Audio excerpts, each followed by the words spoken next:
Hello, we're back. It's time to play Eco again. It's been a hot minute since we played this game. It didn't.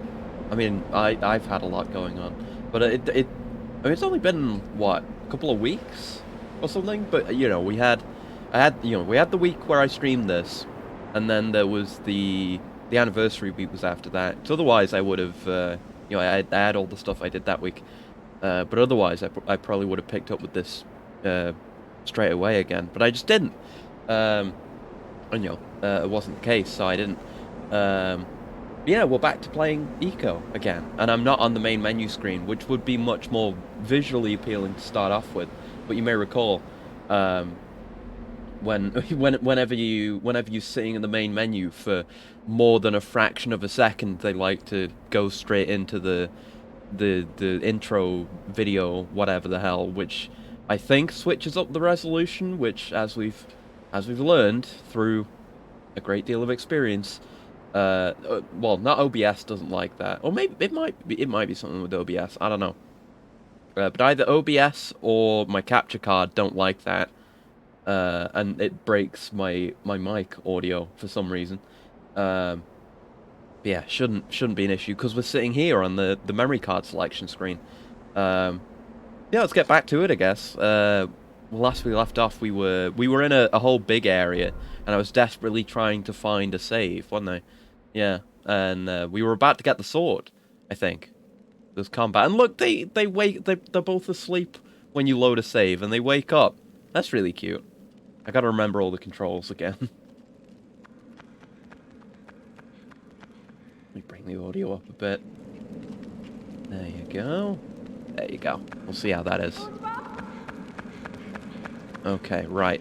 So yeah, here's the thing. Or is this the front one? Yeah. That's the bit with the sword stuck in it. And then there were a bunch of rooms behind this. Okay. Right, yeah, that's my attack. Jump is on triangle, because this game's made by sensible people. I mean, it makes sense, I guess. Or it makes some amount of sense. I guess if you were if you saw the controller, you saw the game, and you were like, okay, what button do you press to do a jump? Well, surely it would be an upward button, right? And if you were playing like a classic 2D platformer, the jump would obviously be on up. Up is a sensible place for a jump to be. So if you were going to put it on a face button, then the topmost face button is sensible. So I guess it's not the worst. Okay, how do I shout again? Okay, that's how I shout. Okay. Got it. No, don't come down here.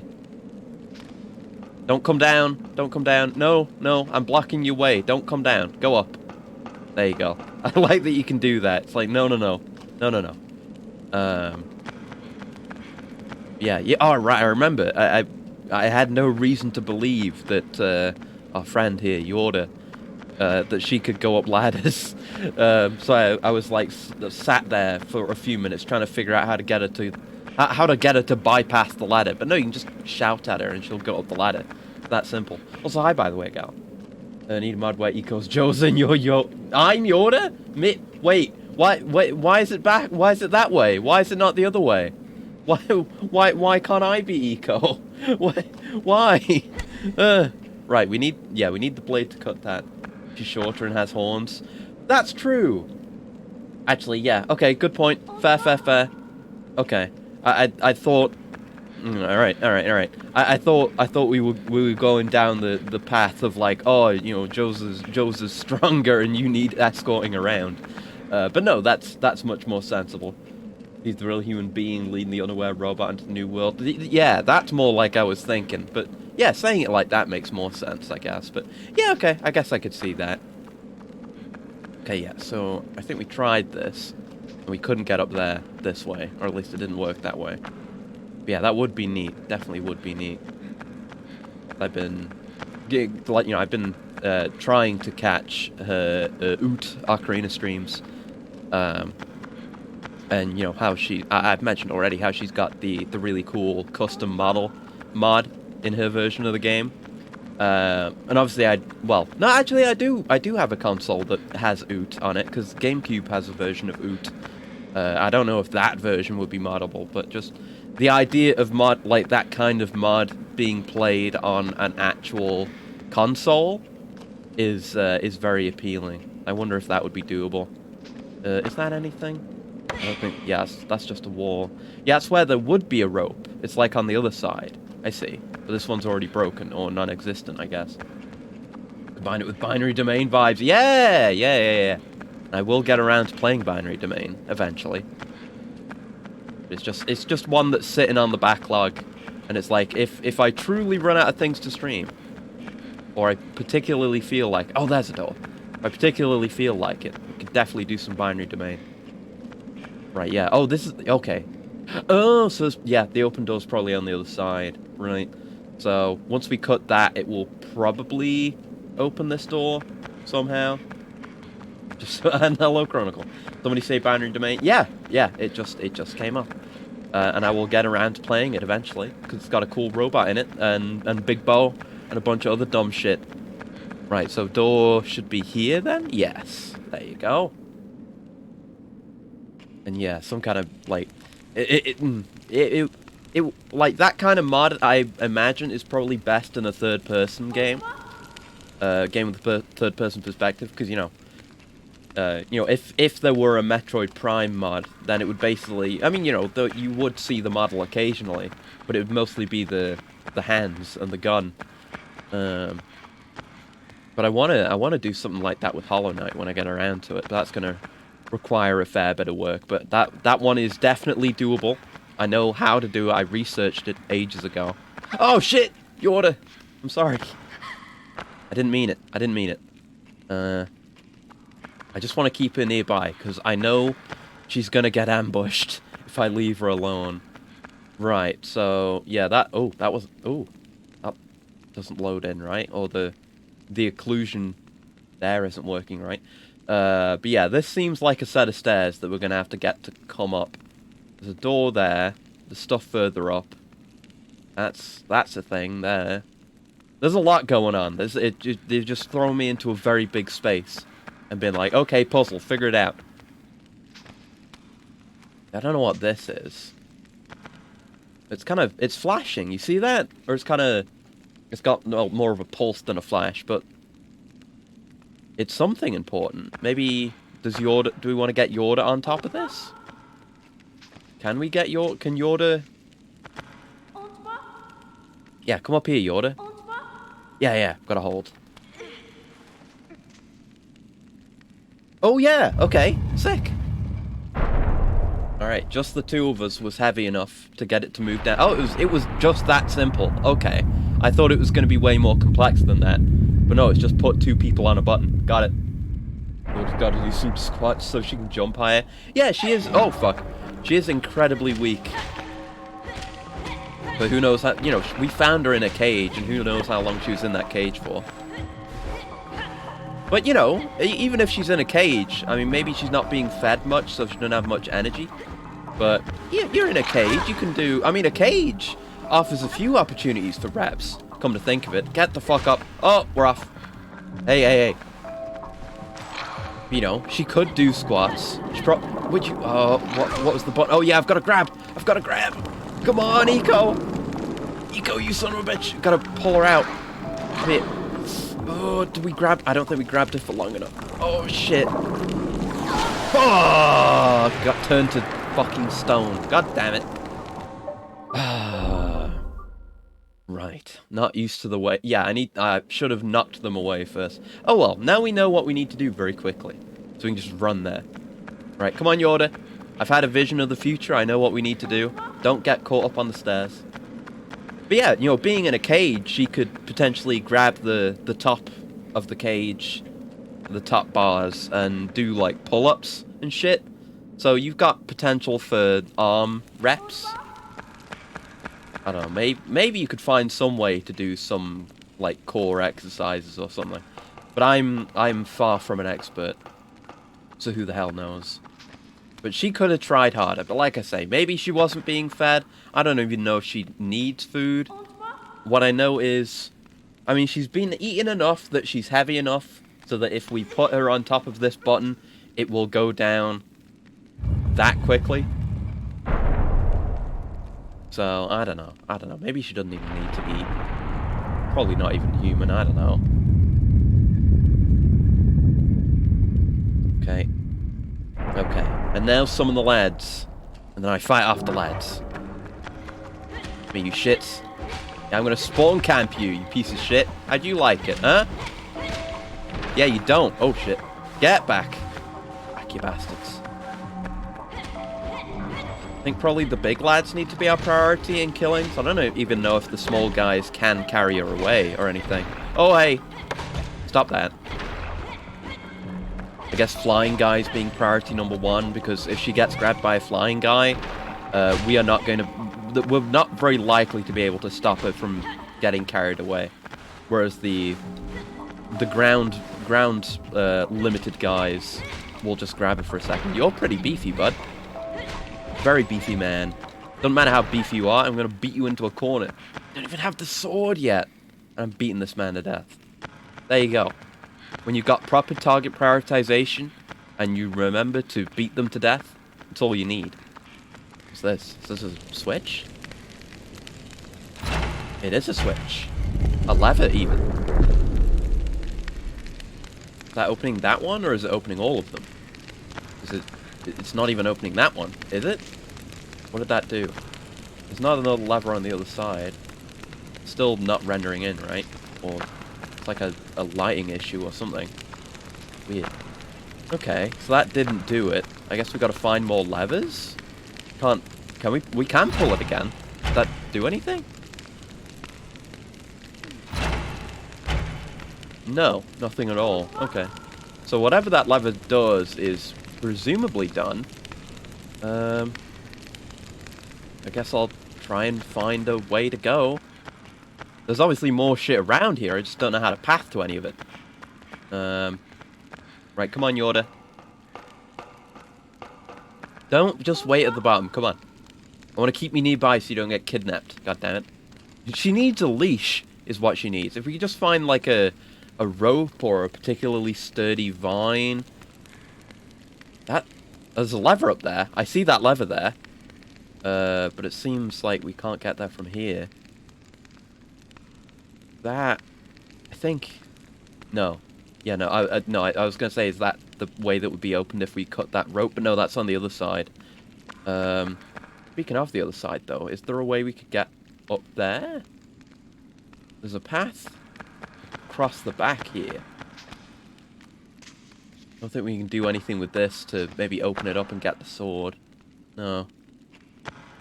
Because part of me expects all these circular gateways to open all at the same time.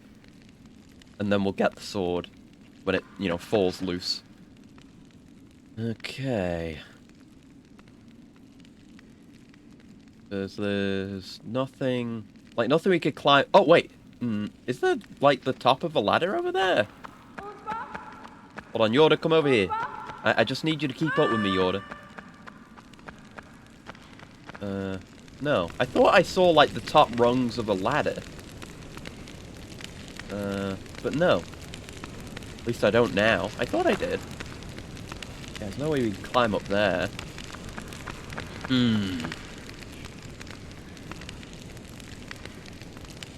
Yeah, no. Doesn't seem to be anything else climbable down here. I apologize for just, you know, being lost and not knowing what the fuck to do. But that's the way this game is. It's not like Shadow of the Colossus where it's like, hey, you can hold your sword up and then it will point you in the right direction. You know, in the direction of the Colossus or in the direction of its next weak point. It's just, nah, figure it out, dumbass. Okay, so... Is that a... Yeah, oh no, that's just a wall. I thought there was a walkway up there, but no. Okay. Hard to tell with PS2 resolution, not really PS2 graphics, but okay. Yeah, I thought that was a walkway as well, but it's not. There's just that kind of Yeah, there's no well, yeah, there's half a walkway over on the right side, and there's the stuff upstairs as well. I have no idea how to access. But that, like this here, it looks like I can't really tell. It's hard to make out a lot of the details here. The area of having first person just to look about. I mean, it's not even that. It's just a fixed camera that we have complete control over. So we can just completely disregard eco for a bit and go look at something else. But I always do like when you get whenever third person games let you go first person, just to get a closer look at textures that aren't supposed to be seen up that close, or stuff like that, or weird angles.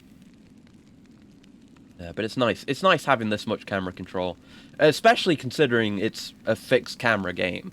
Like, the camera moves on its own whim. Like, see, it moves across the room. It's not like the camera itself is in a fixed position, but we have absolutely no positional control over it. We have directional control, but not positional. So it's nice to have so much control over its angle. Back at that, those certain weapons would have their aim directly affected by looking at something in that mode. Oh, okay.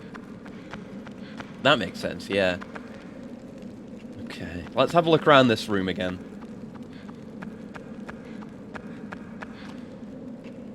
Yeah, this is where they're indicating that that mechanic has already been done there.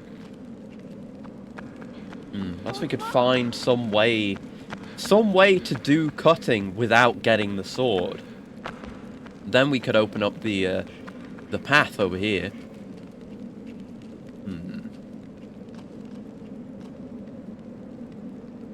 There's a rope up there as well. I don't know if that would ever be accessible. I don't know what this whole mechanism is. But yeah, we have to consider ropes as puzzle mechanics.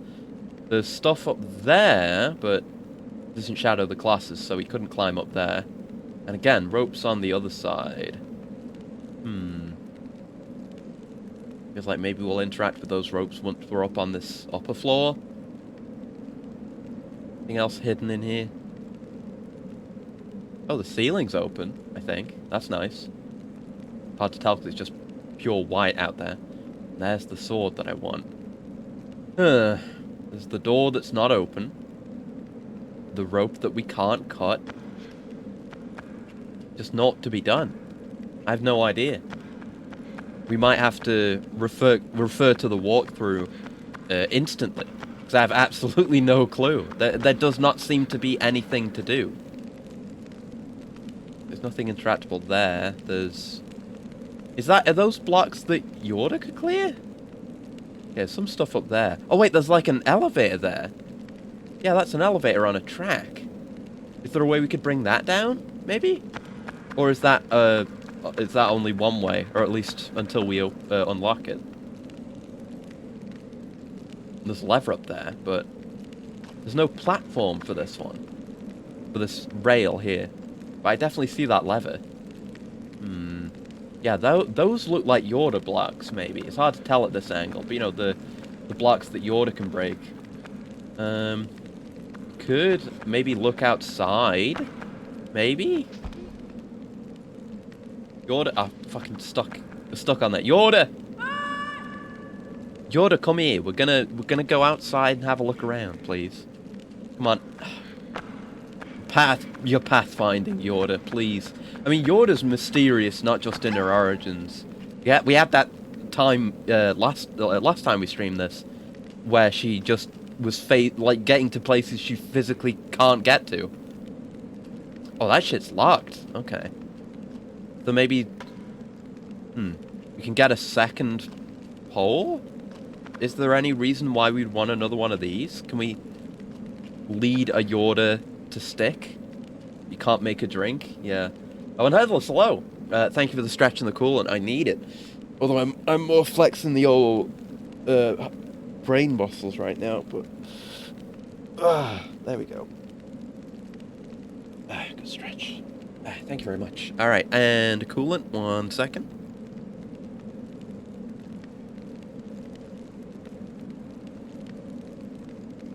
And the reps, of course, making up for last time. Almost said next time. Okay, 1 second. Let me go grab my weights.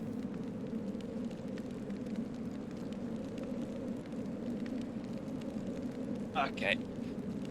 Okay, 20 overhead presses. Here we go.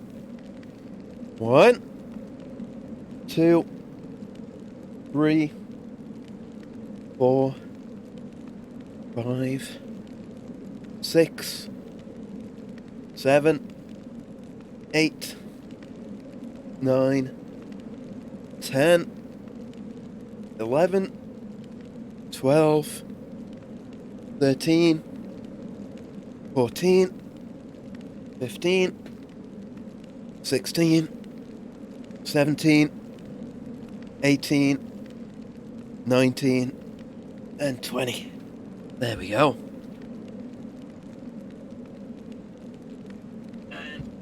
Gotta do 20 squats. Move this chair out of the way. Okay. 1, 2, 3, 4, 5, 6, 7, 8, 9, 10, 11, 12, 13, 14, 15, 16, 17, 18, 19, and 20. Whew. Okay. So yeah, I'm gonna have to look at the walkthrough, because I have absolutely no idea. Eco walkthrough. Alright, IGN, you and your terribly small screenshots. Yeah, East Arena is where we are, because that was on the save. Okay. Just gotta catch my robo breath, so I'll just read the walkthrough while this is happening. Yeah, kill the shadows. Go up the stairs, pull the lever. Oh, this will open the circular torch covers on either side of the window. Light your stick on one of the torches and use it to light the candles. Ah! Oh! God damn it! It was a Zelda puzzle. Fuck! The most basic Zelda puzzle. And I couldn't figure it out. Ah! Right, come on, Eco. I'm sorry about this, Yorda. I should have figured it out from there being those sticks there. Should have known. It's not even that hard to do that amount of reps because it's very small. It's just constantly talking after having done it is difficult. Oh, thank you for the pets, though. Ooh. Okay, but don't you hate that? That's the most annoying thing to have happen with a walkthrough. Is it turns out you were just missing one thing, and it was really simple. But like they could basically tell you one word, and then you'd figure it out, and you're like, oh god damn it, of course it was that. And then it's just completely simple from there. You just needed that slightest prompt. Really annoying. Yeah, it's just these. We need to light. What things do we need to light? It said torch covers. Okay, I think it's just, yeah, these things on the walls, which really don't look like torch covers or whatever the fuck those are supposed to be. Unless they... yeah, they're not timed or anything. Okay, so let's light that. Yeah, that really doesn't look like it can be lit at all. There's nothing really indicative there. That was all it was, though. Ooh. That looks cool, though. Okay. Right, come on, Yorda. I'm taking you with me. I do not trust this shit. Come on. This way, Yorda. Come on. You're gonna see the sun again. Oh, God. That's an... well, of course it's an area transition, but it was scary.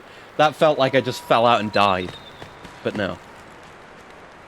Okay. Big open area. Okay. And this thing. Whatever it is. Let's see. God, that looks nice. God, I love the PS2. I mean, this is nowhere near, like, the best-looking game on the PS2, but there's just a vibe about it. I mean, I feel like basically every console in this particular generation had a particular vibe to it that I really love. Like, there's this, then you've got... I mean, you've got plenty of different vibes on each console as well. You know, you can point to games like this and Shadow of the Colossus. MGS 2 and 3 were the ones I was going to bring up. And hi, Valis, thank you for the stretch. And the pet, thank you very much. And the cool, let me stretch. Perfect time, actually, because I just did some... oh, God, I was struck the controller. I just did some reps, so I appreciate the stretch. Yeah, original Monster Hunter. Like, when you look at the ground textures and the environmental textures and stuff like that in Monster Hunter, I definitely get a similar... Like, looking off at these distant sceneries, that feels like OG Monster Hunter right there. Definitely. Let me just have this coolant real quick.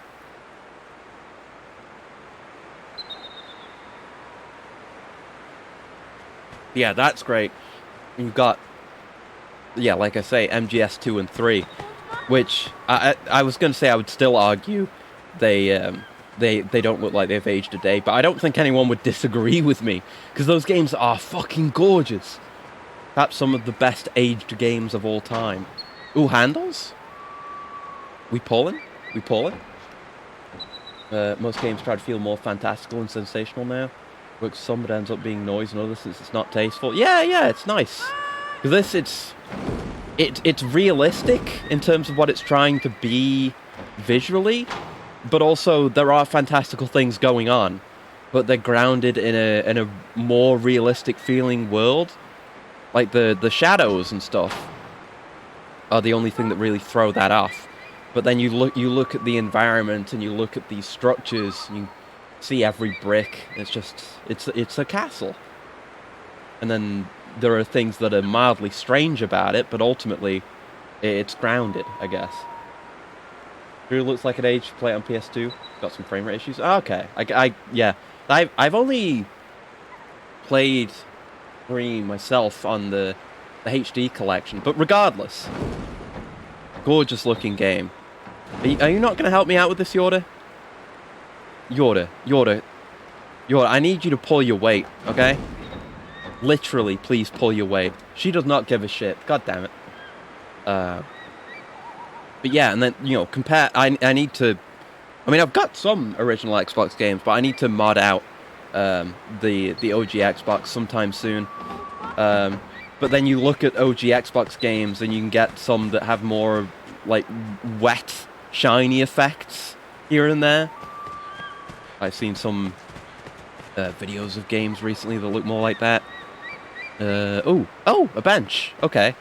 I guess we can save. Why not? While we're here, might as well. Want the OG Xbox so you can experience the Duke. It's definitely something. I haven't played anything on the OG Xbox yet, but I've got a Duke, and I've got the alternate smaller controller. And it feels good. I like the feeling of the Duke, the scale of the Duke. I may feel differently about it when I've actually got to press the buttons on it instead of just holding it. But it's funny. It's very funny. I've still got to... I tried to clean it off, and well, the controller itself is clean, and that's no problem. It's more that I've got a problem with the cable. I don't know if that's the original Duke cable or what. It doesn't feel like a default cable for a controller. But it's very... there's a certain something that happens with plastic, especially when it's aged, is that certain types of plastic just turn back into goo.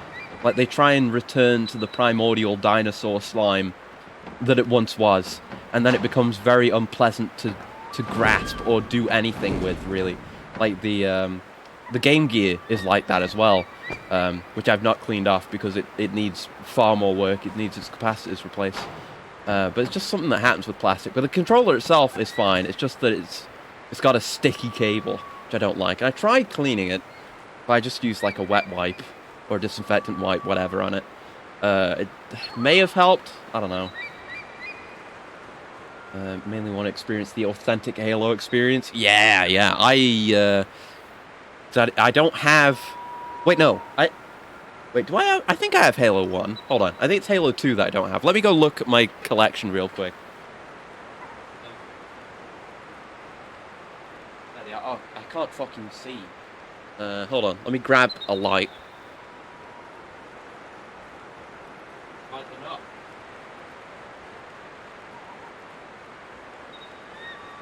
I have that. That's a Halo 1.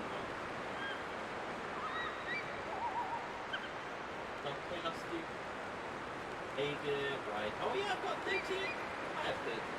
Shit. Gotta move Dreamcast games out of the way. Because they're in front of the Xbox. Oh yeah, there you go. It is? Yeah. Halo Combat Evolved on the original Xbox. Yeah, I've got Halo 1. So I could play that now. Got a light? Oh no. Don't make me think of Twin Peaks The Return again. Oh no. Yeah, I've got Halo CE. Oh! Oh no. Never mind. No, I don't. I just opened the box and the disc isn't in here. Oh, that's shit. Oh man. I wonder if it might be like inside one of the other boxes, maybe? That's tragic. Now I have nightmares about Abraham Lincoln. Oh. But yeah, oh man, that sucks. Yeah, I don't have Halo CE. I have a Halo CE box and manual. Misplaced or didn't come. This, because I haven't bought anything, any of my original Xbox games. These were given to me alongside the alongside both the original Xboxes. I was very kindly given for free. So I guess it must have been misplaced. I have no idea. I'll put it away.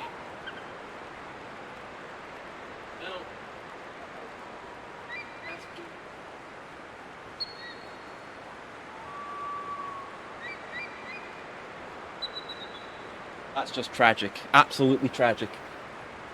But yeah, I'm gonna mod out the original Xbox soon, so it won't be a major loss. I will have access to all the games.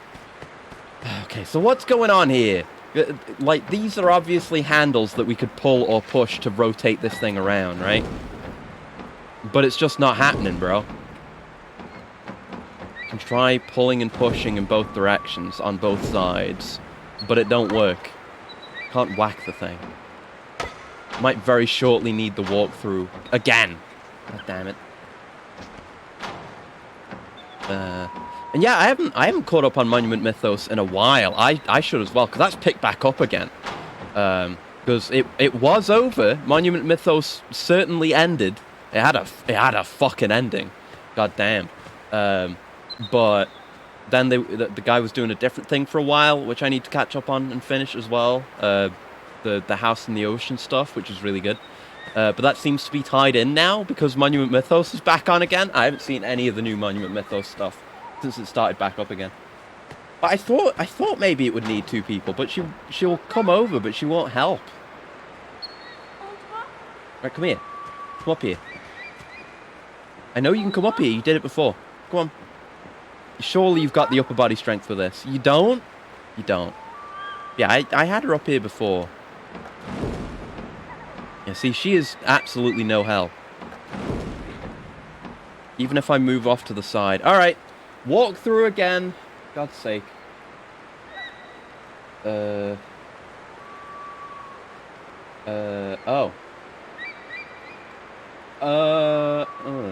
Hold on.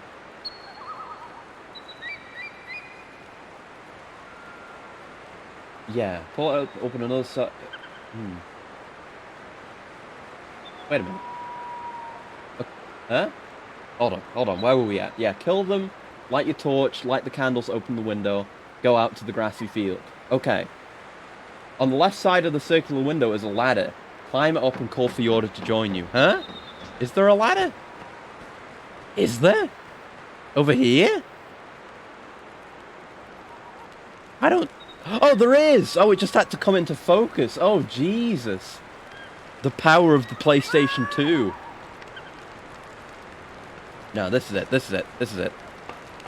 Okay, okay. That was just unseeable, unknowable. I should have figured this out. Oh, shit. No, wait. I just need some glasses. It's not... You guys couldn't see it. And, you know, admittedly, you're seeing it in a much smaller resolution than me. Yoda? There she is. Come on. But that wasn't visible from over there. And it's not the thing you focus on when you're coming out here. But really, I should have at least thought about it, because we could see this door from inside, and it was like blazing the light in from outside. So I maybe should have figured that out. But this is it. This is it. So there was the ladder in here. Or the lever in here. What does this do? Ah, that opens up that. Now we can get the sword. Okay, right. Now we can begin gaming. We certainly, well, probably can't do any fire puzzles. Oh, wait, shit. I wanted to get the fire from that. Oh, well, too late now. I've got to get it from over here. But yeah, probably can't light the sword on fire. It'd be very cool if we could. But, probably not. Alright. Give me you. Thank you. Yeah, I will be... Because I don't think I need that much, or as much as I've needed to mod the PS2 or the GameCube to mod the Xbox. I think it is literally... Oh, god damn it. Alright, fine, game. If that's what you want, I'll run all the way outside and back in. God damn it. The fire is timed. Yeah, I think it should just require a copy of original Splinter Cell, not Chaos Theory, unfortunately. I've got Chaos Theory. But yeah, original Splinter Cell, and actually, I think that might be it. I think I might have a USB thumb drive that is of low enough capacity, because I think it needs to be 4 gigabytes or less for installation. That's what I've heard, anyway. And that should be it. I should be able to install just off that, so I should look into that soon. There's a bunch of neat games on the OG Xbox, and much like with the GameCube, having never owned one, it would be, or at least never owned one back in the day, it would be very interesting to get a bunch of the weird exclusives, because the original Xbox has some weird exclusives. Like some I can't even remember the name. There's one I'm thinking of that I watched a video about not too long ago. Why are you going down there, Yoda? Yo, she realized a mistake. She was like, oh, I've embarrassed myself. Yeah, it's one where it's like an arena fighter card game type thing. I don't remember what it was called, but there's a bunch of weird shit on there. Hello, Assassin. What's the latest 3 Blue 1 Brown? World of Normal Distribution is interesting. Yeah, I've not watched the newest 3 Blue 1. Yeah, Phantom Dust. That's it. Yeah. I knew it was a name that I was familiar with. I couldn't remember. But yeah, 3 Blue 1 Brown is a very good channel. You should watch it if you're interested in numbers and math, science, nerd shit. But if you're a nerd, you should definitely watch it. Alright, sword. Now give me some shit to kill with it. How about? Oh. Just the perfect opportunity for me to kill shit. Kill and cut shit. No enemies? Oh, it's just for... Oh, that's what this was. The whole bottom part of the mechanism came down to raise the gates up, and now we can cut the ropes to open it up. That's neat. Okay. I was wondering what the deal with that was. Up we go. No, stop it. But of course there's... I mean, I've got the Master Chief Collection, so I can play and have played any of the Halos on my PC, but it would... there's something about it, certain games, you've got to do them... You've got to do them their proper... You've got to give them their due and play them on the original hardware. Or at least I want to. Like playing Halo CE and Halo 2 on an OG Xbox, there's probably nothing quite like that. I don't know yet, because I haven't done it. But it's something I absolutely want to do. It's the most exciting part of modding out the consoles is downloading or, backing up all my legally acquired games and picking out all the... I always want to get a spread of the really iconic, cool stuff and the really weird, cool, obscure stuff. I love that. Okay, now we can go in there, and that should be progress. still haven't done anything with that weird thing outside, but I guess that will... I mean, obviously, it feels like even more of a Zelda puzzle than the fire stuff. It's gonna be like a light reflection puzzle. Maybe opening those doors will send a beam of light through, and we'll need to turn that thing around. Like maybe it's a mirror or something. I don't know. Ever considered Retro Pie? Yeah. I mean, not recently, but I've been aware of Retro Pie and other similar Raspberry Pi projects for a good long while, because I have once played, or I knew someone at one point who had his own setup, and we played Bomberman and Contra on it, and it was really cool. So I definitely like to do something like that someday, not just for the playability of the games, but just for its for it to just be a fun project. Because I definitely want to do more hardware tinkering stuff. Like if I do mod the PS1, which I would like to at some point, that would require some hardware tinkering if I did some proper shit to it. And there's a lot of games. There's a lot of games on the PS1 that are quite expensive if you want to actually buy physical copies. So it would be very nice to mod that out. Okay, I don't think there's anything over here.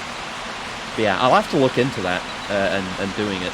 And like I say, with the Game Gear as well, that needs its capacitors replaced. And I don't have a soldering iron or anything.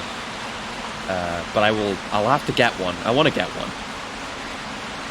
Okay, cannot do like a 6 sideways jump, but we can do that. Okay.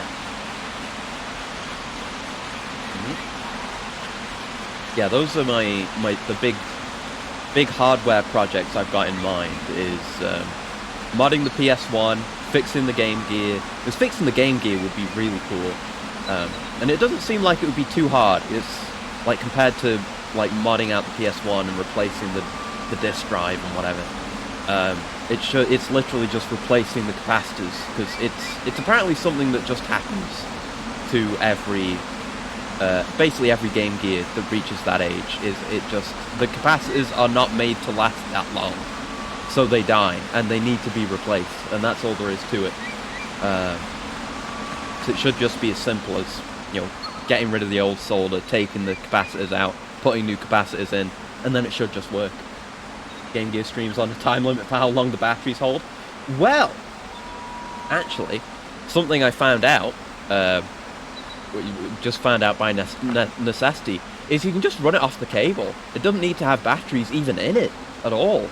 I just had it. It's got like a charging cable, I guess for rechargeable batteries maybe, or something, or just for running off the cable. And just plug that into a wall socket, and you can play it indefinitely. So I'll just do it that way. It would be nice to get some batteries for it. I don't know if I have any batteries that would go in it, because, you know, who the hell uses batteries these days? Certainly not me. Okay, there's that thing. There's some ropes up there. So yeah, we're back in this room again. Okay, I thought we were in the main room. Oh, we're gonna make a bridge, like, crossing the entire place. I see.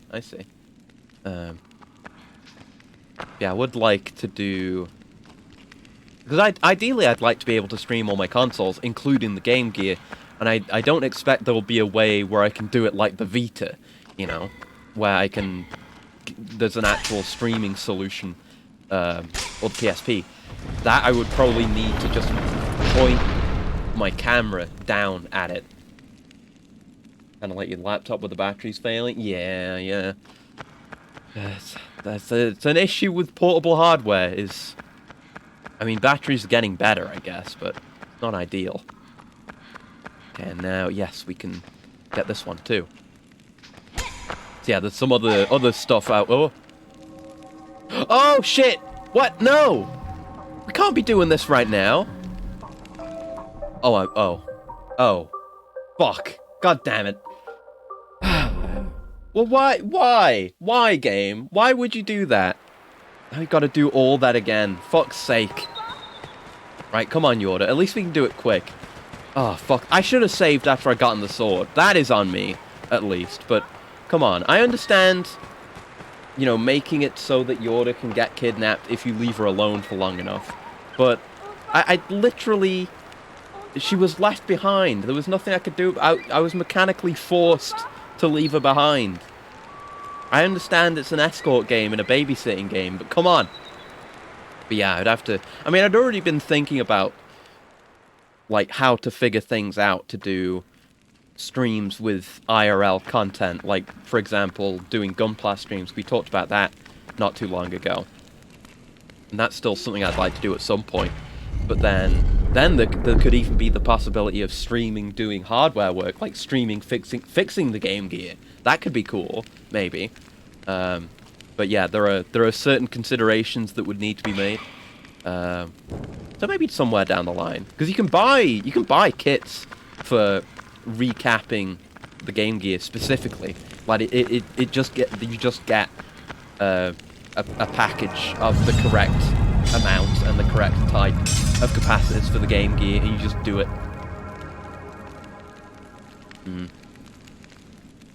There's something, you know, I like working with computer hardware, I like working with computer software, but I think I like working with software the most.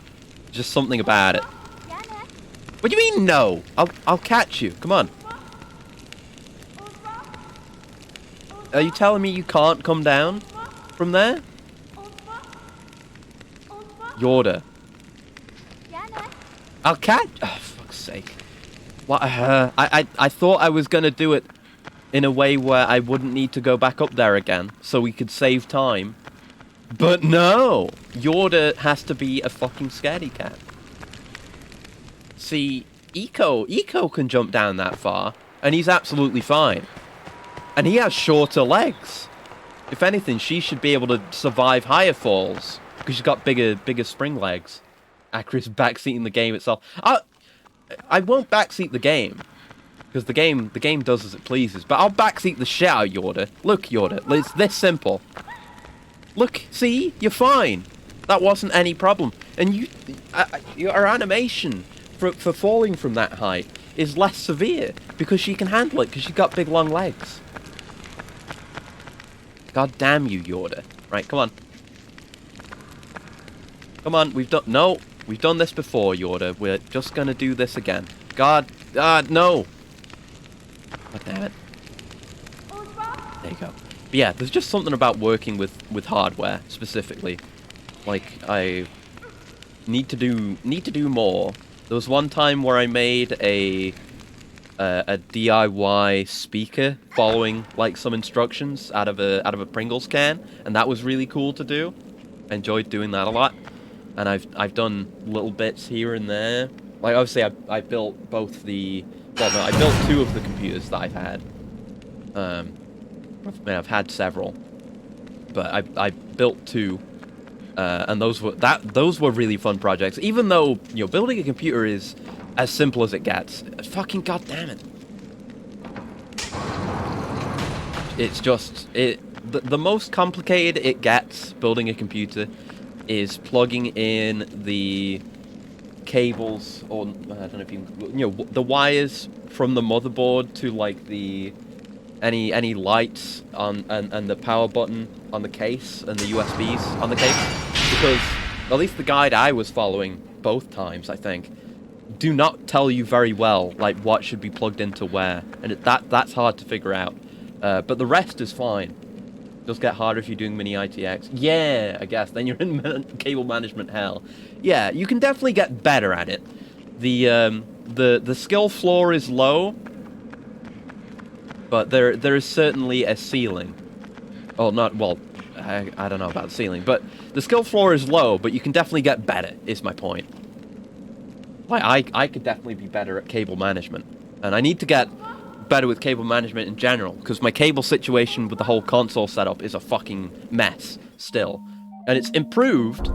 I was looking at some cable ties and, like, labels for cables and stuff like that, stuff so I can kind of fix my my cable converters, like my 2 HDMI converters and the Elgato in place, and then switch out cables on the fly more quickly and have them labeled so I know what's what.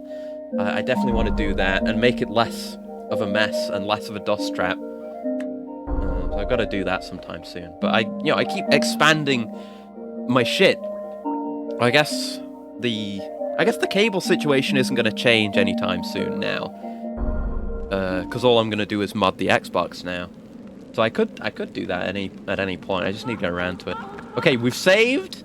Now we can make progress, and hopefully leave Yorda behind for long enough without getting fucking kidnapped. Although maybe it's on a timer, or at least maybe we'll be safe from her getting kidnapped as long as we're fast enough. And as much as I want to just take in the atmosphere, because these games have hella atmosphere, I will do that if that's what it takes, goddammit, to avoid stress. Ugh. Oh, speaking of stress, I had an awful experience in FF14 today. And yes, it is time for another FF14 talk. But as I mentioned, I've been playing healer, and I've started playing a tank as well. So I've got all the roles now. I've started playing a gladiator, because gladiator becomes paladin, and gladiator and paladin get a sword and shield, which is cool. But more importantly, we want to climb up here. More importantly, paladin has really cool visuals and aesthetics. Fuck, and I just like having shields.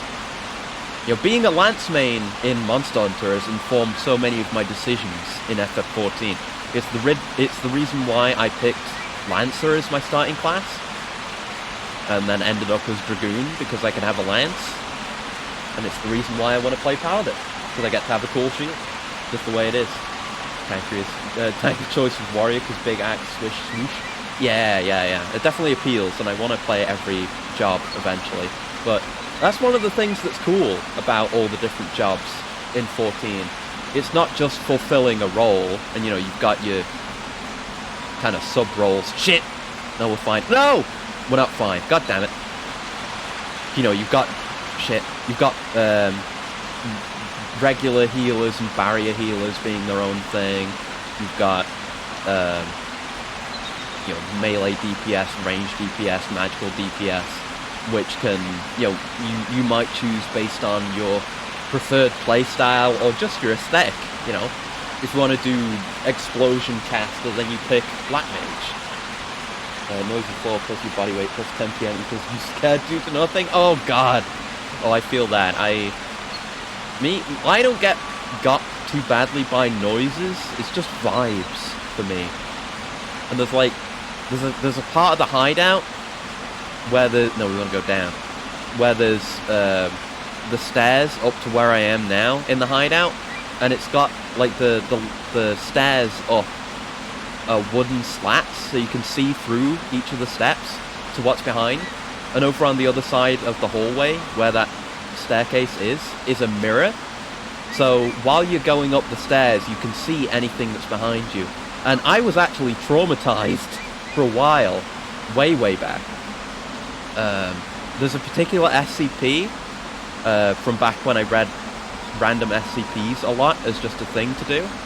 I think it's in the first 100, and it's one of my favorites still, where it's just a seemingly infinite staircase that you can go down forever, and a floating white face will get you if you go down too far. And the writing for the article, it's an old one. So like the writing isn't the best or anything. It's been a while since I read it. But there's the exploration logs. The exploration logs of that SCP are the really good shit. I don't remember which one it is. I'm sure some expert could tell me. But the exploration logs, there's like 3 where they send, at one D class at a time down these stairs, and they eventually like either see the face and run the fuck out of there, or I think the last one.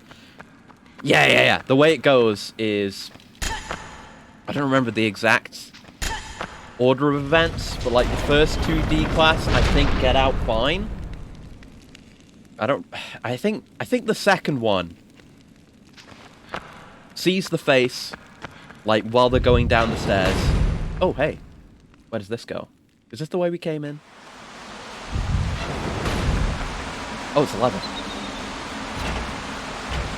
Hold on. Let me just get back to Yorda, and I'll continue this thought. Promise. Okay. Alright, cool. Great. Okay, so... Okay, I'm jumping down now, and hoping not to die. Yeah, good. So yeah, the second D-class goes down there and turns a corner, because it's like a stairwell in a building, not like just a single staircase.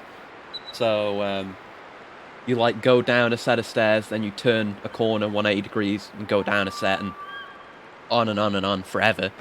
I think, yeah, someone made a game based on this SCP as well, I remember.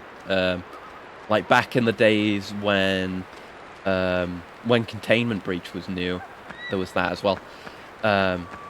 But yeah, so the first, those two get out, and then the third one is just going down the stairs and goes down and down and down, and gets way further than any of the people who had come down before without seeing the face. I think the people giving him instructions are like, you know, what's the deal with this? And it eventually just gets to the point where they give up, and it's like, okay, whatever, just turn around and come back up. You've been down there for fucking ages now. And the D-class turns around, and it's literally right in his face. Like, it's right there. Face to face with the weird white face. And then, I don't remember if they make it out. I think they might. But they're, you know, running fucking back up the stairs. And they are just freaking the fuck out over the fact that, you know, they have just realized that essentially it had been following them for God knows how long. It had been right behind them the entire time. And that's why that mirror freaked me the fuck out, and still occasionally does, for so fucking long. Because there's that mirror there, and I can see it. I can see myself going up the stairs and whatever's behind me. So there's that ever-present thought of, what if there's something behind me right now? Oh! Okay. Okay, Indiana Jones type beat. And hello, fire! I will hang in there, thank you. You continue grinding art. Game looks nice though. It is lovely visually. There's so much going on with the character designs, the environments, just little bits like these Colossus-looking blocks. Just raises so many questions, makes you think about things. But I wish you luck with your art as well, because your art is very nice, and I'm always happy to see more of it. So on the PS2, yes, this is running on my PS2. There's it's obviously originally released on the PS2. There's a remastered or re-released version on the PS3, in like a collection with Shadow of the Colossus as well. Okay, now we can... No, Yorda! God damn it, Yorda! No! Please tell me I can go back up. No. Okay, Jesus. Just need to get Yorda on here first? Ugh. Okay, come here, Yorda. Come here. Yeah, originally on the PS2. And it definitely suffers from the resolution, like being able to... It being difficult to see things from afar sometimes, like that ladder from earlier. But it's still great. Still lovely. She's scared of elevators. God damn it, Yorda. I don't know what her deal is. She might be a princess? Okay, so we can get the flames from here and put them over there, right? Let's save. Let's save while we're down here, just in case. I get the feeling opening this door might cause an enemy encounter or something. It could happen at any time. Right, sit down with me, Yorda. And holding it so cute. Yeah! Yeah, there's so much cute shit with these two. Like, when you load a save, please protect her well. Actually, let me show you something while we're at this save. I assume it'll work when you just end the game and then immediately load. When you load a save, they both start off asleep and, like, resting each other's heads on each other, which is really cute. Hold on, let's see if it happens. Yeah, end game. Yeah, these two are very cute, and, I mean, they're not the same people as the two in Shadow of the Colossus, but they, at least Eco, well, they might have some relationship to each other. the two pairs, with Wanda in Shadow of the Colossus being a baby with horns at the end of that game, and that being a prequel to this game or something. Yeah, it's a really fun game. Look, they were a pleep. They're eeping together. He's still at eep, and she's just watching him eep. And then we get back up. Aww, no cute little detail. Wait, no, don't sit down. Lazy. Okay, so we're gonna need to grab sticks, so we're gonna have to forgo the sword. Seen Shadow of the Colossus around, though you were never a PS kid. Yeah, understandable. It was basically the opposite for me, where I mean, we just put the sword down and leave it there, okay. Gotta remember where I left that. But yeah, it was the opposite, where I never had a GameCube or an original Xbox, and I only had the PS2. So there were a lot of games I missed out on. And even on the PS2, there were a lot of games I missed out on, because I didn't know what games there were. I just occasionally bought games from, Blockbuster or from various game stores. So I had no idea. So I'm able to discover a lot of games from this generation now, even though they're not really new or anything. SCP you were talking about was 87. Yeah, I thought it might have had an 8 in it. Oh. Okay, that's not a mirror. Yes, it was 87. I really like that. Oh, that's back at the front gate where the lady, the scary Dark Queen, came and told us off. Okay. Ooh, that looks nice. Cool. I mean, we've got the sword now. We'll probably have to go through there. We've seen ropes that we should be able to cut before, so I guess we'll be heading back that way. Oh, you just think of the Ryuki opening when you see that stair mirror. Oh, God. You're right. Oh, no. All right, let me go get the sword again. I assume now they'll give us sticks whenever we need to do fire puzzles, and otherwise we'll just hold on to the sword. Yeah. I guess I won't bother going and getting the picture of the face, but you can go look up that SCP if you want to go see it. And I do recommend reading the exploration logs. Those are some of my favorite SCPs, I think. It's been a while since I've read any, but I used to go on like binges of just hitting the random button and seeing what I could find. But those are always some of the best. The ones that have either exploration logs or experiment logs. Like there's another classic one.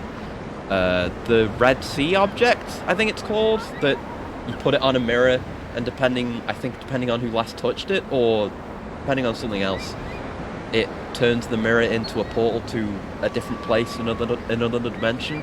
And there's just the unfolding mystery and the mystique and the strangeness of the exploration. Ah, god damn it. Of course. Eco, no, don't look directly at the light. Happy to see old game appreciation. Hope you can hang around more sometimes. I hope you can as well. It's always nice having you around.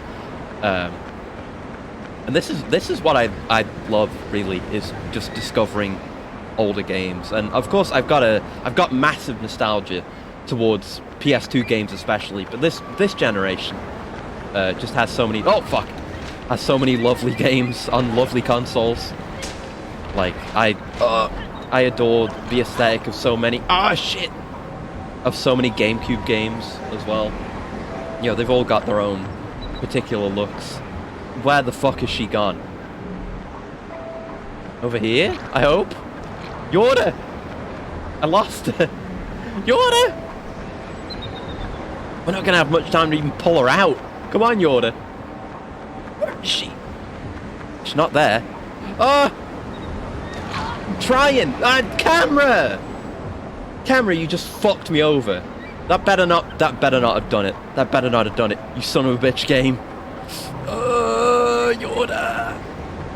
No! Oh! God fucking damn it. That's not even my fault. That's some bullshit game. Now I gotta go back to my save again. Ugh. Yeah, I have two different loves when it comes to video games. It's this generation and the 360 PS3 generation. And I guess I like jank garbage from any generation, but specifically jank garbage or weird obscure stuff from the PS360 generation. I absolutely adore that shit. Like almost every day, I look over lovingly at my copy of Mind Jack for the PS2. PS2? 360. It's for the 360, dipshit. That game, I was really hyped for that. I played the demo for it a bunch, and then I bought it on release. And then I think I played it like once. And it is a weird-ass jank game. But I was really excited about it. And thanks for the pet and the stretch as well. The stretch.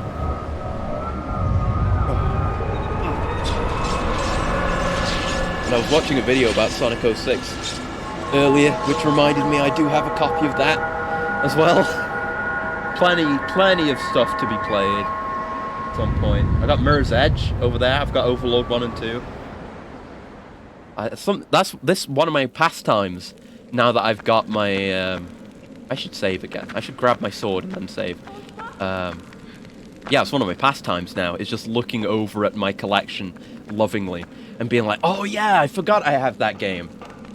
06 is the only mainline Sonic game you never played. It's one. Actually, it might be the only mainline Sonic game I did play. I guess I don't really know what counts as a mainline Sonic game. I mean, Shadow definitely isn't. There was that handheld one that I don't remember which one it is. I guess it depends. Does Heroes count as a mainline Sonic game? Shadow kind of. Is it? I mean, I know it continues the plot because there's shit going on in the intro that I don't know anything about. So, oh god. Okay, Heroes is. Okay, then I definitely have played a mainline game because I played Heroes. And hello, Xavier. Hello. Hope you're doing well. I keep having my princess lady friend get fucking kidnapped, even though I've got a sword now. Stop sitting down, Yorda. Jesus, woman. Good God. Yeah, but there's just something. There's something about obscure games on this particular generation of consoles. Like, so many of them I've even just discovered for the first time from, you know, while I was gathering games to put onto hard drives and micro SDs. Where it's been like, oh fuck, like holy shit, this is some of the most interesting stuff I've ever seen on this weird, obscure, and I found out how many games FromSoft made. Because obviously I always knew about Armored Core, and I knew they'd done some other stuff, and like other mech stuff. They've done a shitload of stuff. They've done a bunch of weird horror games. There's Kuon, which I've got installed. I think they did Echo Knight as well, but I don't remember because there's a few Echo Knights. I found this out yesterday, actually. I didn't actually know anything about that franchise. There's one on a ship, at least, like one on an old ship, and then there's one on a spaceship, which is the one I knew about, the one that I have and that I want to play. All right, fuck off, you lot. No. Stay back. Get back, you bastards. Come on, come here. Yeah, From's done a lot that isn't the stuff that everyone knows. God damn, we do some damage now. Come on. Big lad, how many hits are you going to take? Was that 5 hits? Damn. God damn. You good? Oh, good. Alright, is that all the lads? I'm ripping and tearing now. This is great. Oh, I just realized I never finished my Final Fantasy XIV story. I never even started it, really. But yeah, I've been playing more White Mage. I've been playing Gladiator, so I can become Paladin and do cool shield stuff and get cool abilities. Okay, so I think, yeah, that's the way that just opened up. So this is probably the way we came from. All right, come on. Follow me up, Yorda. Hotkey 1 and 2, which you played on stream. That's an Xbox exclusive series. Well, that's not going to stop me. I've got the 360, and I've got the original Xbox. I just don't have it modded out yet. But you know, the dream eventually is to own every console. Maybe one day.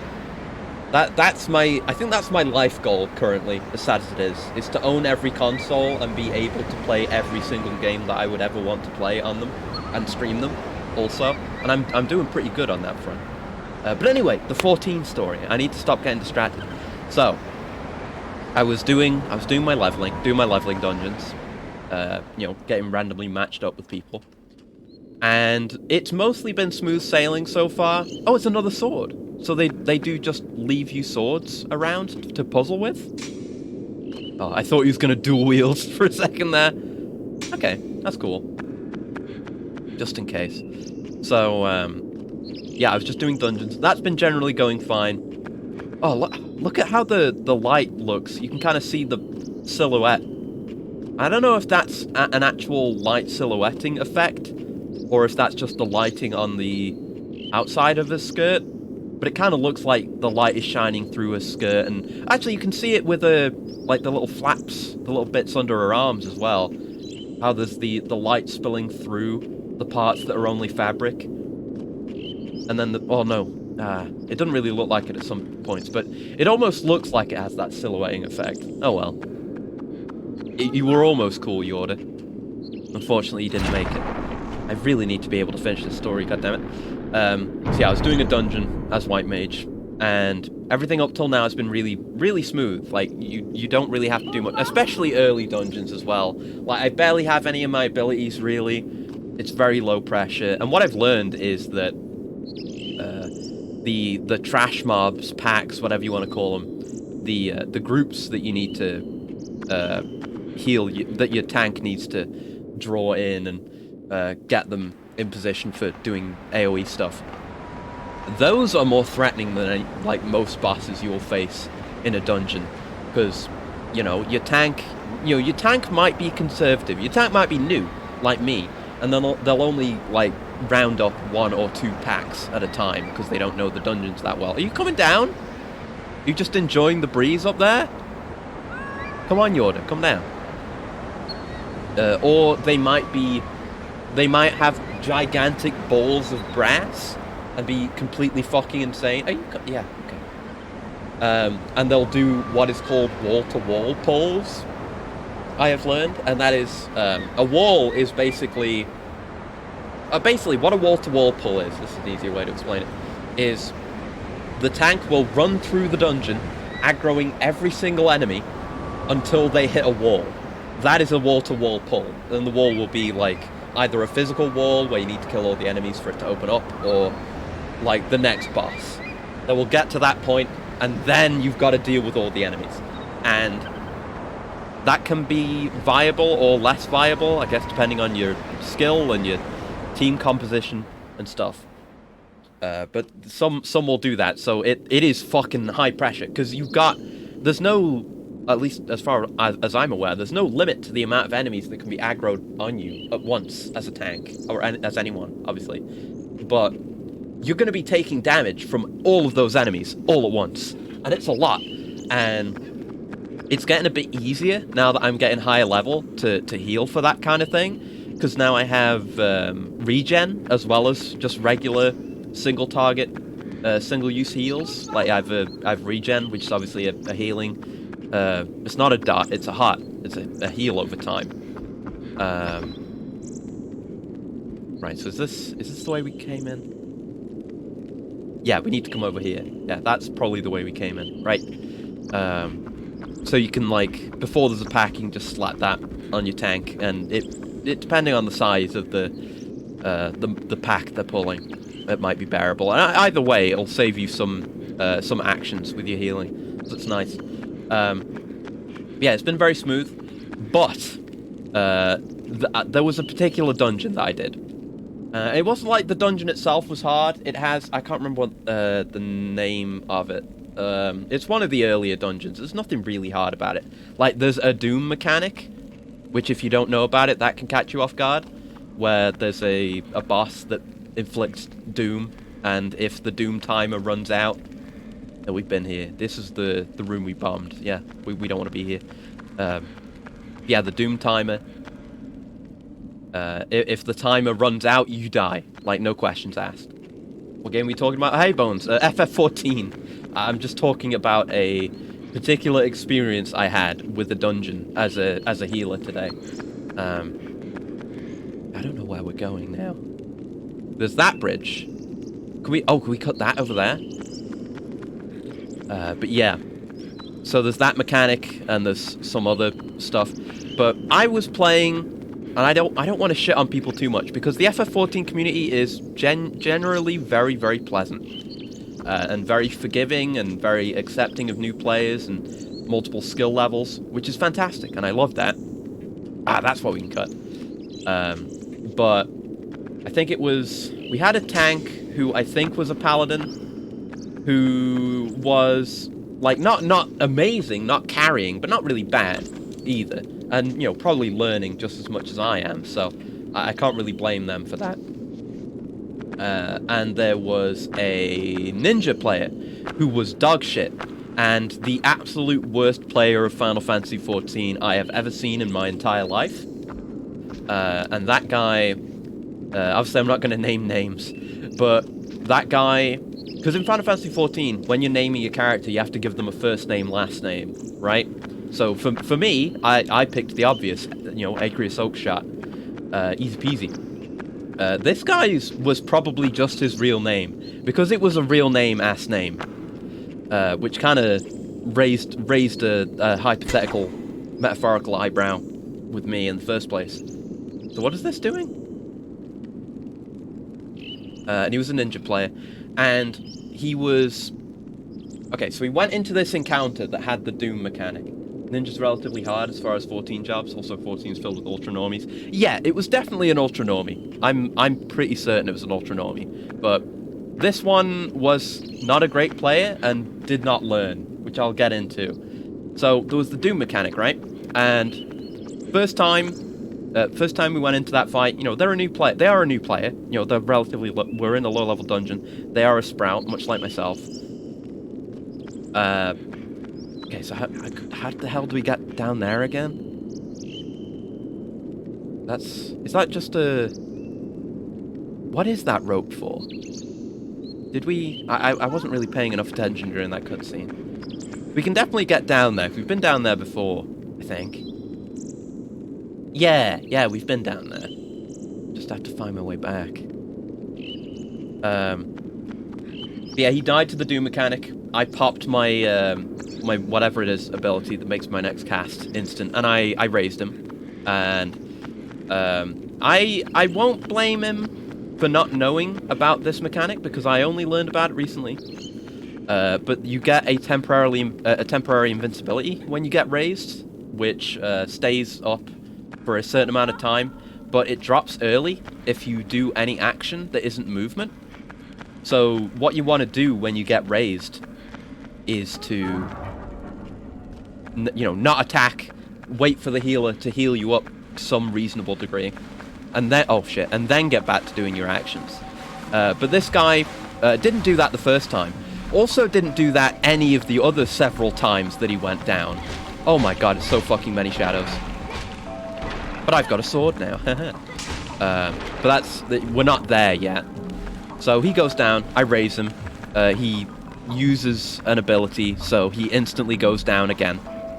And I don't know Ninja. I've never played Ninja. I don't really know its abilities or its rotation, so I can't speak as to what he was doing. But he was running around in circles a lot. Like he would do... It might have even been an auto attack. I don't know. He would do some kind of attack, and then he would run around in a circle. Yes, jump straight down. Is that rope... Is this rope for swinging into open window? Oh, that open window there. Yeah. Oh yeah, I remember that. Fuck yeah. I would have jumped down, but then I would have left Yorda behind. Now we got to find a way to get it down. So yeah, guy dies. I revive him. He dies again. It's like, okay, fuck. And then, actually no. I think the first time. No, yeah, that's not what happened. Okay, the first time. He fucks up the Doom mechanic, because what you're supposed to do is there are these 3 buttons around the room. One of them will glow while the Doom is active, and you need to go stand on that, and it instantly gets rid of the Doom. So it's easy to deal with.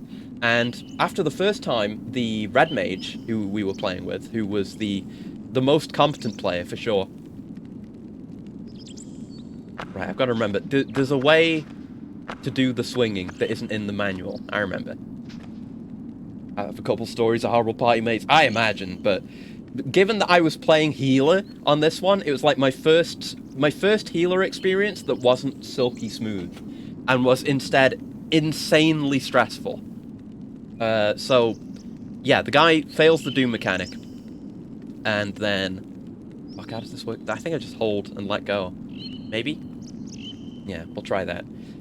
So he goes down, I spend my quick cast move, and then I use my raise, but what does he do? He doesn't accept the raise. No, he respawns!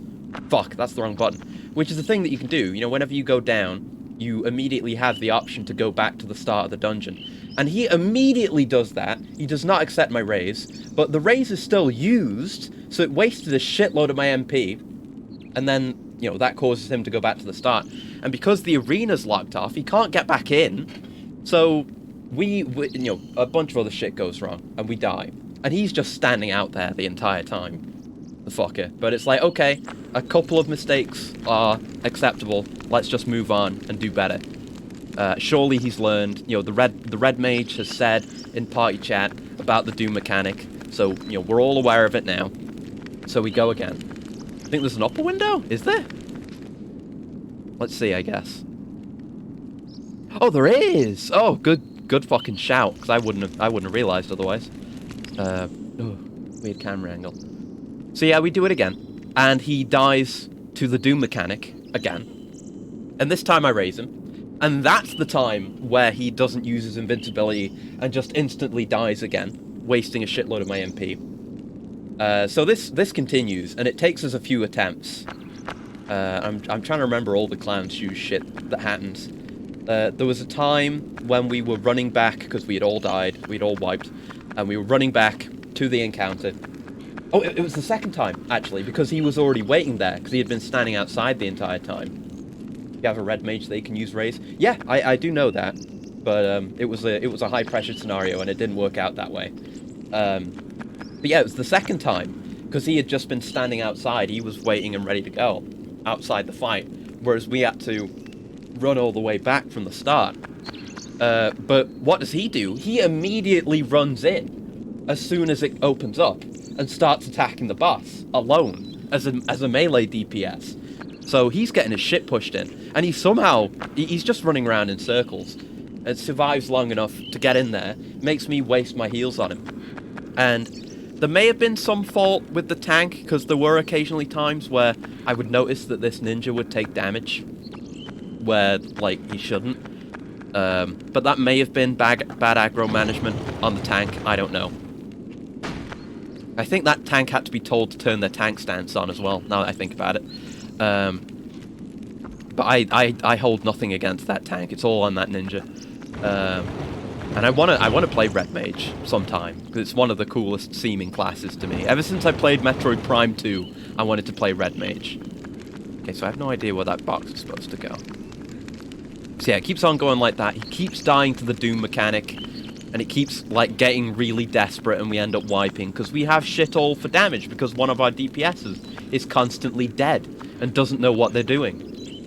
I'm trying to remember. There was definitely other stuff.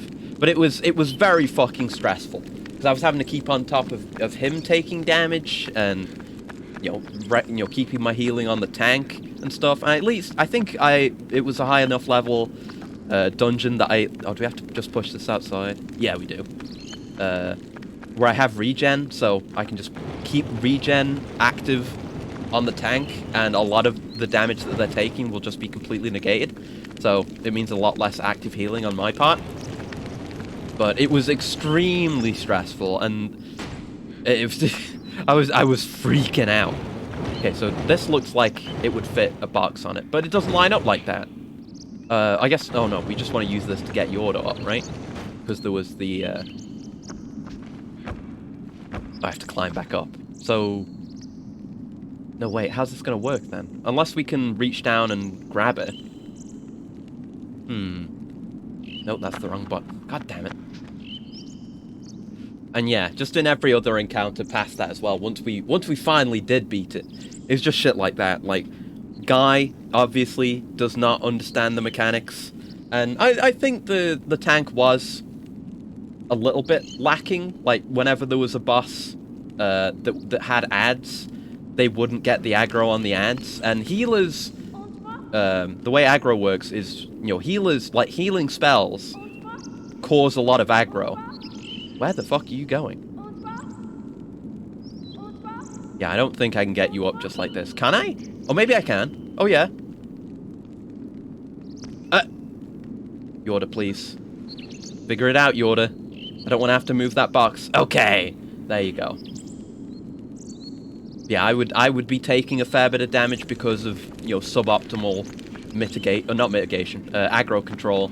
And, so I'd have to heal myself more. So it was all very hectic. It was an absolute nightmare. And I didn't say anything because I basically never talk, because I'm bad at thinking of things to say, and I'm slow at typing. Well, not slow at typing, just slow at thinking of the right thing, and I overthink it. But I was thinking to myself, if I could give, because there are commendations at the end of a dungeon, you can give a commendation to someone who did well. I was thinking to myself, if I could give you the opposite of a commendation, I would. Like, so much of me was tempted to just ignore him, since he wasn't contributing, but that would make me a bad healer, and I shouldn't do that. That's no good. So I healed him, but it felt like every time, because it just felt like such a stubborn, either hard-headed or empty-headed person who was just not learning any lessons from anything. You know, how they never understood the Doom mechanic and stuff like that. It just felt like every time I'm healing this person, they're failing to learn a lesson from the damage that they took. No, I don't need to do that. Just get up here. Get up here. No, just come. Come on, Yorda. And thank you for the stretch and the coolant as well. Let's stretch while Yorda makes her way up. Oh. There we go. And a coolant.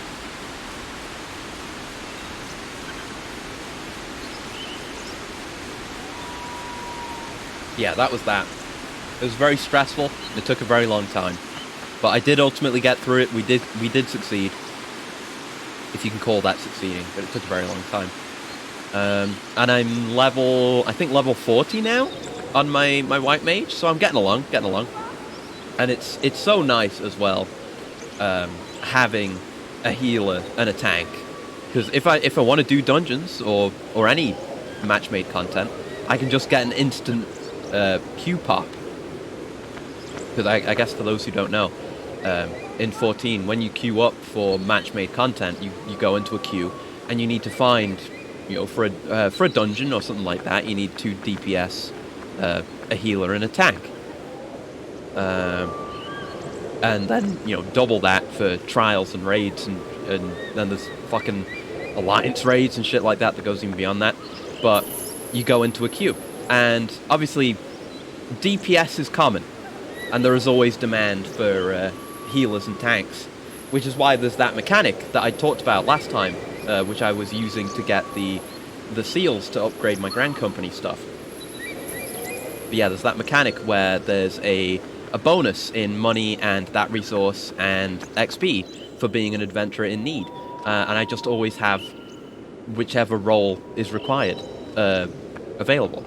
It's really nice, but also, because there are always those roles in need, you just instantly get a complete group whenever you queue as a tank or a healer, pretty much. So there's no delays. Okay, where does this need to go? I figured that because there's no way to reset these boxes, so whenever it's possible to drop a box down off a ledge, then you should do that. Because there's no way it can go back up, and I doubt you can soft lock yourself. So if there's a ledge and a box, you must push the box off the ledge. Always. I haven't even seen this entire area yet, but that is locked in. That can be considered progress. That's a way to think about these puzzles. Okay, but what do we actually want here? There's Elevator there. Does that go back up to Yorda? Probably want Yorda down here if there's sparks. Yeah, it's so neat though, because you've got this ancient seeming castle, and then there's the occasional fantastical elements, like the oh, we're on the other side here. Can we open this up? Yeah, there's the fantastical elements, like the Colossus blocks that Yorda has to magic out of the way. Yeah, she's on the other side. Is she? Wait, where is she? Is she above? Can you come down from there, Yorda? I don't know if she'd be able to drop down. She could drop down on the other side, that'd be fine. A group of the party of 3 Spanish players, and they kept screwing up a mechanic, and Spanish isn't part of the auto-translate. Ah, I wondered about that, actually. Because, they have, oh, yeah, okay. They have the thing, you can see if a player is, speaks Japanese, English, German, or French, but no other language. So I have always wondered, like, what goes on with those other players. I guess they have to say they speak another language, probably English. But yeah, I've heard about the auto-translate as well. So, yeah, that fucking sucks. I've seen a bit of it myself, and I've been told at length, both by the people that I've played with and people that I've seen talking about it in Novice Network, that most French players are fucking abysmally awful. Like they are that exact kind of player. What I've been told about the French, and I don't mind being biased against the French because they're French, and screw them, it's fine. But what I've heard is there are so many French people that are of a specific subset of French person. The French. Fantastic. Okay, so we should be able to get her up there. What about the box? I guess we'll get her up here and see what happens. Yeah, a specific subset of French player where they're very hard-headed, stubborn, prideful, I guess, are the words I would use to describe them, where they speak French, and they may be able to speak some English, I don't know, but they refuse to use any English. And not only does that mean they can't communicate with players, and they won't listen to players who are telling them like how to improve or how to do a mechanic or anything like that, but also they, most guides for mechanics and content and stuff, and this, I'm basically quoting what I've been told by a certain other player, but most guides are written in English, so they'll never know the mechanics either. Like, they will not have researched it or looked it up, and, they can't be told either because they won't speak English. So, generally, French players tend to be fucking miserably awful to deal with. And I've experienced it once. There was I think it was a trial? Yeah, I think it was a trial in Heavenswood, where you have to fight a whale. And I was matchmaking for that with one of the people that I play with. Ooh, bench! Let's sit down. And we got queued up for it. And a bunch of the players were French. We didn't know that at the time. But they just kept fucking up the mechanics. Like, I think there were there's a couple of ads. Yeah, it was the tanks. Because there's these 2 big ads that spawn that you need to tank apart. People not bothering to research stuff. Typical humans. Well, it's not that they're not bothering. It's that they can't because they refuse to speak English. That's what I've heard anyway. But yeah, there's these 2 big ads that come in, and you need to tank them apart. And we had 2 tanks, and I think they were both French, and they wouldn't do it. They fucked it up, and we wiped. And then I think they fucked it up again, and then people started leaving, so we left as well. But before we went, we looked at those players, and they were French. After the person I've been playing with said, yeah, those are probably French. And then we queued for it again, and we got in pretty much instantly. and then we just did it completely smoothly because there were no French players. It's just the way it is. That's the disadvantage of playing on European servers, I guess.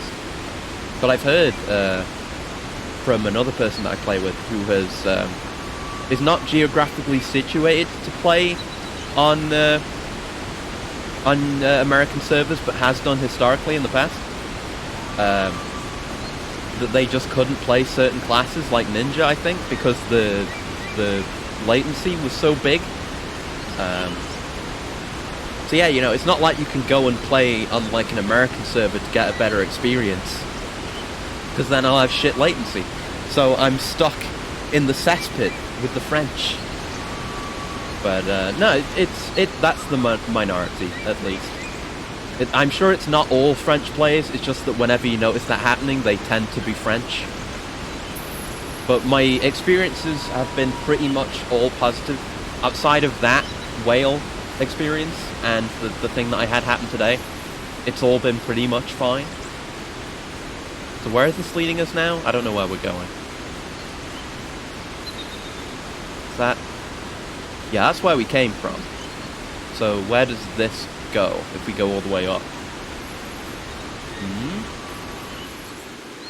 Ooh. Is this... Have we been here? Maybe? Have we been here? Where are we? We're... here? Yeah, we've been here. This is where the elevator was, right. Okay. I mean, there's got to be something with the box, right? We haven't done anything with the box. Do we just need to get Yorda up to there for something? But for what? And why? And what about all the stuff that's in here? So much going on in this goddamn game.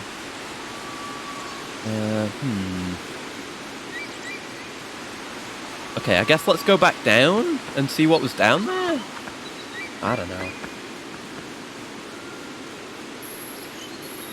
Nice that you can slide quickly down, at least. Yeah, that's how it is for the French. But I guess it sucks even more, because at least there's the auto-translation feature.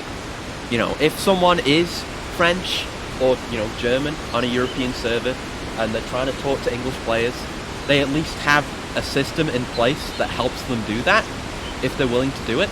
You know, good players are rewarded with tools to help them become better players. But... like, if you're Spanish, then you're fucked. Because, you know, you could have Spanish-speaking players on, like, most of the servers. Because, like, if you... I mean, I imagine a lot of them will just speak English, and that solves the problem. But, kind of, it's a shame to not be catered to, I guess. Okay, there's the blocks. We need to get Yorda over here. I don't think she'll swim. Right, you won't swim, will you? I can't even shout to you from in here, so I doubt it. Yeah, Spanish players, you have players in Spain, you have players in Portugal. I mean, they speak Portuguese, but it's basically Spanish. I have it on the authority of a Spanish person who I talked to many years ago. No, I have it on the authority of two people I used to know years ago. One Spanish and one Brazilian. That Spanish and Portuguese are effectively the same. No, she will not go in. What if Yorda could fly the entire time? I'd be fucking pissed. If she could just lift me over chasms and ravines and just hadn't done it, I think I would run her through with the sword there and then. Just the way it would be. But yeah, I guess English is a good... It is probably, you know, there's a good chance a lot of people, a lot of players are going to speak English. And I guess if, you know, there are these 4 languages that the game is kind of targeted towards, then the majority of players who play that game are going to have heard about it by either marketing or from talking to people who speak the same language or languages. So it kind of works out, maybe, but it's always a shame to not be catered to when it comes to language. But whatever. Okay, so I don't think we want Yorda to be here, but I have no idea what we want Yorda to do. There's no obvious immediate first step. Do we could cut these ropes. Could we do a Metal Gear Solid 3 here and cut these ropes? No, okay. That would be cool if we needed that for a puzzle or something. But no. No. Tragic. Nice rainbow too, by the way. Okay, come on, come on. Okay, so the box. I guess we'll get her over here and see if we can get her to climb up this side? I don't know why we would want her to. She's following. She's well behaved. Come on, Yoda. Okay. Are there any Yoda blocks around here that I missed? Not there. I didn't have a solid look over here. There could be something.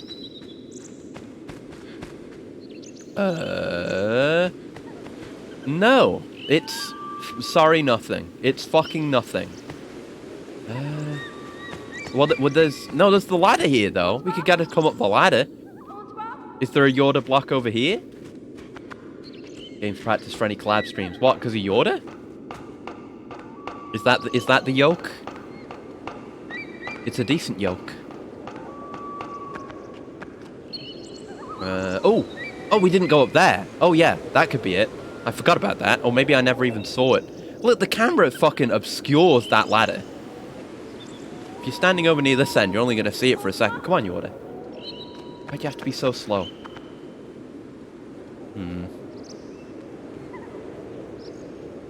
Yeah, that's not the most picturesque view, but I'm having to strain to... Oh, God, I'm blind! Oh, I looked into the sun. Oh, fuck. Eco is blind forever. Now, that'd be an interesting co-op game, is you have the character who can actually solve the puzzles, interact with things, use a weapon, but they're blind, and then you have the Yoda who can see, but is otherwise completely useless, and the two have to communicate. That could be interesting. But a game where you're blind and just have no way of seeing would be fucking difficult. Maybe... Ooh, maybe a co-op game where one of you is blind. Well, not exactly blind, but the only thing you can see is the other player. You know what that would be good for? That would be cool in VR. Do that in VR, and then the non-blind player can use, like, gestures and signals and stuff, and like try to point at things in the environment that the blind player can't see. Ooh, here's an idea. The brain is operating. I was trying to think, like, there's a couple of games that I've seen where the main character, it's single player, and the main character is blind. There's one where you use a tuning fork, and there's another one that plays off of sound that I think they're separate games. Where are you going, Yoda? She's very excited. Yeah, you can't really have a game where the player is completely blind. But very limited sight could be made to work, for sure. And thank you for the follow as well. Yeah, that could be cool. I just want more VR games, is what I want. Already a game like that, not VR. One can see but not hear. Other can hear but not see. Monsters are invisible but make sounds. Okay. Okay. And yeah, both of them having a limitation is another interesting one. Being reminded of a second-person game where you're seeing yourself through zombies trying to kill you. Siren! Yeah! I've been thinking about Siren a lot recently. Because I've got Siren 1 and 2 on the PS2. I think there's 3? I think it's Siren 1 and 2, and then Siren Blood Curse, which I think was on 7th gen consoles, I think. But you're probably thinking of Siren. Those games are really cool. And I absolutely intend to play those games sometime, if not sometime soon. Not only do they have that mechanic, I was actually watching a video that brought this up, so it's all fresh on my mind.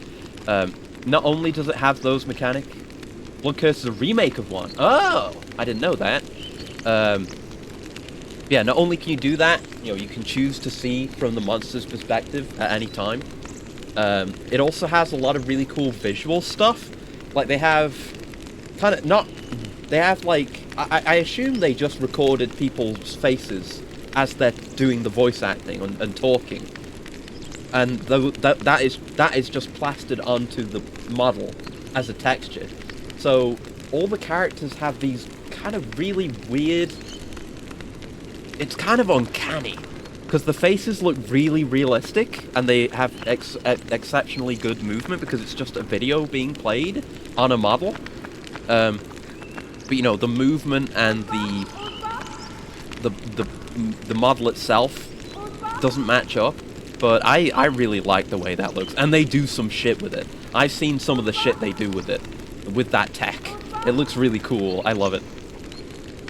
What's weird is Blood Curse is made by the same devs, but the cast is mostly American characters in the remake. Right, yeah. I remember, there's... I don't remember all the characters, because I haven't played it. I've seen bits of it played.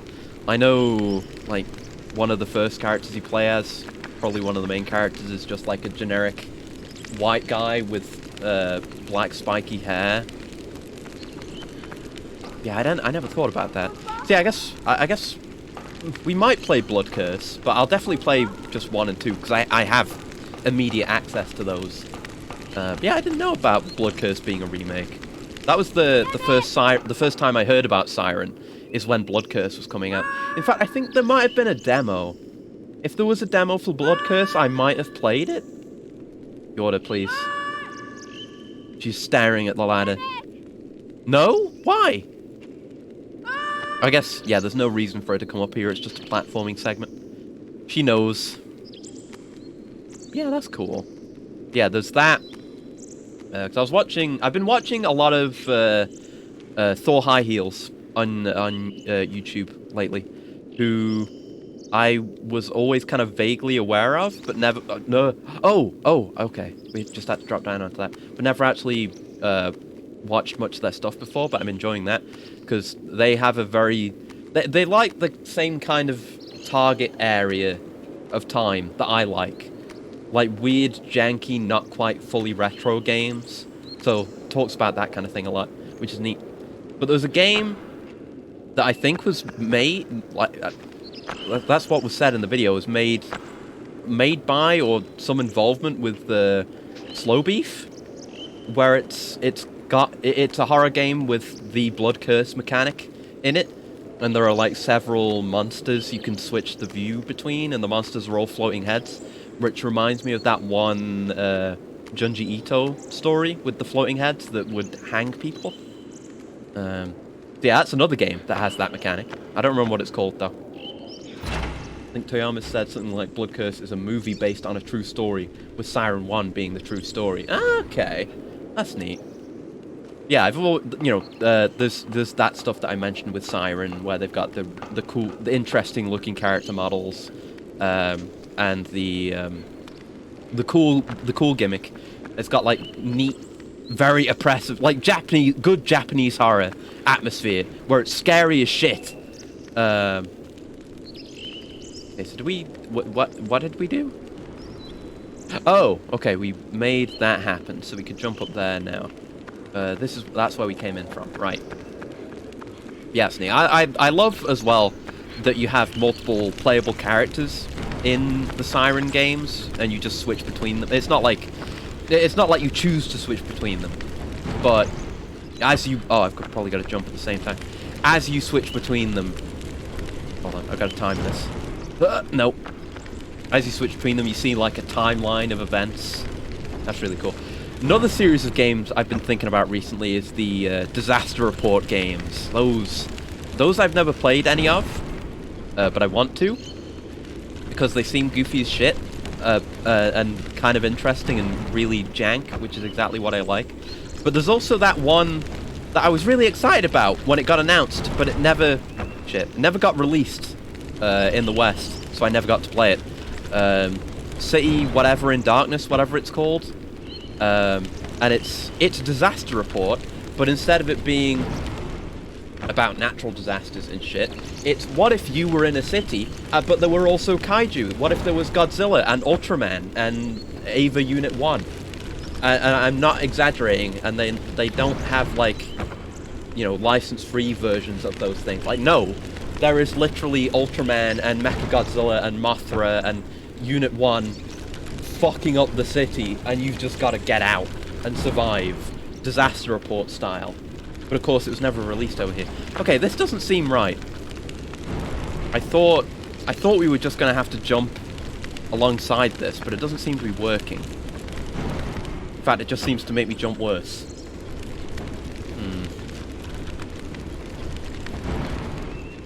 Yeah, I don't think that's it.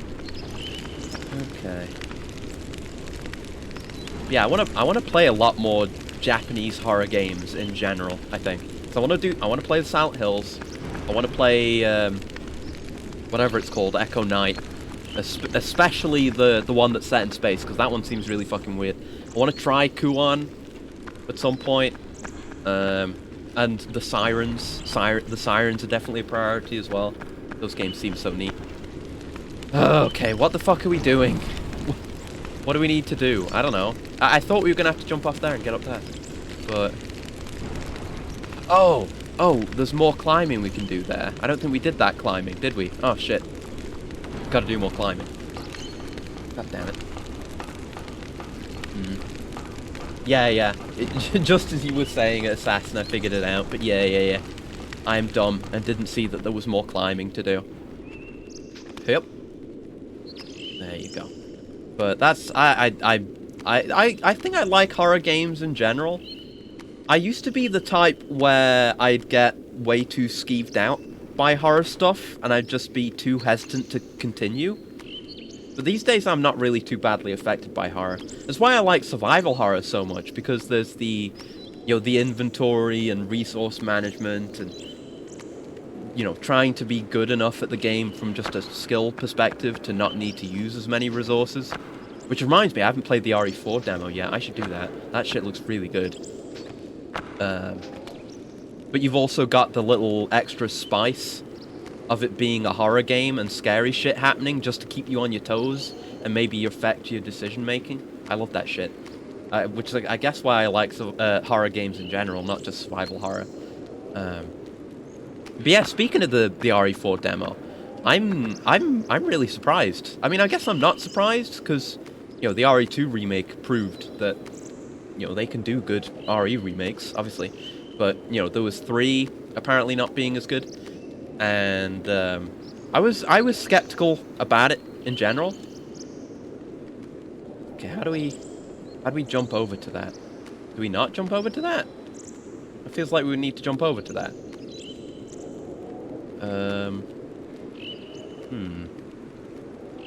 I'm not gonna press X, because that will just make me drop down. Triangle doesn't do anything. Circle doesn't do anything. Square doesn't do anything. Definitely seems like where we need to be. And this definitely feels like the end of this path. Yeah. Like we can't get around to the other side. How do we do this? What do? We've had a lot of what do moments today, haven't we? We can't get Yorda to help us with this. Also, nice bird. Bird is just chilling out and bumping into walls around here. Okay, I'm going to look at the walkthrough again, and then I'll continue that thought I was having. At least it's been a while since we had to look at the walkthrough. That's a success, as far as I'm concerned. We're going multiple pages ahead in the walkthrough. Let's go. Okay.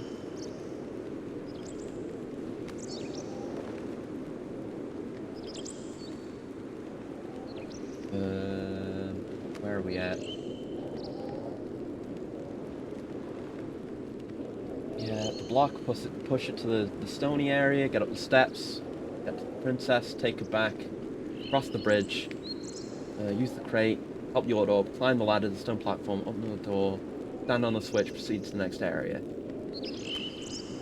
Yeah, climb up the ladder, railing, follow it to the platform, continue to another platform with a switch, hold this to start the machine at the bottom of the room, then proceed down the half ladder.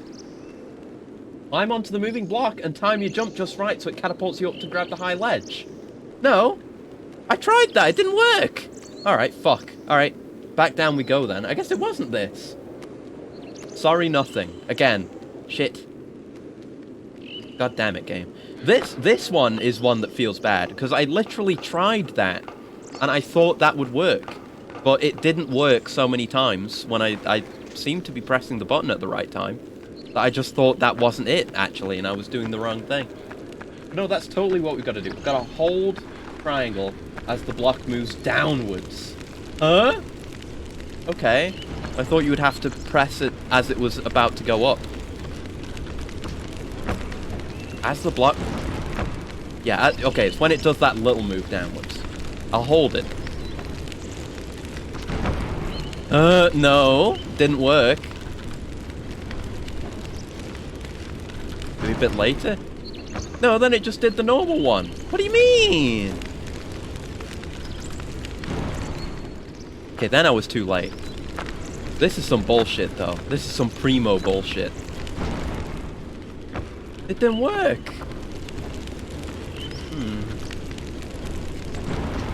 God damn it. All this proves is you just filled out the various trial and error this era of games had. I mean, this is different, right?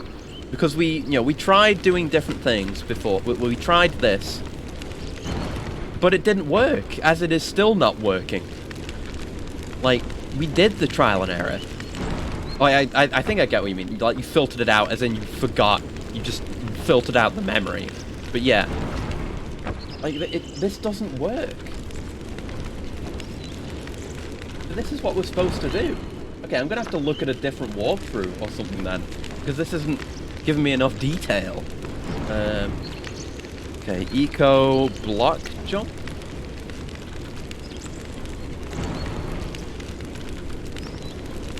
Yeah, inside this room we get the... Oh, they changed stuff in the HD version? Well, yeah, that's not even what I know. That's not even what I want. Okay, here's a video. This is the PS3 version, though. Of course, it's a guy showing his fucking face. We don't... If you're explaining something in a video, you don't need to show your face. We don't need to see your face. You don't need to see anyone's face on the internet. Don't do that. Pointless. Also, you're just fucking going on and talking and talking and talking. Shut up. Okay, yeah, you flip the switch. The thing is going.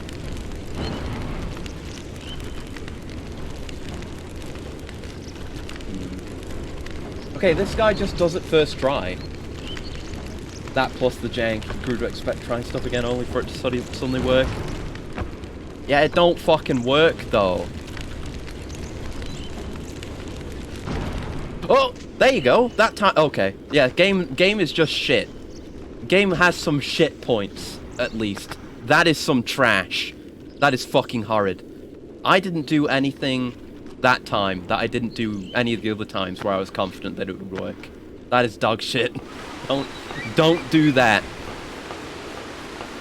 What an inverted thrill. Okay, now we can move on, at least. I was very close to just playing a different game for the rest of the stream then. Oh dear. Just works, I guess. Except when it doesn't. You know, Todd never learned that lesson. Oh, okay, that's the way we went in. That's the room we were in. This is just outside there. There's a box. Always happy to see a box, I guess. The saying this is limited to games in this area isn't quite right. Modern games aren't free of these glitches. Yeah. I mean, I guess it depends, right? Because a lot has changed in games in general since this time. Because now there's the indie scene, you know, AAA development has bloomed into the horrendous multi-million, billion monstrosity that it now is, so it's hard to compare. Like, I'm sure you could find some game or games that have issues that are as bad, if not worse, but... Oh, fuck. Alright. That definitely seems like we gotta jump onto that. Oh! I'm getting washed away! Oh! No, that's gonna waterfall me! I know where that goes. No, I don't want to be there. I don't want to, though. I don't want to go all the way back. I'm gonna have to do the jump again. I don't want to do the jump again. I really don't want to do the jump again. I really don't want to do it. Please don't make me do the jump again. Oh, no. Oh, I'm not feeling positive about this game right now. Oh, all the way back. And odds on Yorda getting kidnapped again.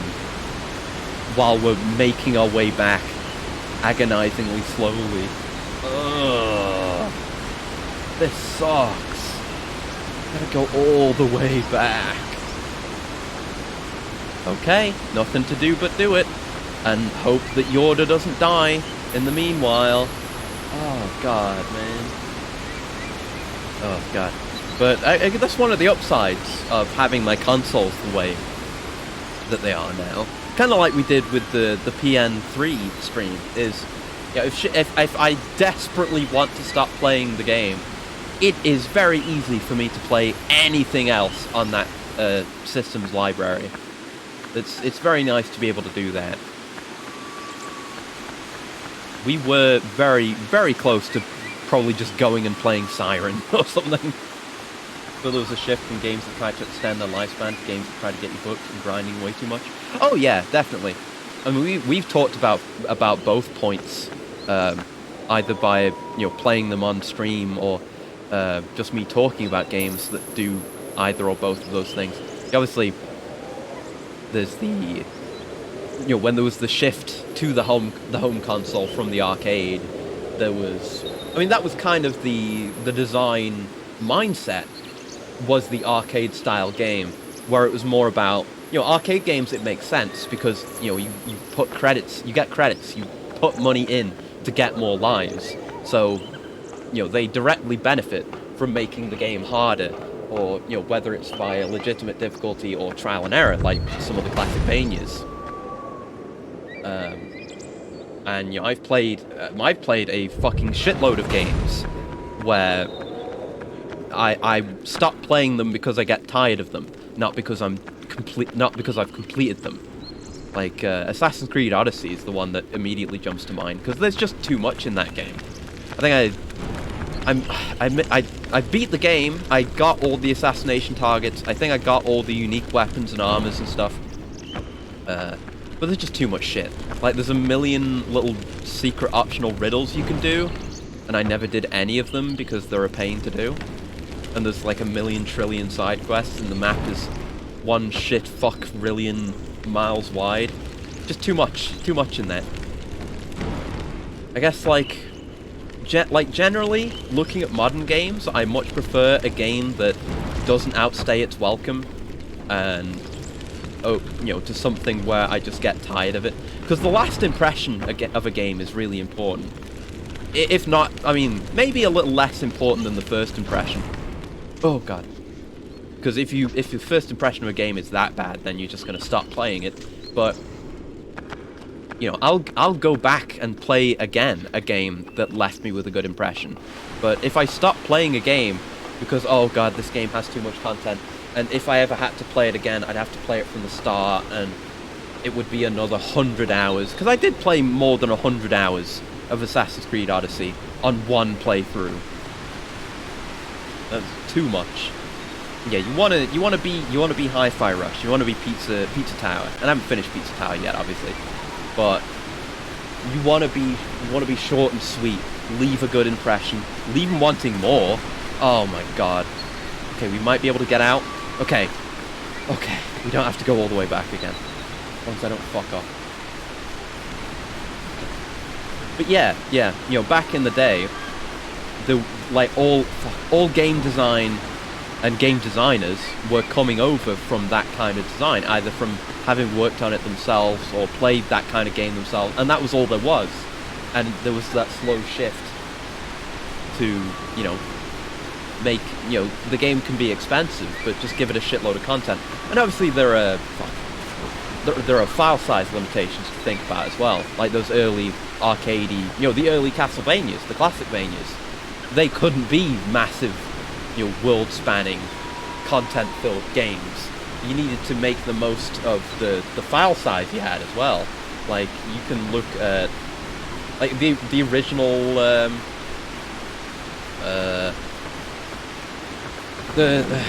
which ones am I thinking of? Which Mario am I thinking of? I think just Mario World, the first really big, good one. But, so many of those, there are so many reused sprites. There's the shit people know, like the Cloud sprite being the same. Okay, that's stopped now, good. the cloud sprite being the same as the bush sprite and stuff like that. Oh, and a stretch from bloating. Thank you very much. And hello. And a coolant. Let's stretch. Oh, very good. Okay. And a coolant. 1 second.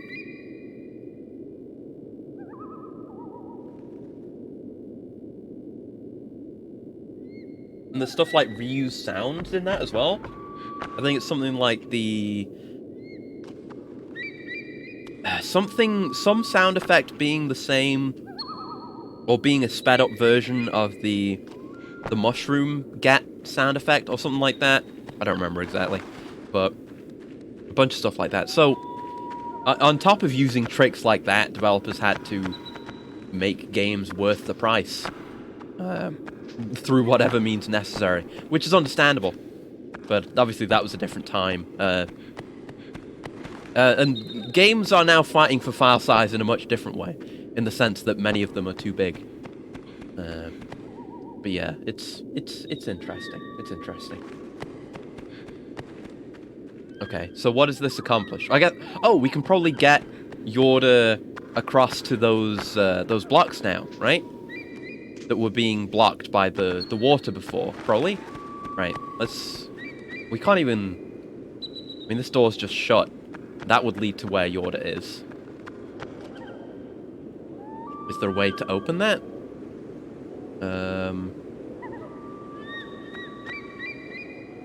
I don't see anything. Is there a lever or a switch that would make this much easier? I feel like there must be. Let me look at the walkthrough, see if there's anything for this. Yeah, shut off the flow. Drop into the dry bed and call for Yorda. Okay, no, have you opened it? When did you open the door? To the left of the staircase is a lever. Oh. Where? Where? To the left? This way? Is this way left? There's the box. Lever? Where? Where is there a lever? Not the best visibility, this game. It's like finding a needle in a haystack sometimes. Over here? Oh, hidden behind camera angles. I see. Okay. Alright. Yeah, that would have made things much easier as well, but whatever. Whatever. Wouldn't have had to do the jump a second time. Right, come on, Yorda. Come on, we're going. Come on. I think you can just get it to follow behind you, but I don't trust it. I don't trust it to do that at all. Okay, so I think we want to, yeah, get the box in there, probably. Because it's a way that the box can go down, and if the box can go down, then you should make it go down. Game's are tougher when you're not playing this era regularly, that's for sure. Oh yeah, definitely. Oh shit. You'll always be kind of attuned to... I mean, you know, people will be attuned... You know, there are people who are not attuned to games at all. Like, you could give someone a controller and be like, oh, play this game, play GTA 5. And they would be awkward as shit, and the things that are obvious to us would not be obvious to them at all, because they're just not used to it, they don't know. It's weird when you give yourself that perspective. Remember your first time encountering games where the camera didn't move for you? And it was important to move it myself? Did it feel frustrated at first? Yeah, there's always going to be a period of acclimation. Whether it's mechanical controls or just design philosophies, what's expected to be assumed by you, and stuff like that. Okay, so are we good to drop out? I hope so. I hope Yorda will follow. I really desperately hope Yorda will follow. Okay, yeah, okay, we can just handhold her through this. I thought this was going to be a much bigger drop. Yeah. But yeah, like, for me, for example, to give a recent example, you know, I've been getting into Final Fantasy XIV, and, oh, please say she followed with me. Yeah, she did. Okay. And that is a pretty much completely fresh experience for me. Like I've said, I've played a bit of WoW, tiny bit, but, you know, never really got into it. But it is a complete it's a completely different kind of game, and the things you've got to pay attention to are different. Early on, and even now, like whenever I'm getting used to I think we need to get her out here now. Yeah, whenever I'm getting used to a new job, for example, or trying to use new abilities, trying to change my rotation, then most of the time, I'm not even looking at the majority of the screen. Like, I'm not looking at the enemies or anything. I'm looking down at my hotbar. I'm looking at my hotbar, and when I'm healing, I'm looking at, like, the player health bars, because there's a little UI element on the side that shows you their health, or I'm looking at the aggro. I'm looking at boss, or the enemy bars that are also displayed on the left, and their aggro and stuff. And I'm barely even looking at the game, and I'm sure as I get more comfortable, and I get used to my rotations and stuff, I'll be looking at the game more, but there's always, with a new genre or a new type of experience, interactive experience like that, there's always going to be that adjustment period, and that time where you're just fucking flailing around and have no idea what you're doing at the end of the day, and just feel very confused until it becomes natural.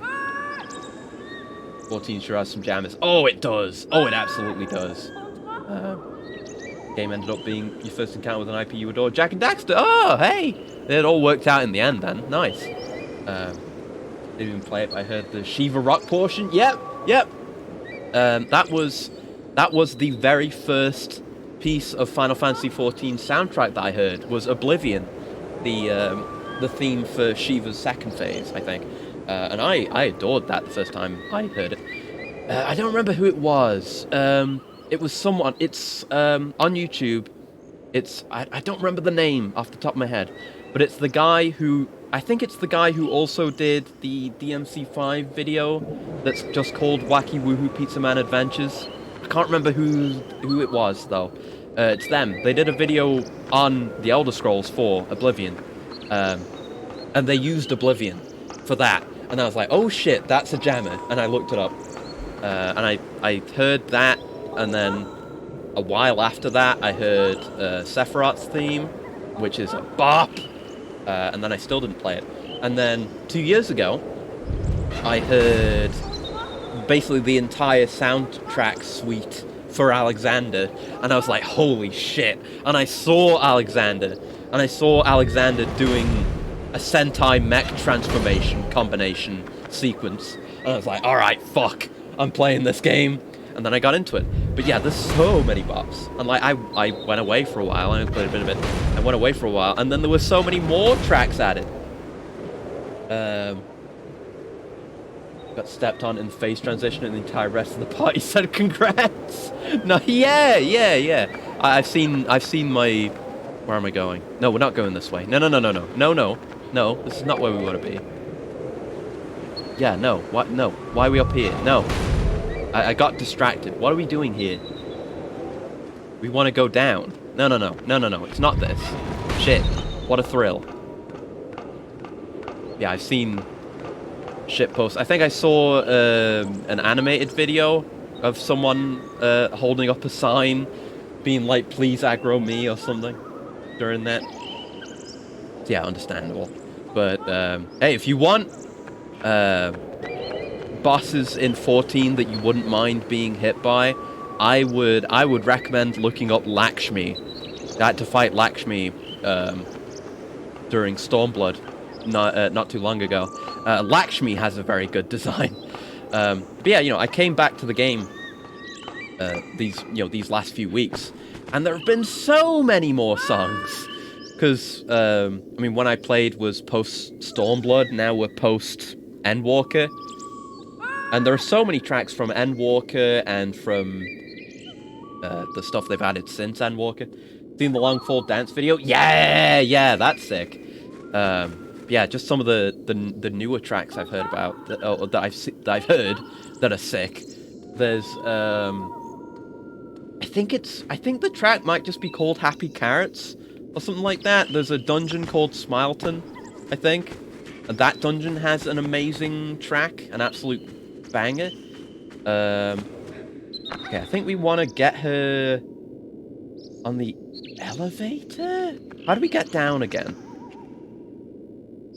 I think the elevator, because getting down from where we just climbed down from on the right is just via the chain, and she can't do that. Yeah, there's that. There's, I think it's called In the Balance, is a bop, absolute bop, really good boss theme. There's one with a name that I struggle to pronounce. Let me go look it up. Yeah, it's like the thing, the Roman thing, where it's like the V, but maybe as a U. I don't know. It's I'll put it in chat. It's that track is a banger. There's a track called Scream, which is really fucking good. There's a bunch of really good stuff. Oh, and that's not even the stuff that came with Endwalker. Is this it?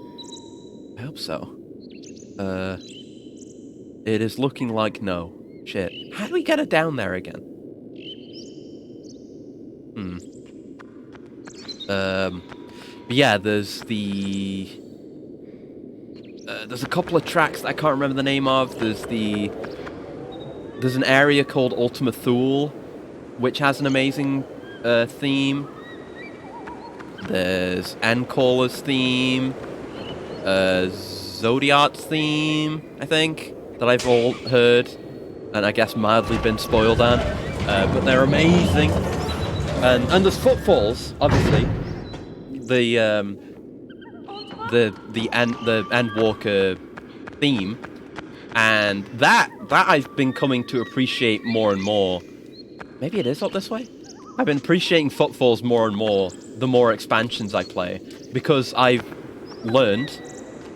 Wait, no, probably need to bring her up, don't I? Like, by standing here.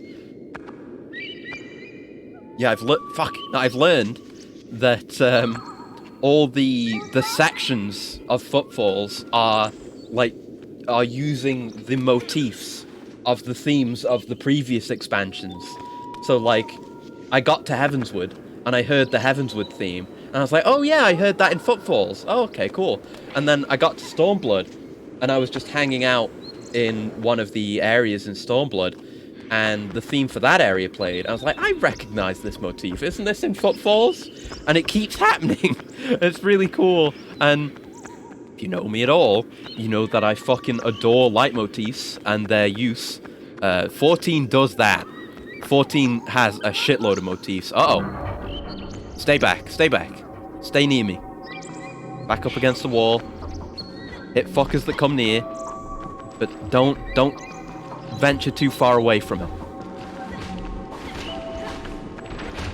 I want to see if I can get through encounters without it getting grabbed. It's going to be hard with these flying guys.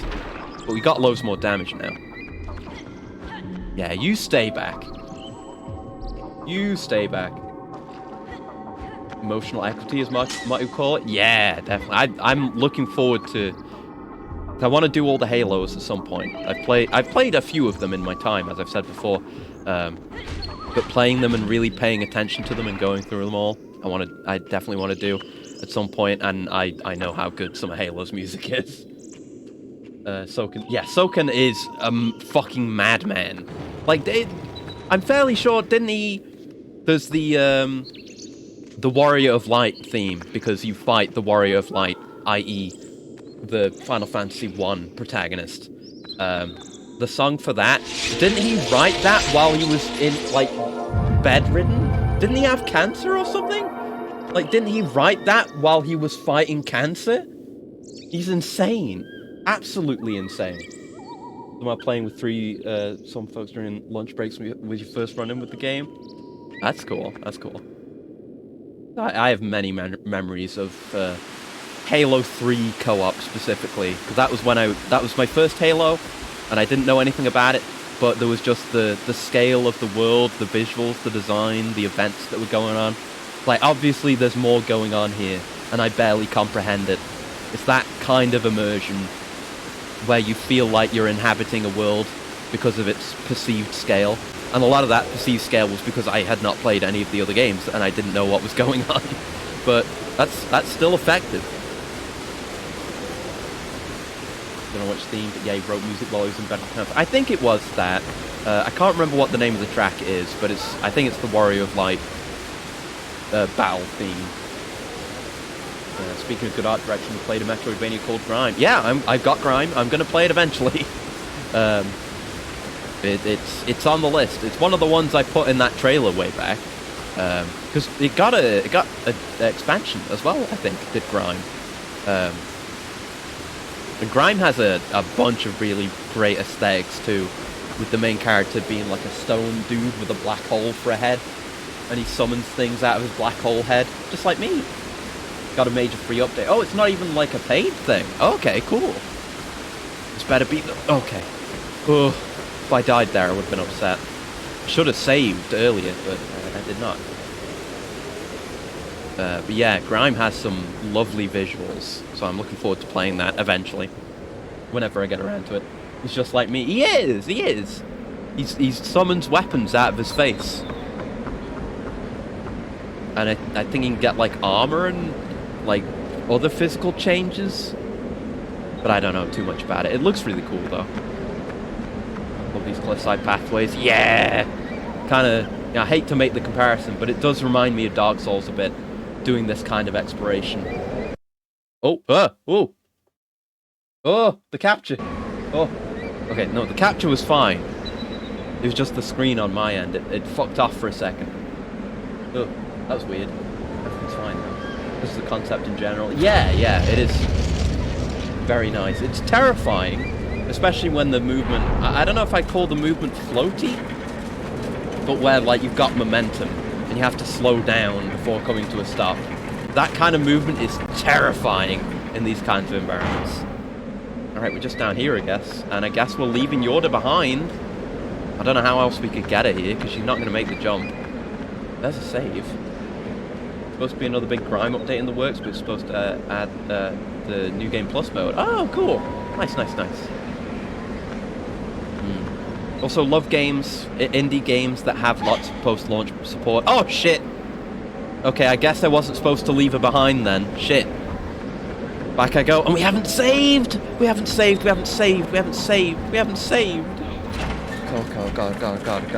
Oh, no. Oh, please tell me we have enough time. There wasn't anything to do for her. This is taking so long. It was so long ago when we saved. Fuck. Go. No. Where is she even gonna have been taken to? It better be close by and visible. Shit.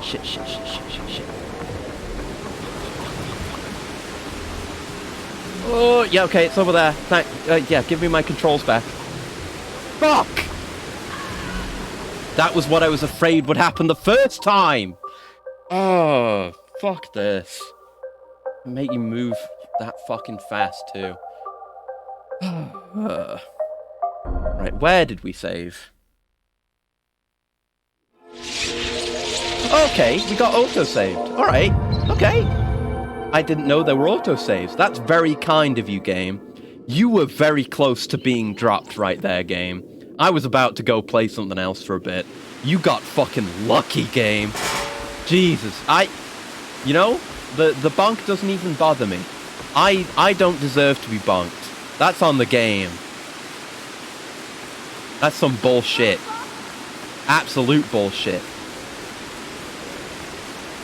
You know, if you're gonna make her get captured, I mean, I appreciate the autosave. That was kind. But you've got to make it so it's at least possible to get back there in time.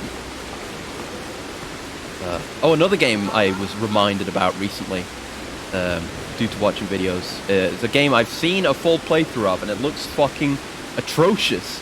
And it's on the 360 and the PS3. So it's just in my strike zone. The right kind of trash, the right era of trash, is Vampire Rain.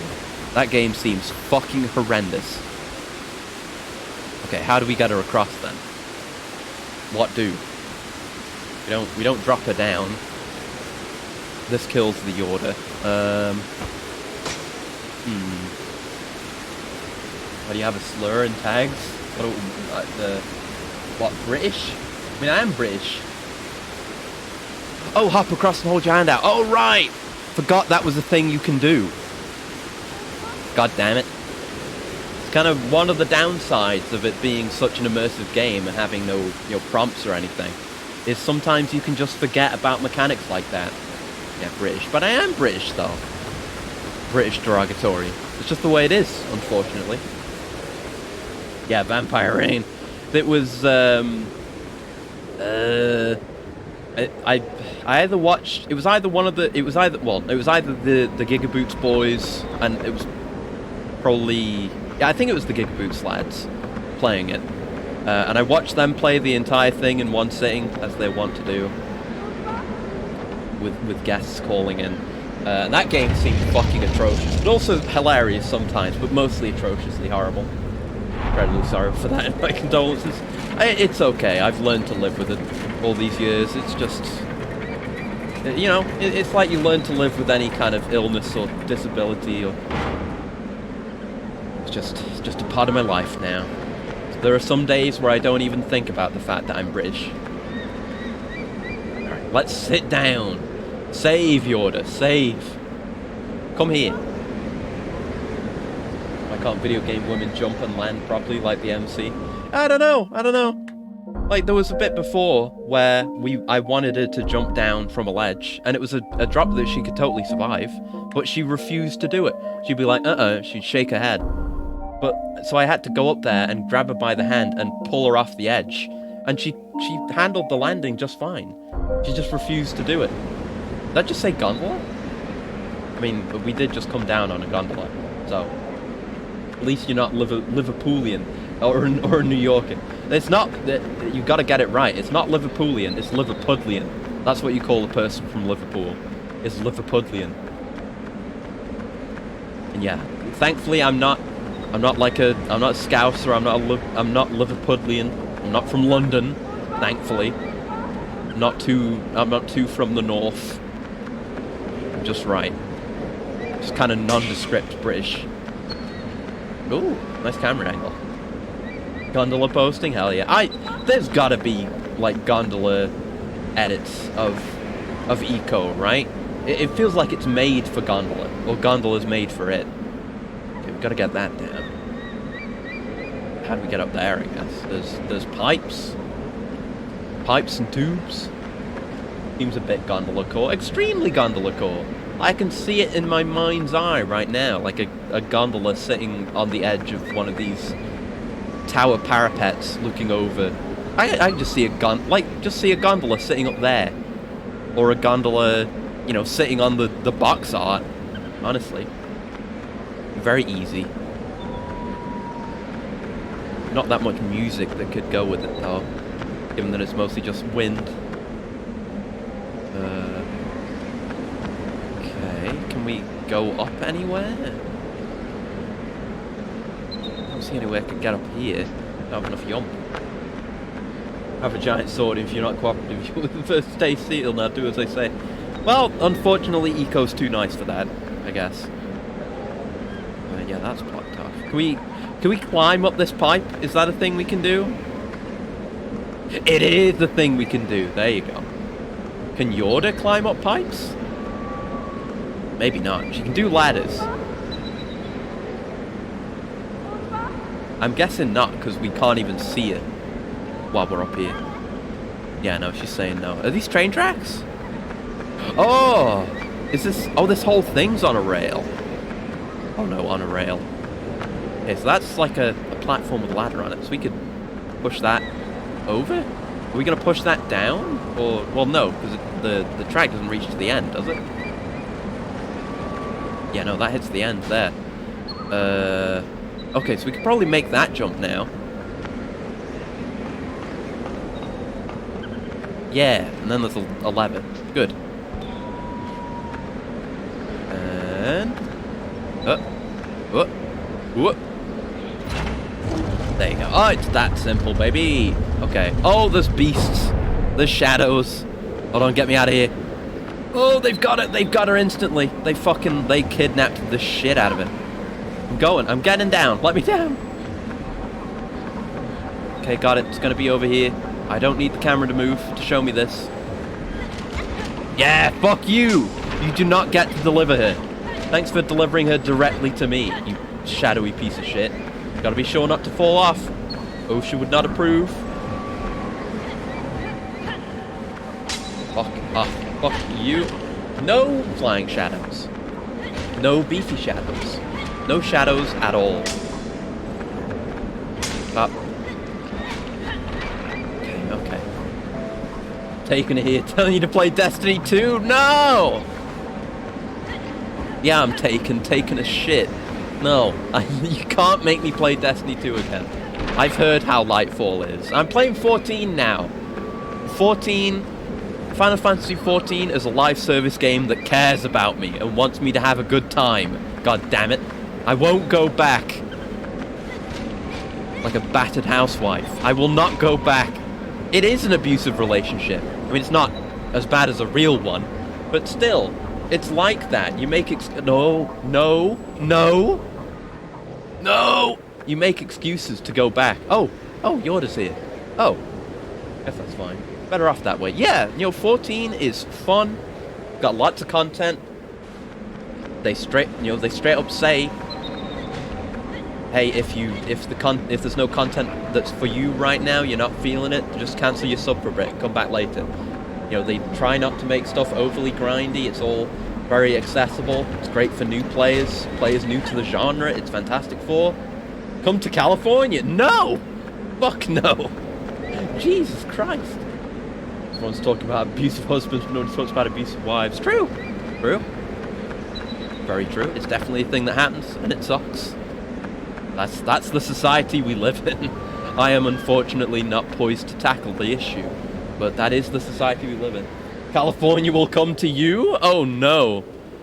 Is it just gonna detach from the rest of the continent and sail over? Oh no. It's scary to think about, honestly, that there's unbroken ocean between my country and California. That is frightening. It could make its way over. Okay. No more scariness. Just blinding light. Christ alive. California will shoot its way to me. Oh god. Not with their gun laws, they won't. But yeah, no. As much as I like the Taken, they don't do anything with the Taken. I got Whisper of the Worm, and I got my cool Taken ship from doing Heroic Whisper, and I am happy to not go back. Oh, we're back here? Oh no, we haven't been here. This is up above. Okay.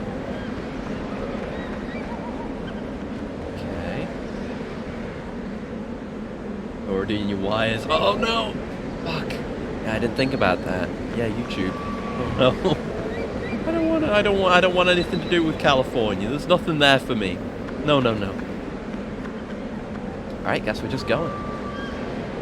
I'll do all the work again. Don't mind me, Yorda. Jeez. Just gotta hold on to the edge.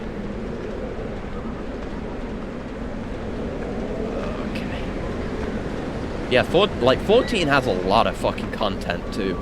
Like stuff, you can play the game for hours and hours and just find out about new shit. I've never touched PvP. PvP doesn't even seem that bad, so I'll have to give that a go at some point. The rewards. I think you need to PvP for a lot of the Garo collaboration stuff, and I want all that. And there's a really fucking sick mount you can get from the Garo collaboration as well. I really want that. Standing on the edge of the crater. I always think of that, I think that's what I'm thinking of, the Donkey Kong, the DK rap version of Nuclear. And it goes like that, of the crater. I haven't heard that in ages. Better off going to Washington, weather there's better and it's not as dumpy. Oh yeah, definitely. And then I can go to a small Washington town and then live out my my Twin Peaks dreams / nightmares. Save! I need to watch Twin Peaks again. One day, one day. And I'll actually remember to watch Fire walk with me this time. Promise. Okay. Yep, have I just saved twice? I don't know. Doesn't matter. No, I don't think we did, because we didn't wait this long. Okay. Yeah, there's all the, there's relic weapons. Shit. Kind of the equivalent of doing exotic quests in Destiny 2 is doing the relic quests, the relic weapons in Final Fantasy XIV. With every expansion, there is a very long chain of quests and content that you need to do to get what are effectively the best weapons for your class. And I think you can get them for there's the equivalent for tools, maybe as well for the crafting and gathering jobs. Love Gondola, yeah. He's such a comfy, happy little dude. Such a vibing little dude. Love him. Okay, very glad I was safe there. So we can get back up there if we need to. I don't think she'll come down though. She wouldn't be able to go across here anyway. Okay, across we go. And yeah, I don't know what's required for a lot of them. I think we might not even have... Maybe we have the final form for the Endwalker relics, or maybe we don't, I don't know. I've heard some complaints about the Endwalker relics, because a lot of it is just you buy the stuff you need from vendors after getting a particular currency from just doing the content you would have been doing anyway. But I don't know. But I know about Eureka, and apparently there's another Eureka-like thing. Where the fuck are we going? Are we going up? But there are like entire regions that, well, they get you a bunch of other stuff too, but you have to progress through entire unique regions like Eureka, and apparently there's another one, maybe, I don't know, to get some relic weapons. So there's a lot of long-term content too. And, you know, they're very good statistically, but even if it's not the most recent relic, okay, there's a chain there. You can still glamour it. You can just change its appearance, or you know, change the appearance of a good stat weapon. What's down here? Okay, that's just to jump over there, and that climbs us up there. And there's ropes which we could cut. Okay, so we want to go over there. Yeah, I haven't done any glamour stuff yet because I'm still leveling my gear like basically all the time, and I don't have much stuff that looks good now anyway. But yeah, that's nice as well, just being able to transmog all your stuff. Okay, we can't... Okay, I can go left here, but I couldn't go left when I was up there. Oh! Shit me! Oh, that scared the shit out of me. Oh. And yes, you get funny gondola and Spurdo talk, which is always fun. Evergreen. It's an evergreen language. It never stops being funny. Just to see. I've got a cat picture saved that I've had for years that I think is the file name is in Finnish, and I've never known what it says, but it just looks funny. Okay, so we can cut. Can we cut these? Because we cannot cut these. I don't know why we'd want to. What are these connected to? Want to cut those? Maybe we don't want to cut anything. Could be.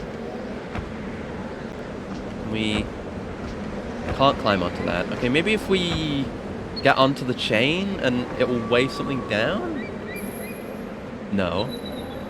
Okay. How about jumping and slashing to get the ropes? That's worked before. No. No! Not this time. Okay. Well, we can carry on down that way. We don't have to do this yet. Let's not jump down there. Let's climb down a bit more safely. No! There you go. Do this. You swing and jump kick the bridge? Maybe. I guess we're going to go back down there anyway, so let's give that a try. Yeah, why not? It's a good suggestion. Yeah, I do not know any Finnish. Only bit, well, aside from, you know, Spurdo and memes and stuff, The only exposure I've had to finish is in the game Control, which I will go back and play again at some point. That game has a metaphysical, godlike Finnish janitor, and it has a really good Finnish song in it, actually, that slaps really hard. Can't understand any of the lyrics. Oh, that did work! Oh, good shit! I know Perkele. Perkele. Perkele Satana. I mean, there's also My Summer Car, which I've played a bit of. That I've had some exposure to Finnish from there. But Control is the main one. In fact, I'm gonna find that song right now and play a bit of it for you because it's really good. Control.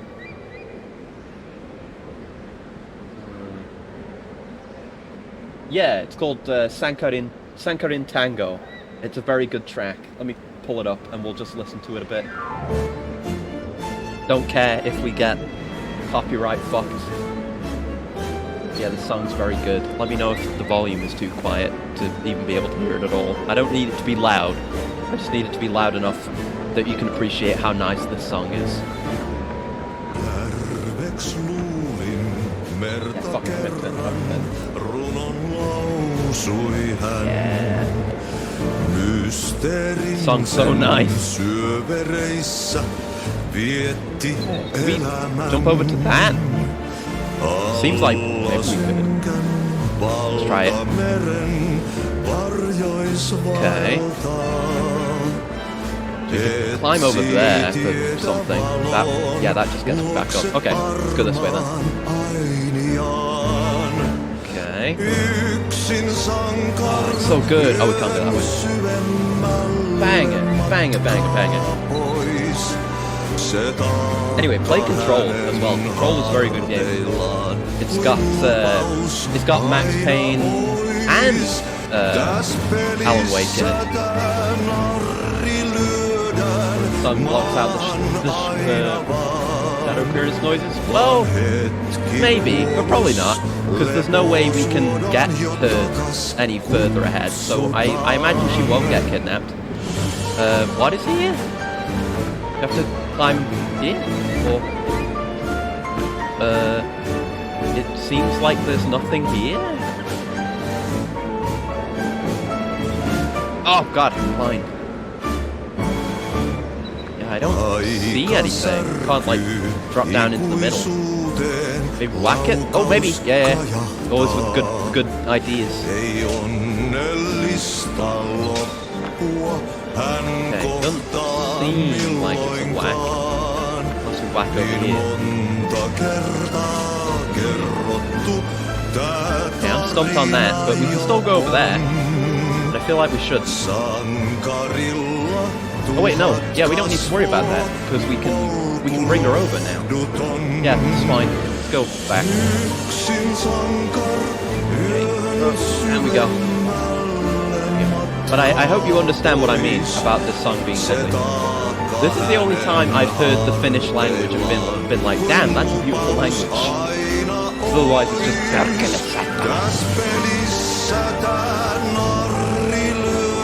Yeah, the rolling of the R's, which I can't really do. I mean, I can do a kind of okay but I'm bad at rolling the R's. One of the issues of not having a tongue, I guess. Come on, Yoda. Yoda's stretching. Come on, no time to stretch, we're leaving. Such a nice track.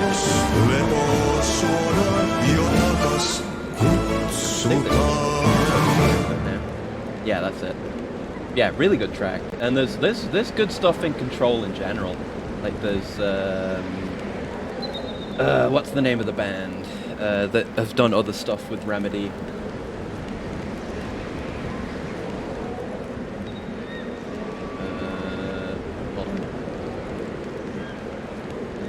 Oh yeah, Old Gods of Asgard did a song for it. I think they've done other stuff with Remedy. Can I link Finnish rap or punk rock? Yeah, please do. It'd probably be sick. Like anything that's punk or aggressive. To me, feels like it would be a perfect fit for Finnish. Reminds you of the Reiko Cup Soup commercial. You're right! Yeah! I know exactly what you're talking about. I know exactly what you mean. It goes ooh. No. Got it. It's like ooh. Some da da da da da. The soup in a cup. Royco, cup of soup. Or however the hell it goes. That's a banger ad as well. Is that Finnish? Old Gods of Asgard is the fake in-universe Remedy bands. So yeah, they do Remedy songs. Oh, okay. All right, cool. Oh, bums. Yeah, that I'm gonna fucking pull up that cup of soup commercial. That's such a good commercial. I'm glad I'm not the only one who knows that. I love that. I've loved that for years. It's so good. Like, the first result for this only has 200k views on YouTube. I'm gonna pull it up. So good. Oh, you need to watch the video.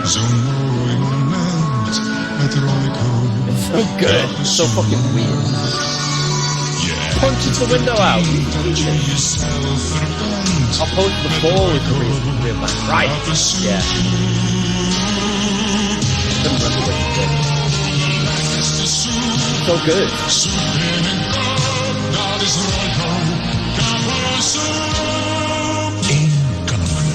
It does sound like that. You're right. Anyway, here's the video. Oh no, you already posted it. Thank you. Oh, wait, is that? No, that's the finished rap. Here you go. There's the cup of soup commercial. I'm gonna pull up this. The finished rap or punk rock. Let's have a listen. Time to discover. By Chlamydia. Good. Oh yeah, yeah.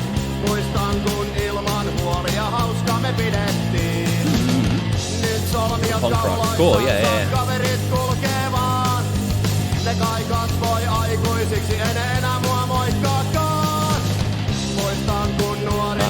There's not a I'm looking in the comments. Any translators want to help this innocent American Christian boy understand what he's enjoying through his eardrums? Songs about being young, he thinks about how they used to do fun stuff all the time and drink. And nowadays all his friends grew up, but he stayed. Main verse means, I may not ever grow up to an adult, I just want to have fun. Yeah, that's a relatable issue. Oh, and I see not only is the band called Chlamydia, I see in the album art there, I see a word that says masturbatio. I wonder what that means. That can mean anything. Oh, those wacky finish. Yeah, nice. That's a good jam. I appreciate that jam. I'm always happy to hear new music, because I'm so often stuck just listening to whatever, like, handful of things I usually listen to and cycle between. So I will always appreciate it. Okay, so we've probably got to blow up the radio tower, or whatever the fuck this is, the water tower thing. What is it even? Yeah, it's a water tower. The Animaniacs live up there. Yeah. So I guess we got to throw it from here? Maybe? Mayhap? Can we even throw? Throw? That's a drop. I guess we would probably have to use square to throw, and there's a fire there. Oh, and here's the rat. Let's see.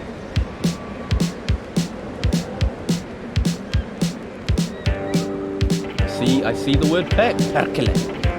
Yeah, I rolled my R then, a little bit. I just can't do it reliably. I guess I can only do it when I'm saying percolate. And only sometimes.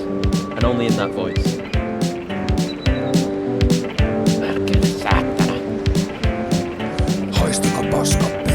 Oh, yeah, this is what I was thinking of when I was thinking of finished rap. Yeah, say the funny finish word. Just go. It's the only Finnish words I know. Yeah, just put them in the rap song. Why not? Okay, so throwing experiments. Okay, I don't think we have a throw. Square's not doing anything. Triangle jumps. Circle drops. X? How about X? Yeah, that's pretty good. That's pretty good. Thank you. Thank you for sharing and the recommendations. Good stuff. Oh! Okay. Okay. I need to be moving the stick. Oh, that fucking flew. Alright. Alright, apparently Eco has the strongest throwing strength of any demon child ever to live. Who knew? Jesus Christ. Alright, this time for real. We've learned.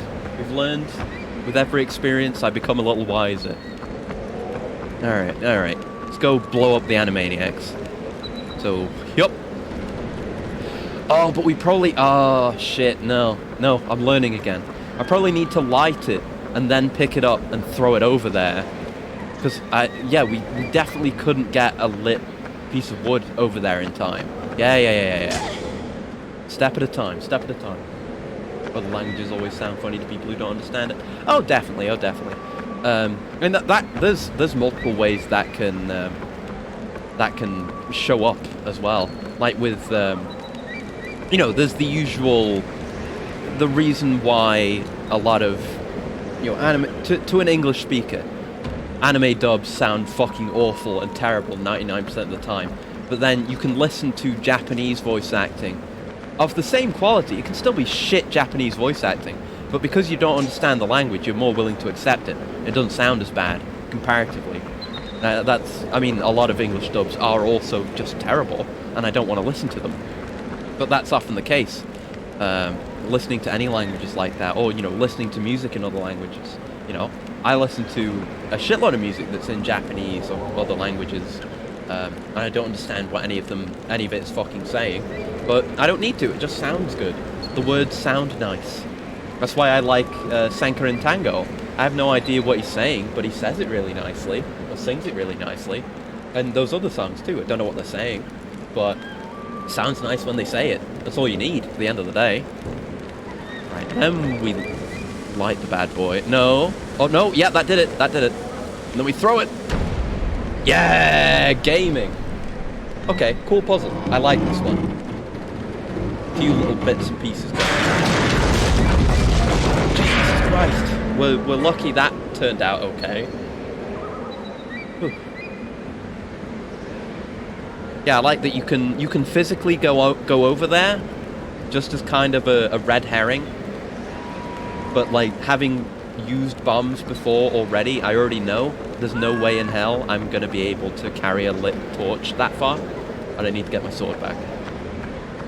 Almost forgot to get the sword. Japanese voice actors usually more willing to dive into the kayfabe. Yeah, definitely. You always get shit with English dubs, where it's like people, like English speakers, saying Japanese names and honorifics. And I whenever I'm reading Japanese stuff, I usually like the honorifics to be there, just for learning, really. Like, oh, they would say this honorific in this situation, shit like that. Even though when that's spoken, it often comes off as weird. Yeah, it's nice. How do I know if Japanese is good? Well, you don't. That's exactly the point. You can listen to pretty much any Japanese voice acting or voice acting in a language that you don't understand. And unless it's really bad, or the language is, well, because Japanese is, for English speakers at least, I can only speak on behalf of English speakers, is a very different language. Like, someone who does not know any Japanese and has never listened to Japanese before will hear someone speaking Japanese fluently and be completely lost because they don't understand. There's no relationship between those two languages outside of, like, loan words. So it just, as long as someone is saying it with a reasonable amount of confidence and it's coming out naturally, then they will accept it as is. Watch fan subs? Yeah, exactly. If there are a lot of TL notes because the team couldn't do a thing without all laughter, then it's probably good. Yeah. There you go. But you can listen to cheesy shit and not even really know that way. Oh god, fuck, Jesus Christ. And I don't know, there might be... I mean, obviously there are good voice actors, but I think a lot of bad voice acting, when it's not the first language of a game, comes down to direction very often. Because, there are very noteworthy and obvious examples where it's a Japanese game with Japanese direction for English voice talent. Like, look at Resident Evil 1. Look at Silent Hill 2. Like, Eddie, there are monsters everywhere, and you're just sitting here eating pizza? And what a mansion! Now it's Wesker's turn to disappear. It's especially effective against living things. You were almost a Jill sandwich, shit like that. And those are fucking hilarious and iconic, but it just highlights, like, a lot of the time, situations like that, the director will have a very specific vision of how they think things should be said, even if they don't know the language. And that's how you end up with very funny voice acting. Tried yourself into editing shit for lovely fan subs? It's tough, one episode could take hours. Oh, I imagine, yeah. Having, you know, experienced doing, like, putting subtitles onto videos is a fucking pain. It takes a million years. It takes way longer than you would think going in. So I absolutely get it. I've seen some, I think people use specific software for putting subs onto things. Like, I've definitely seen a screenshot of fan subs being put onto Kamen Rider episodes. I don't know what's used for that, but that seems like it would make it easier. But still, it would take a million years. Even if you've got a complete transcript, like, you don't need to do any of the translation work yourself. You've just got the text, and you need to put it on the screen. You need to get it to appear at the right time and disappear at the right time.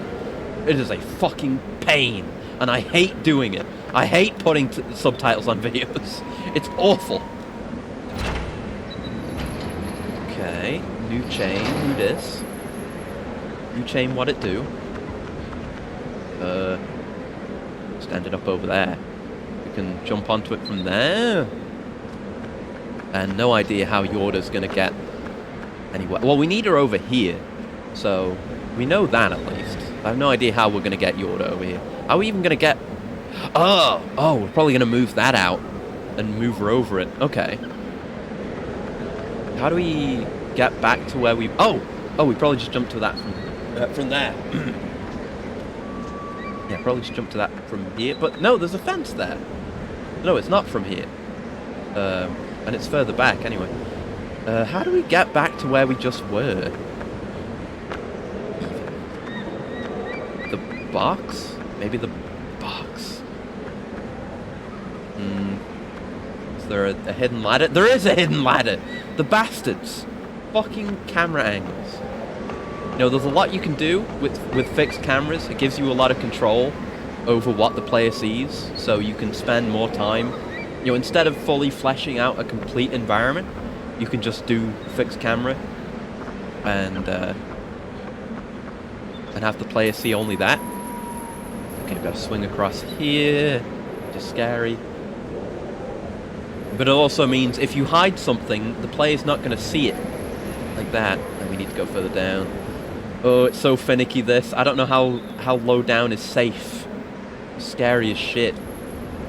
Swinging off these. Is that going to be enough? Maybe. Almost pressed the wrong button. Okay, yeah. You've got a pretty strong jump, so that's okay. Alright, open the gates to Sen's Fortress. I was doing it the wrong way.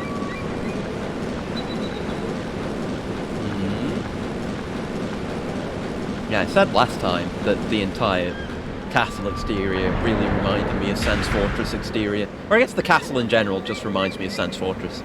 That vibe has not gone anywhere. And I even made the Dark Souls comparison a little bit when we were on that cliffside area. That reminded me of doing some Souls exploration. Like when you're taking the Skeleton Key shortcut down to the Valley of the Drakes and the back way into Blighttown, that area. That's what that reminded me of. That kind of place. Or some of the cliffside areas in Demon Souls as well. Okay, so I think if we drop down here, we can lead Yorda across. Ugh. Okay, where is she? Oh, she's there. She's blending into the environment. Her blazing white outfit. Wait for TL to finish translations. So it sounds good. Edit on top of Animu. Tedious hard work for 20 minutes of enjoyment. Exactly, yeah. Made your jaw drop from One Piece fan subs with special effects on the text. Yeah. Oh shit! Whoa, whoa, whoa, whoa! Whoa, motherfucker, whoa! I didn't even leave her alone, you piece of shit. Where's she even going? Over here, I guess. I hope. Yeah, good. Alright, leave her alone, you piece of shit. Well, thanks for bringing her back here so I could do a save. Why the hell not? Since you've made me do it. You have to time the text to fit the mouth movements and shit. Oh god, yeah. That sounds fucking awful. Because only... Okay, I guess she won't sit down because there's baddies. Yeah, that's still there, so she won't sit down. Are there other enemies? Oh, yeah, there are. Shit. Because the only, like, subtitling I've had to do didn't have anything, didn't have any mouth movement, really. All I had to match it up to was the sound of the voice whenever I do it. And it's still a pain then, so I can't imagine. And yeah, plus with effects and stuff. And like when, I've seen when people do, the way they do it, they use like I think the same subtitling method, software, whatever, and like blank out some text that's like on a wall or a sign or something, and then put the translated text over it in a way that actually looks really natural, and it's actually skewed and distorted to match the surface that it's on. That always impresses me. That's great.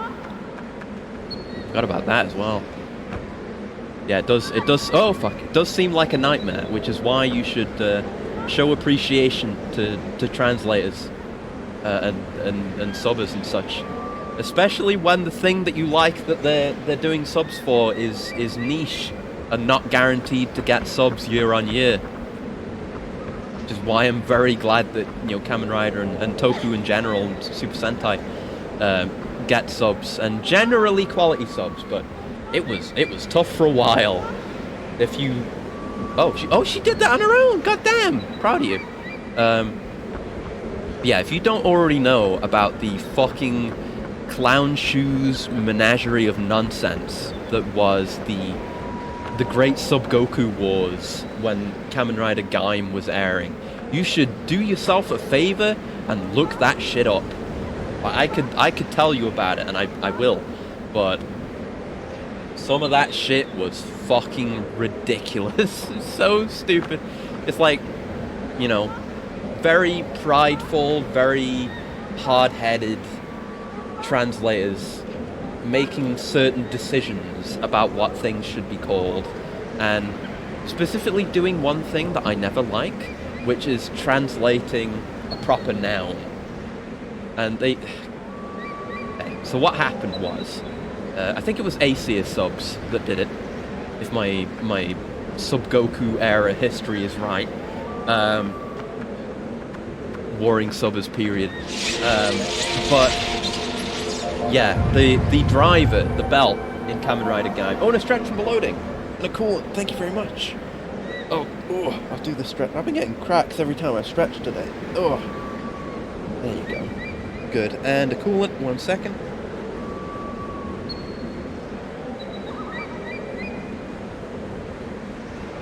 Yeah. So what happened was, belt is called the Sengoku driver. And now the theme of the show, like just a visual motif for the rider designs and stuff, is like Warring States era warriors, like with armor and weapons and stuff. So, because it was called the Sengoku driver, the geniuses over at Asia decided to change the name, to translate the name. Ever seen the Kamen Rider opening with Bakura? Yeah, I have, yeah, that's great. But they decided to change it from the Sengoku driver to the wearing driver. Not the warring driver. Not just the warring driver. The wearing driver. W-A with umlaut, R-R-I-N-G. Wearing driver. And that was fucking stupid, because, translating a name is stupid and you shouldn't do that. It's always wrong. You should never do it. Oh, we're here! And yeah, that bridge is still closed. I don't know if there was a way we could open that earlier, but okay, we're not doing that for now. And that was bad. That was really bad. But then, the clown show got worse. Because it turns out there is a character in the show called Sengoku Ryoma. And he's the guy who made the belts. And the belts are named after him. So they fucked up on that. And what did they do? You know, what would a reasonable person do? Did they take the L and just accept, okay, we were wrong, we're gonna change it. We're gonna change it for future episodes and then go back later on and re-release all these episodes with the fixes made? Did they do that? No, because they were pig-headed. They decided not to do that. They decided to follow through, and they translated the character's name as Ryoma Waring, and it was fucking stupid. But thankfully, things aren't like that anymore. We have generally consistently quality subgroups doing our Kamen Rider now. And we don't have problems like that anymore. We're very fortunate to have what we have. Alright, we're gonna do one of these puzzles again and get the gate open. Yeah, saw another Vantiel calling him Warren Statesman. Yeah, that was a joke. That was a joke. That was one of the things people said to make fun of ACS subs when that happened, is calling him Warren Statesman. It's funny as fuck. God bless fan sub teams. Honestly, yeah. And like, it's insane with Kamen Rider, because these days we get subs, because like by my time, episodes air around midnight, and when I get up in the morning, the episode is translated and out every week, consistently. Like, we are so lucky to have that. It's insane. Okay, so we're gonna have to light those torches and the invisible sconces again. Can we open that now? Yeah, we're very fortunate, and I need to get back around to watching more of Geats and just watching stuff in general, but yeah, I won't go into that again. Okay, can we pop this now? We can, with a jump slash. Let's go, baby. But yeah, that was probably the funniest it's ever been. Not really any other major debacles like that where, you know, no. There's TV Nihon. TV Nihon are kind of notorious. I think they still do subs for Toku shit, but, you know, we just have better alternatives now. TV Nihon is the kind of shit we've had to deal with before we had consistently good subs. Because TV Nihon, they'll do shit, but they'll do really bad shit. There was an old Tumblr account that I think still exists that is just screenshots of TV Nihon's garbage. Let me find it. They do really dumb shit. Because there's keeping honorifics in, which is one thing.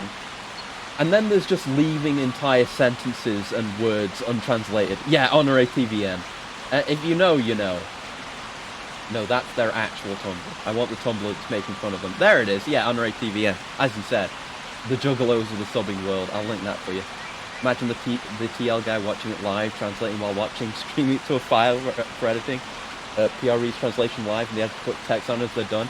Imagine AI doing that and stealing the wonderful translators' jobs. Oh no. Yeah, this hasn't been updated in years. But go on. Actually, I'll get the archive, and you can look at the archive and get some of the images here. Yeah, they do a bunch of shit. Like, oh, you need to fucking log in to Tumblr to see the images. Oh, fuck's sake. Whatever. Let me Google it, and I'll see if I can find any of the good images from Google Images. Yeah, I mean, Ore Sanjo is a classic line, but they just didn't translate it. That's the kind of shit they would do.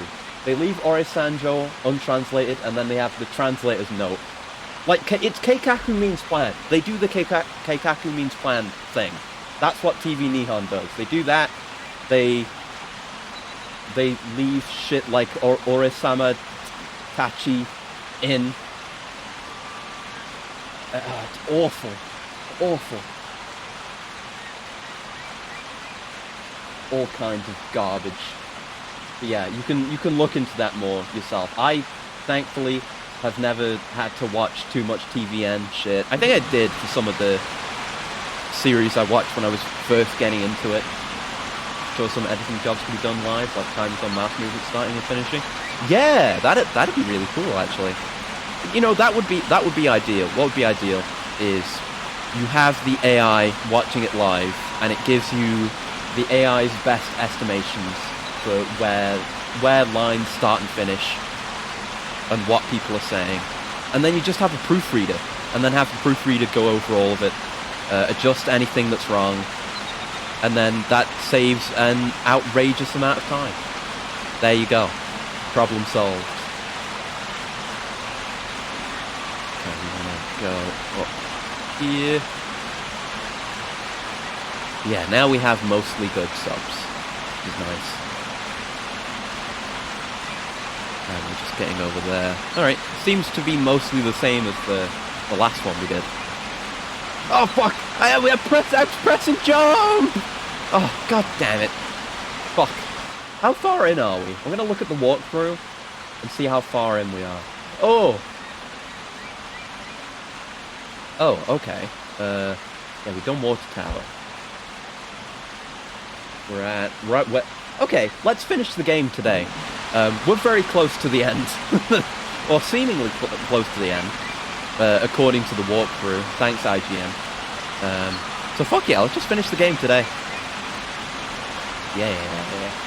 That will probably time itself out reasonably. You know, the stream will end at a reasonable time now. Could also determine sentence starts and finishes with audio and video. Still trust the TL guy more because they're human and have better context skills. Well, exactly. Unless, you know, I mean, there will be further advances in AI because AI is moving forward very quickly right now. But you're basically always going to have those kinds of Jesus Christ. What? Why am I down here? Wait, what? What? Wait, where are we going? How do we get up there?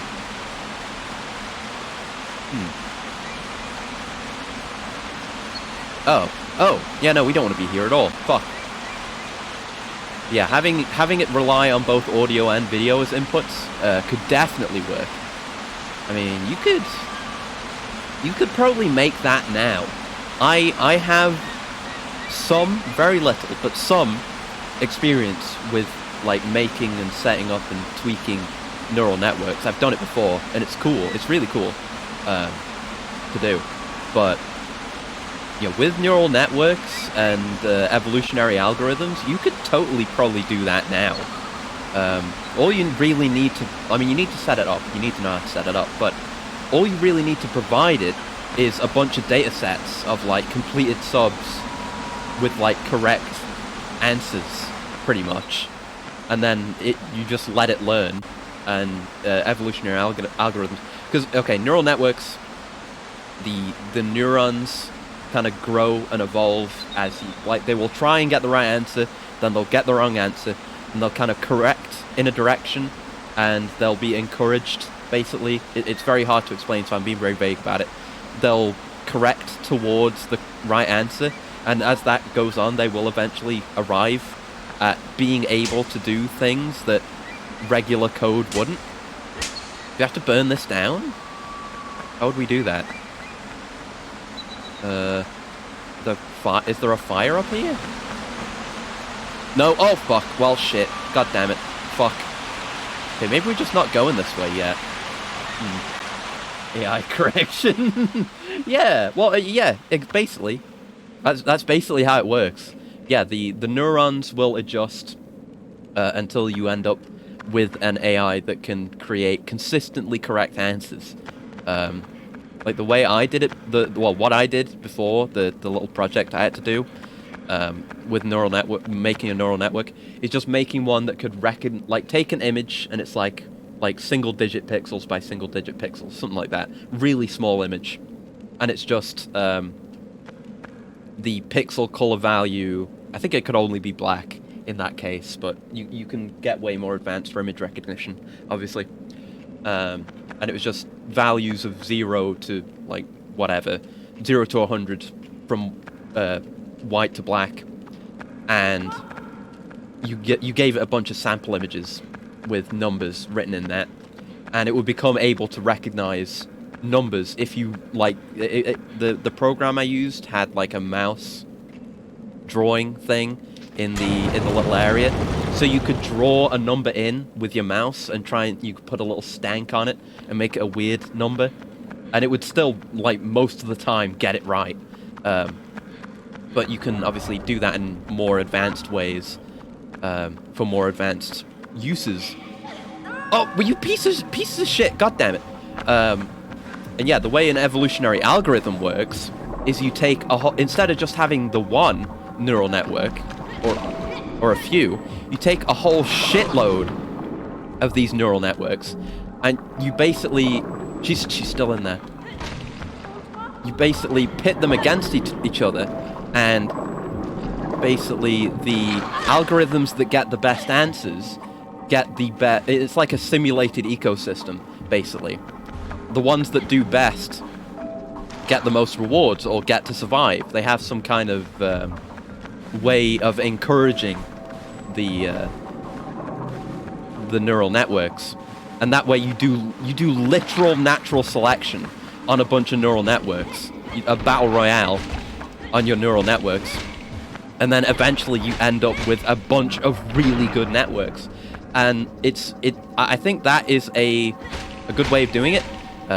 This is ancient knowledge clawing its way back up to the surface here. It's good because if you're just doing it with a single network or a handful of networks and not doing it this way, you can end up with subpar results. This is hard to explain, right?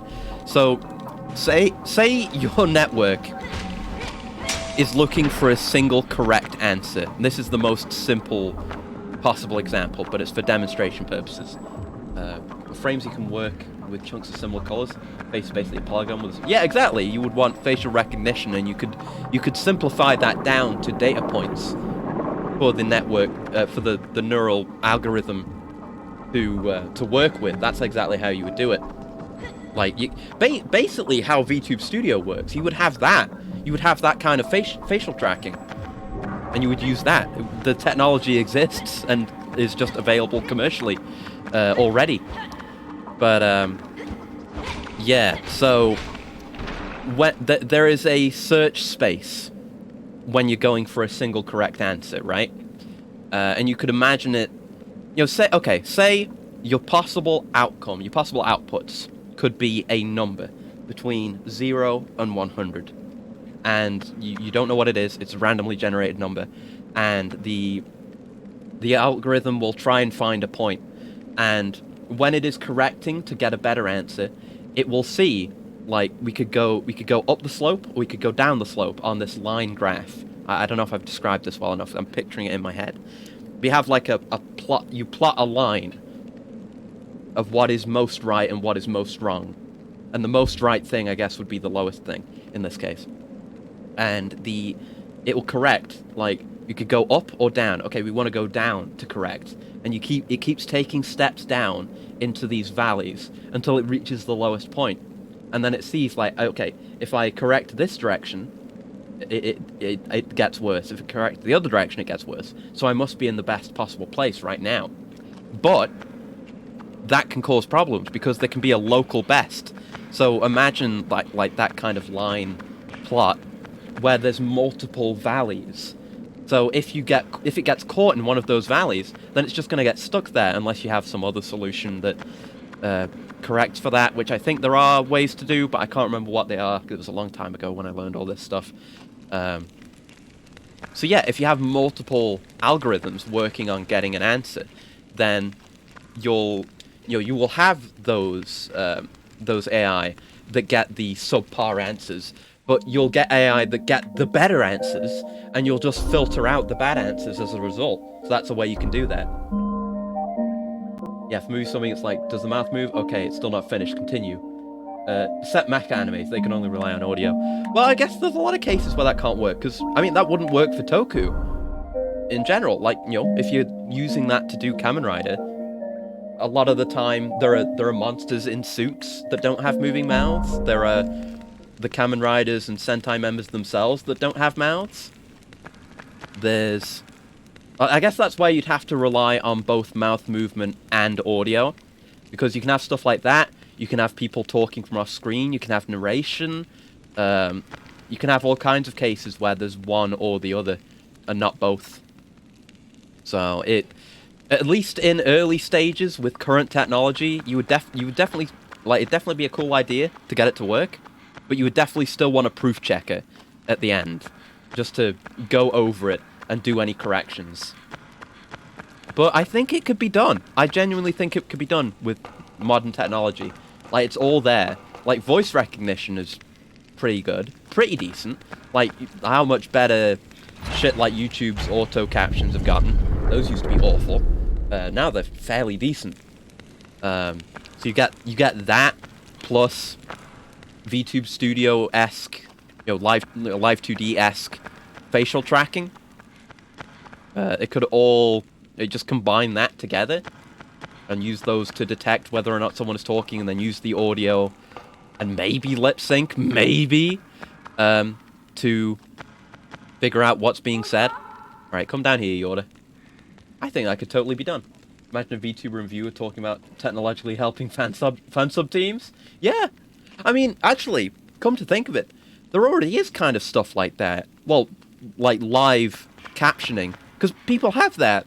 There are streamers and VTubers and stuff that have live translation and captioning.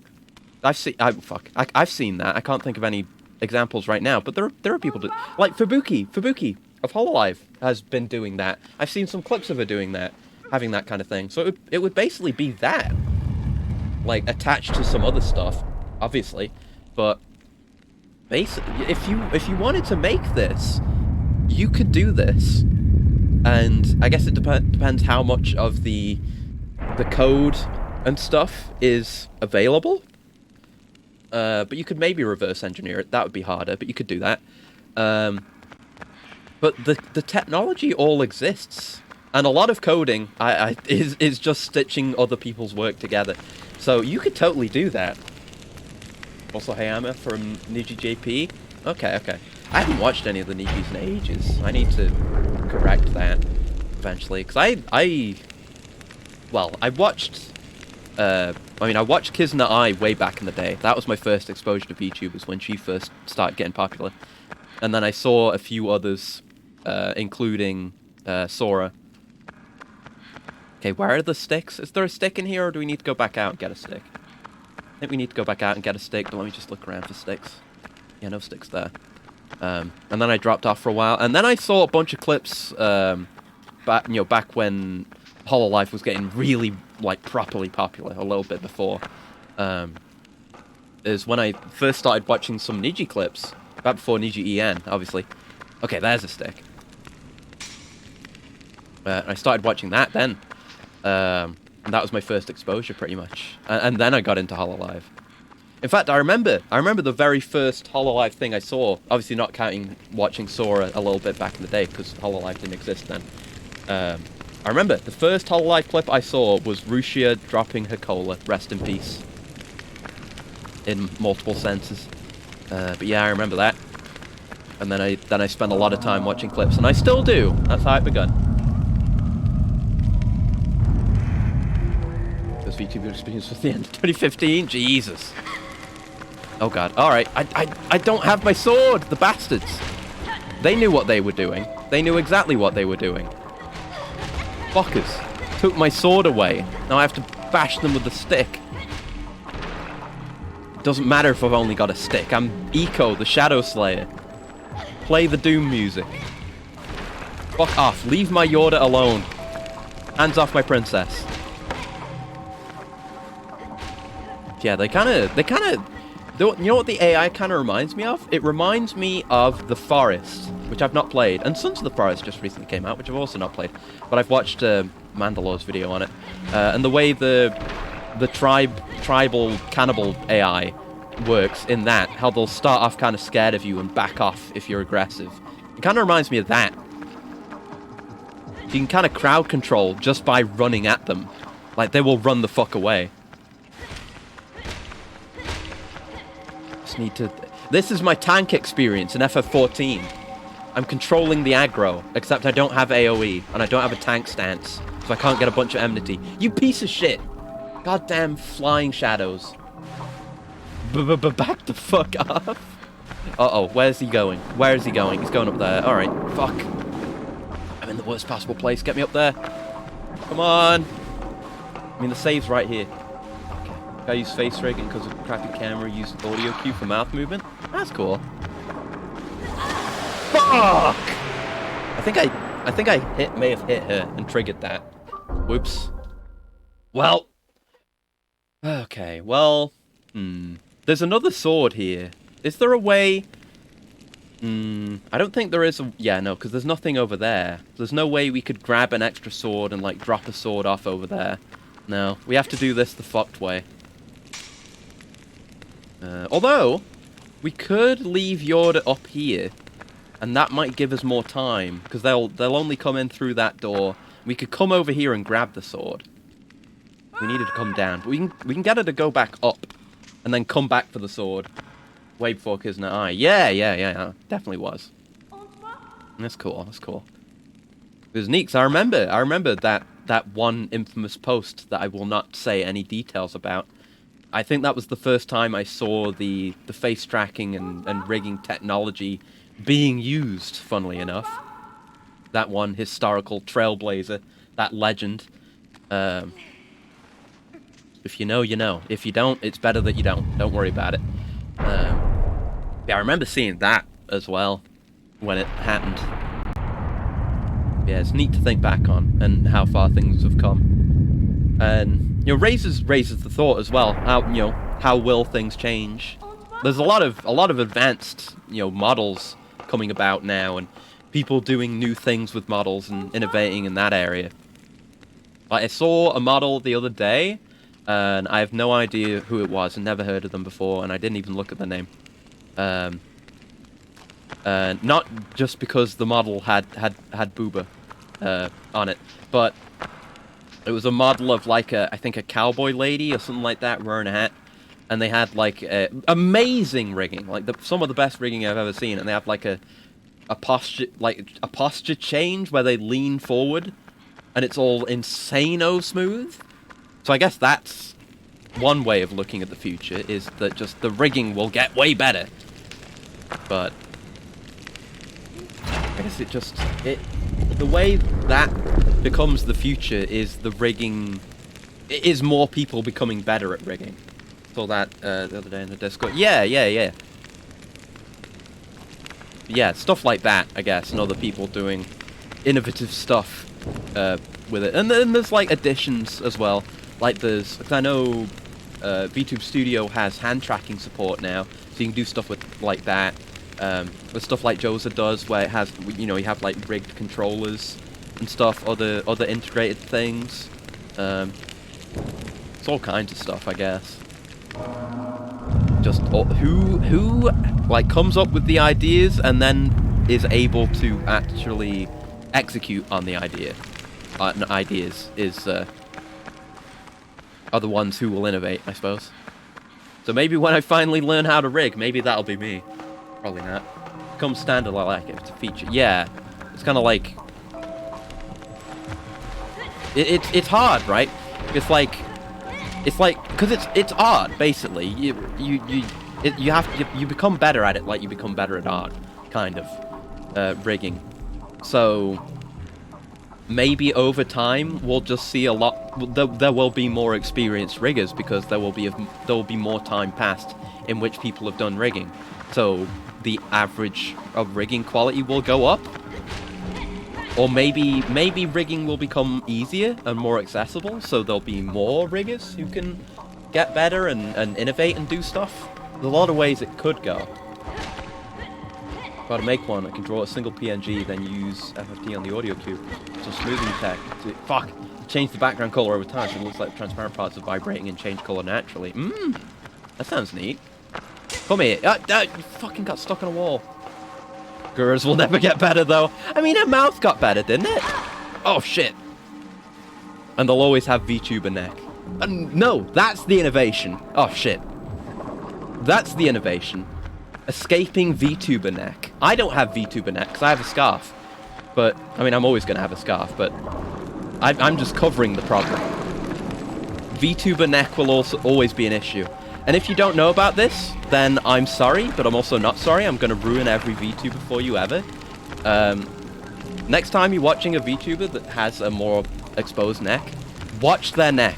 Watch Fauna. So I've been watching Fauna's clips recently, and she has a super fucking long neck. Because the way the models are, there needs to be a bunch of extra neck. So that the model can look up and the head can move up, and there can still be neck there and not be like a weird cut-off. So the necks have to be really long. And, you know, maybe this could be improved by just better rigging and making it so less of the neck is visible at any one time. Grab. Yeah, but a lot of VTubers, if you watch them and watch their head movements, you will see their models have extremely long necks. And it's yeah, Persona 3 neck. That's exactly it. It is Persona 3 neck. Salen's neck? I haven't seen her neck, but I agree it will probably be a big neck. Draw crystal aliens, make it one, have transparent parts, and done. It's color changing crystal. That sounds sick! Do that! It sounds really cool. Kind of reminds me... Wait, I just in general, oh shit. I want more VTuber designs that are weird and abstract. Weirder than me, even. I'll take weirder than me. That's one of the issues, though. And it's an issue with art in general, not just rigging. Is how, you know, you can find someone who can do art and rigging and whatever, but how many of them are going to say, like, oh no, I won't do mecha stuff, I won't do so-and-so, I won't do weird designs. Like, you've got a lot of riggers now, but so many of them can do mostly the same stuff. Like, how do you find an artist that does mecha art? Well, I mean, you find someone who does exclusively mecha art, but rigging is such a young, burgeoning field that you need to... There's not many. You need to find someone. Where are you going, Yoda? Actually, no. Yoda, you're right. We should save. Good point, Yoda. You were right. I was wrong. Come on. What? Believe everyone, eventually everyone will get a functional rig just like profile pics. I could definitely see that. Especially if the, I mean, like, I feel like the Facebook meta shit will absolutely try and do that if they continue to exist, which hopefully not, but if things proceed in a more positive direction, I could see that happening too. But yeah, sure. I think a lot of the initial VTuber crowd and fans just see 3D and ignore it. Yeah. It's ignoring the generic hoodies. Yeah, definitely. Because there's amazing 3D models. It's just, again, it's hard to do. And I imagine...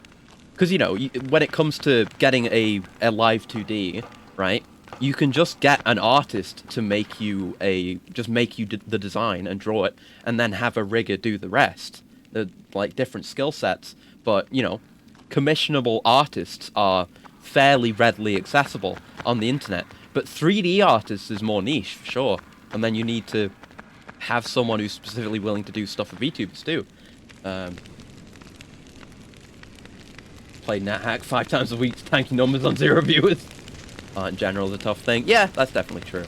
But then that's when you need to find the people who can do 3D art. Like Joza, because Joza's 3D models are insanely good. And like are amazing VTuber models, and they do things that either a live 2D model can't do, or it would take way more difficult rigging, like that stuff that I talked about with like the lady leaning down. It would take way more work to do that. Like, look at, you know, using Joza as an example, because that's the 3D model I see the most. You know, she has the rig controller, which is really cool. I love, and like well, she has the controller, and there's like she has I think that's part of the software she has, but it has like mouse and keyboard tracking, which is cool as well. But she has stuff like she can turn the model completely around. There's a bunch. It's way easier to do like poses and gestures with 3D, because live 2D you need to completely draw new assets.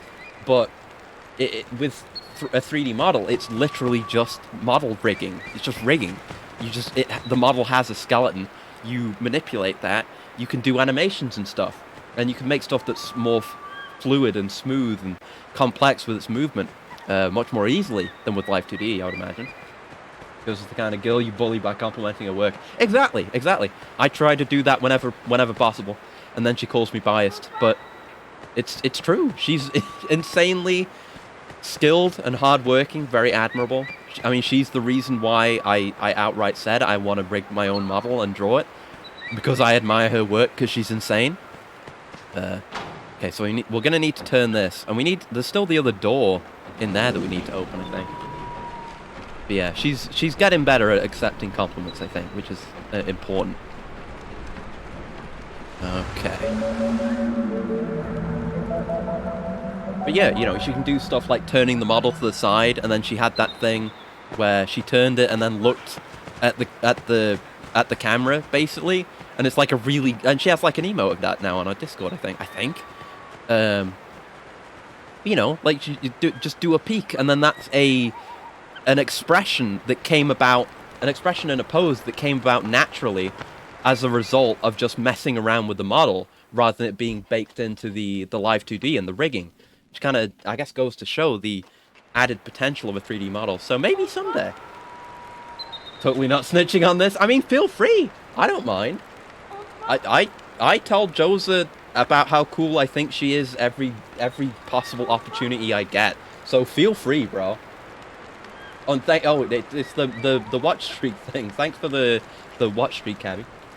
Says you're cute, by the way. Well, I'm not. You say so too. I'm not, but thank you.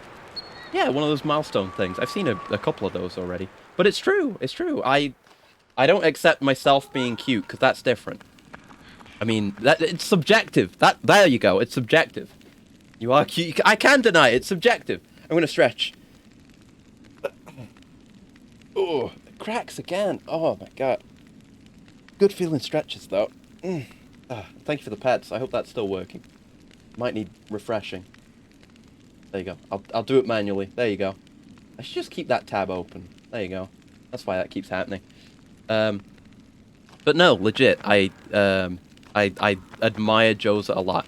I've gotten distracted from talking about VTuber stuff, but it bears saying, because she's usually like, no, I'm not. You're biased. But no. Can I break this from this side? Or do no, I need fire for that, don't I? Yeah. Oh, fuck. I didn't see the gap there. But no, it's true. She's incredible, and I admire her a lot, and I want to be like her. Oh, we could get a stick over here and take the fire over there. Okay, I'm gonna have to go down and get a stick, though. Thank you for the pets. I hope they're working. If someone denies it, always answer with "you cute to me," and it cannot be challenged because you accept the subjectivity. Yeah, I guess we're at an impasse at that point. Oh, there's a stick. Nice. You know, we're at an impasse.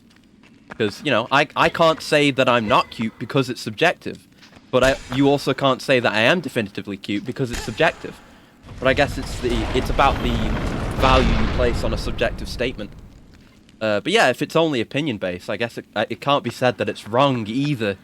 But now I'm arguing to help you guys. Oh, no. Yeah, it definitely works, I guess. But yeah, I've always tried to do as much as I can for myself wherever possible. So it's insane how cool Josa is for doing her own stuff, though. Because she's so multi-talented. It's like beyond just making a couple of shitty overlays for your stream and doing the original design. I mean, I want to do the model eventually, so that'll add to it. But being really good at art, just to begin with, being amazing at art, also being able to do 3D modeling and 3D rigging, getting all that to work, being able to make your own overlays, do your own art, fucking voice act yourself into games. I mean, I try and do similar stuff, like with the neon white thing I did, but I'm not at that level yet. But that's my goal. Josa's my goal. And Josa keeps getting better, too, because she's always fucking developing and doing new insano projects. So, you know, I guess it's good. I guess, yeah, it's good that I have goals and not just, like, I want to be like Josa. Because then I would be following her into infinity. Oh, fuck. Into infinity. Which might be a good thing. But, anyway, that's enough about that. Very skilled and hardworking. Exactly, yeah. Like she'll just drop something on you. Like, oh, I've been working on this. It's like, oh, shit, well, that's insane. Why does this not work? So you just interact with it. This is a real goal. If we can catch more of that inspiration, definitely. It's always good to... I mean, it's especially good to have someone you can actually, ask for advice and tips and stuff. But it is good to have someone close by whose progress you can check in on and be like, oh, yeah, they're doing this now. And they're like, oh, I love this thing they do in their art. Like, for example, the Joseph Brat emote that I drew a while back, I ripped off / tried to imitate the way that she draws eyes and hair, because I really love the way, especially that she draws eyes, that like a glow effect to the amount of detail that's...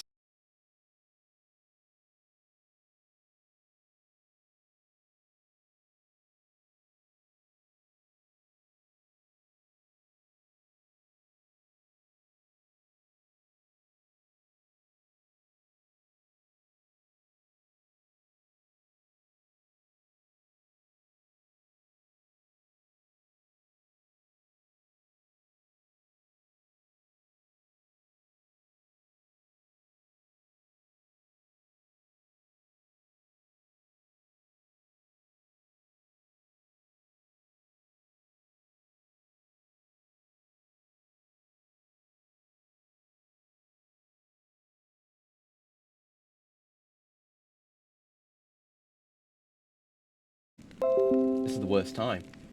Is it kill? It did the noise. Oh shit. Okay. Okay, we're back. Alright, hello. OBS chat stopped working. Hello. I don't know when I don't know how long I was gone for. Shit. Also admire her ability to compliment her for half an hour straight. I mean, she's got that many positive aspects, Okay, it was about a minute ago. Alright.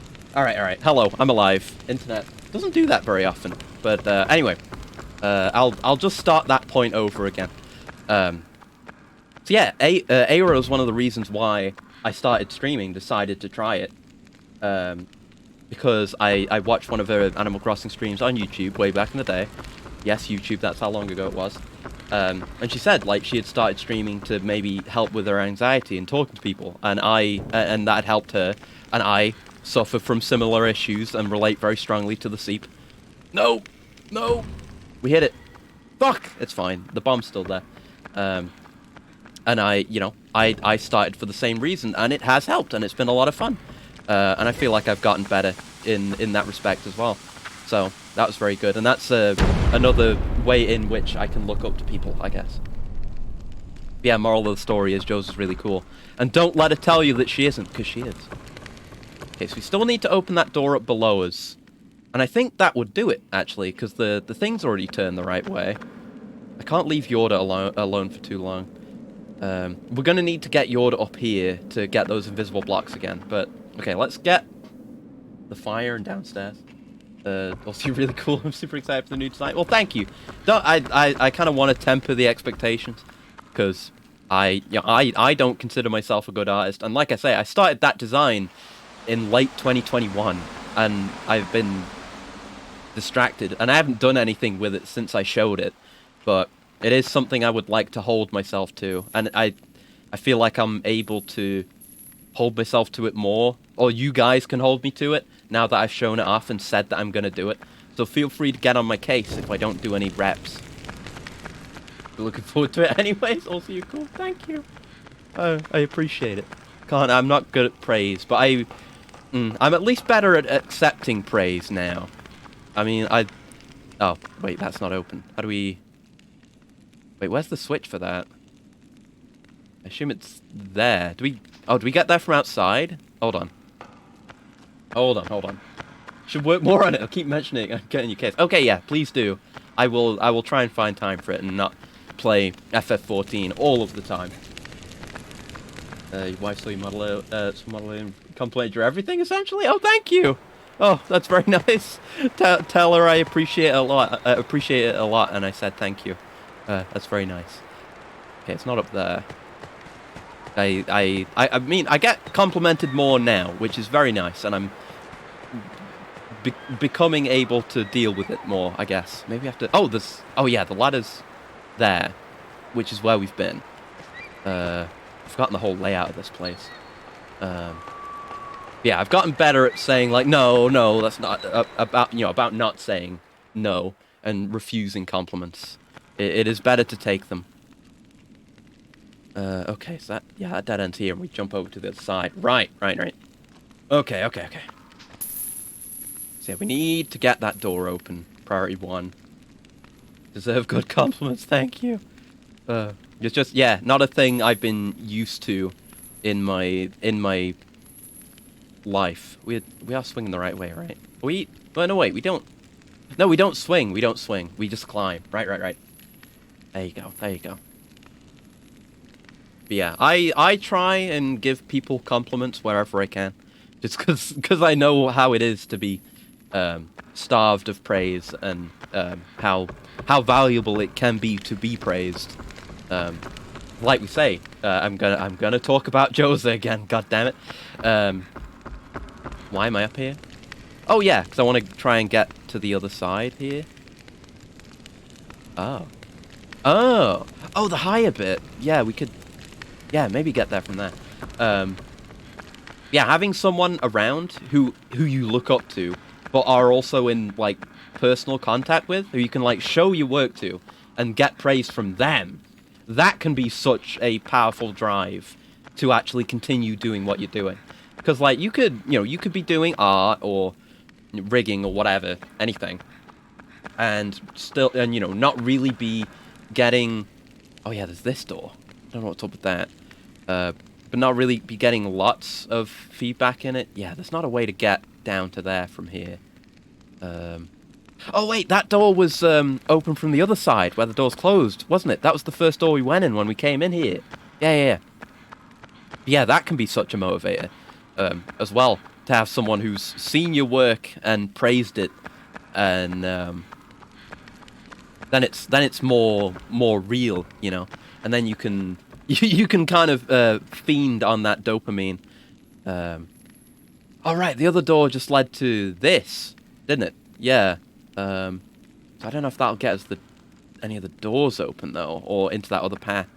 Let's go. No, going down here, going to the other door on the other side of the porthole should get us in there, right? Or not? Maybe. I'll get Yorda. Are you here, Yorda? Where'd she go? Did she run off and path around? She may have. Oh god, I've lost her. That's bad. Yeah, that door there, the bottom floor. I think the bottom floor door. No. Yeah, there's not a thing right there. How do we get there? That bit. Come on, camera. Oh, it's not anything. I thought. Oh, again, I thought there was a platform there, but there's not. Shit. Okay. Okay, then yeah. I guess we. I don't think we can get to the fires from here. I think we need to get the fires from up there and maybe jump down. But actually, that might not be any better. I'm not sure. But anyway, yeah, praise good. And having admiration and, like, / mentor figures nearby is exceptionally valuable. Oh, maybe we can do it. We can get at least one. Oh, wait, no, it's not open. That was the problem. We haven't flipped a switch to open this yet. And we don't know where the switch is. That was the problem. Right. Where would the switch be, then? Because that one's always there, and the one before was near the door, on a higher up part. Oh,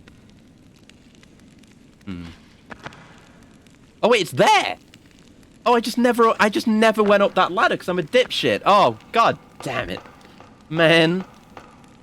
Yeah, we're almost at 4 hours, but I think we're going to go through to the end of the game, because the rest of the walkthrough only has a few more entries until the end. Okay, that was all it took. And there's a torch up here. God damn it. Again, this game would benefit from higher resolution, because looking at very clustered areas and looking at things in the distance, and any combination of the two, can be so, like, hard to digest. Okay, so the front door is still closed, and I still don't know where Yorda is. Which is scary. Yorda!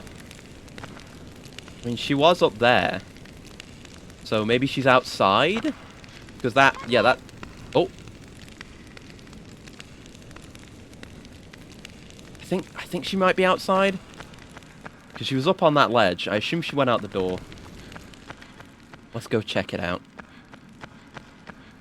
I lost my Yorda! My princess! No! I'll never hold hands again. Should have appreciated it while it lasted.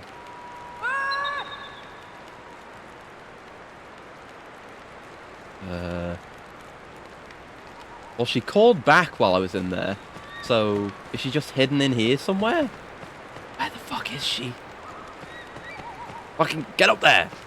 Get up there. There you go. Good God. Man, oh man. Ugh.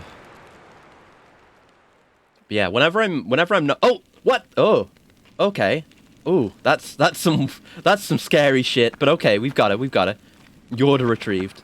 Oh god. But yeah, I was gonna say, whenever I'm not playing FF14 or watching something unrelated, basically a lot of my free time lately has just been spent watching guides for FF14, which has really helped with keeping me in, honestly, because I was doing that when I first started playing as well, watching like guides on Dragoon.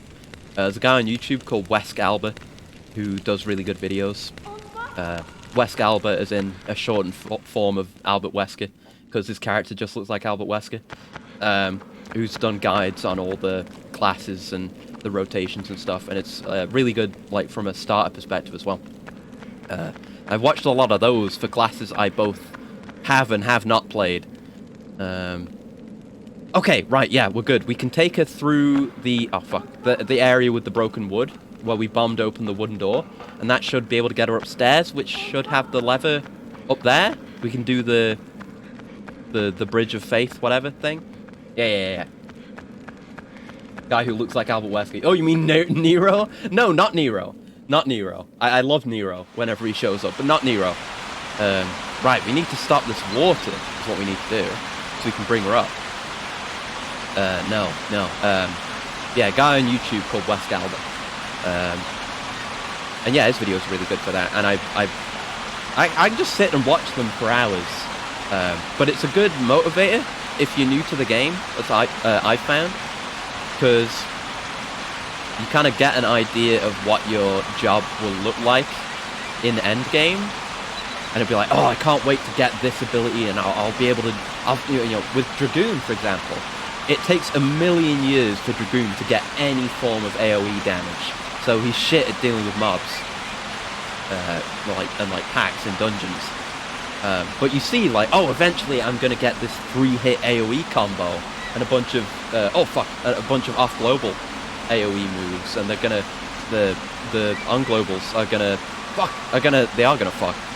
have combo potency with each other, and it's gonna be really cool. So it's a good motivation.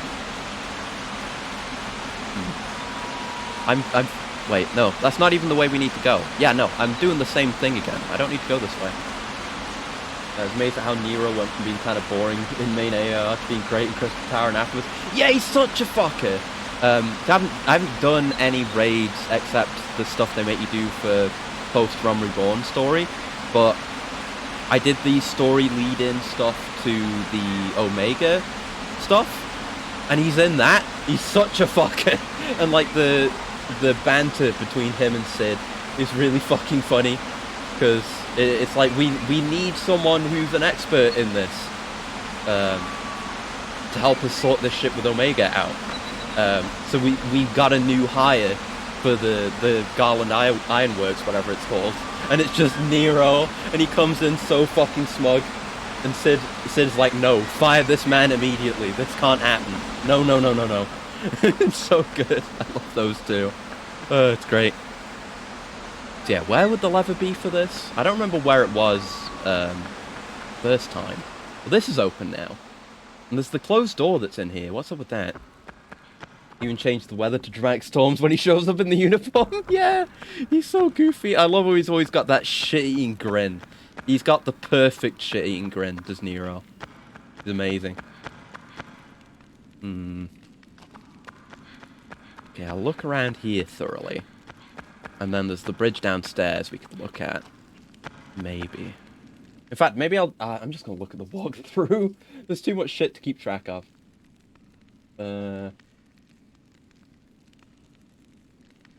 What side? It used to be... Okay, it's somewhere further back. Climb up the chain, ropes. Stone that will open the door. Scoot through and move to a lever that overlooks an angled room with rushing water like the one you saw in the east. Pull the lever to stop the water flow.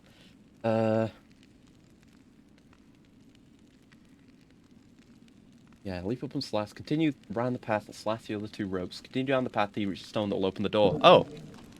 There's the... I mean, it must be... Where? Oh, you could just go through that the entire time. Oh, for God's sake. I'm such a dipshit. First third of Omega's where you stop playing in 14. Well, it gets pretty fucking good after that. I still haven't played any of the story since I started playing, messing around with healer and tank. But just early Shadowbringers already is amazing. And hey, if you like the Crystal Tower stuff, you'll like some of the shit that happens in Shadowbringers, because that comes up again. Okay, so that's done. Now we can bring her up, and we're good to go. All right. Yeah, I'm looking forward to getting more Shadowbringers stuff done. They've managed to basically isekai you to a new world, but get you completely invested in its struggles and everything else that's going on there pretty much straight away, which is really impressive, and the monster designs are really cool. Shadowbringers is why Crystal Tower is mandatory now. Oh, I see. That makes sense. I did wonder about it when I was going through Crystal Tower. That it does make sense. It really makes sense now. Just having played the start of Shadowbringers. Yeah, they introduced new world mechanics and build on the overall lore and shit. Okay, so yeah, we can go back the way we came. We don't need to do this. Yeah, I would definitely Oh no! I don't have the sword either. I know. I can get back there faster. Trust me. I have a method. I don't want to lose. I know. I don't want to lose right now. This is the worst possible time for this to happen. I was just about to come back. I left her alone for a couple of minutes. Wait, did I leave her in the main room? I thought I left her in here. Oh, you piece of shit! How am I supposed to get back there in time, then? Oh, God damn it. How far back does that put us? Oh, shit. God damn it. Right, I've got my... Have I not even lit any of the fires? Is that down? I mean, I've not lit the fires here. I can do that right now. Oh, so stupid. Well, let me grab a goddamn stick first. Ugh. Annoying as shit. Yeah, aside from that, the mandatory raid stuff, I haven't done any of the high-end stuff yet. Still, I've just been doing the story on my Dragoon and then leveling dungeons and class and job quests on my other classes and jobs. So I don't really know much. I've seen a lot of stuff. I know Alexander is raid stuff. And why did I jump down when I had the torch? God damn it. Yeah, I don't... And Omega, obviously. But I don't know what's there. I don't know how much. And, I haven't done... Aside from raids, I haven't done extremes or savage stuff or whatever. Any of the... Any higher end stuff at all. Not that I necessarily would so early in, but... There's still so much to do, along with all the extra like relic grind stuff that I want to do. Alexander is fucking sick. You're right. Alexander's why I started playing the game. In fact, I'd mentioned earlier about the order in which I had listened to songs. It was Oblivion, and then Sephiroth's theme, and they were like, cool, but I didn't play the game. And then I watched a video of like the full Alexander music suite. And I saw, I heard the music, and the music was amazing, and I was like, hell yeah, hell yeah. And that was enough to make me look at the gameplay in the video, and one, try and figure out what was going on, gameplay-wise, because I have no idea. And two, to see all the fucking sick shit that's going on with Alexander. Because, the final thing is that, like, all the previous... Because I don't know the lore shit, but Alexander is all about sick-ass giant robots. He's a primal, I think, so he's worshipped by whatever fucking race likes him. And, yeah, it doesn't really matter. But, yeah, you fight a bunch of different robots. There's, what's the name of the one I'm thinking of? There's Brute Justice, which is really cool design.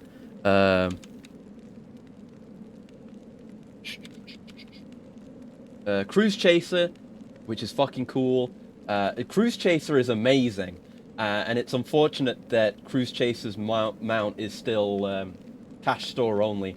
But honestly, if it remains cash store only, I'll probably fucking buy it, because Cruise Chaser is insanely sick. In fact, I'm gonna pull. I don't care if we're past 4 hours and this is gonna take more time. I don't care. I'm gonna show you how cool Cruise Chaser is. I'm not saying Brute Justice is the final boss. I'm getting to it. I'm getting to it because I'm getting to the sick ass Sentai mech transformation.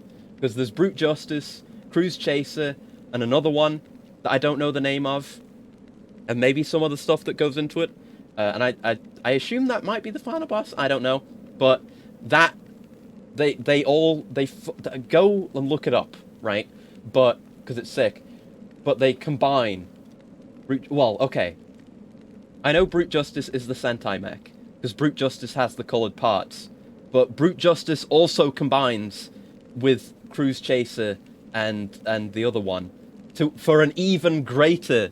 That's like the Sentai final mech when you combine like the Sentai team full mech with the 6th mech, and you get like the greater mech. That's what that final form is. Oh, and thanks for the stretch and the cool. I'll have it in a second. Let me just... I think that happens in the Savage? Okay, cool.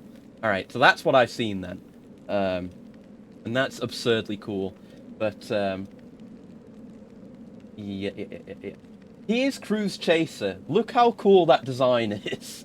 And when you're really fucking going with him, he looks like this. Look at that! And that's a mount. Unfortunately, you have to buy it. But... like I say, if it remains cash store only, I might fucking buy it, because it's sick. And I want to gather as many, like, robotic, cool technology mounts and minions as I can, as, like, a long-term goal. But that design is gorgeous. Yeah, let me stretch and cool it. Brute Justice isn't even the first Sentai reference? I don't doubt it. I know there's, Sentai emotes. I don't know what else there is off the top of my head, but I feel like I'm forgetting something. Some Robo-Dinosaur? That might be the other one that I don't know the name of, maybe. The one I'm thinking of that those two combined with is like it looks like a giant robot cathedral. But yeah, let me have this coolant real quick.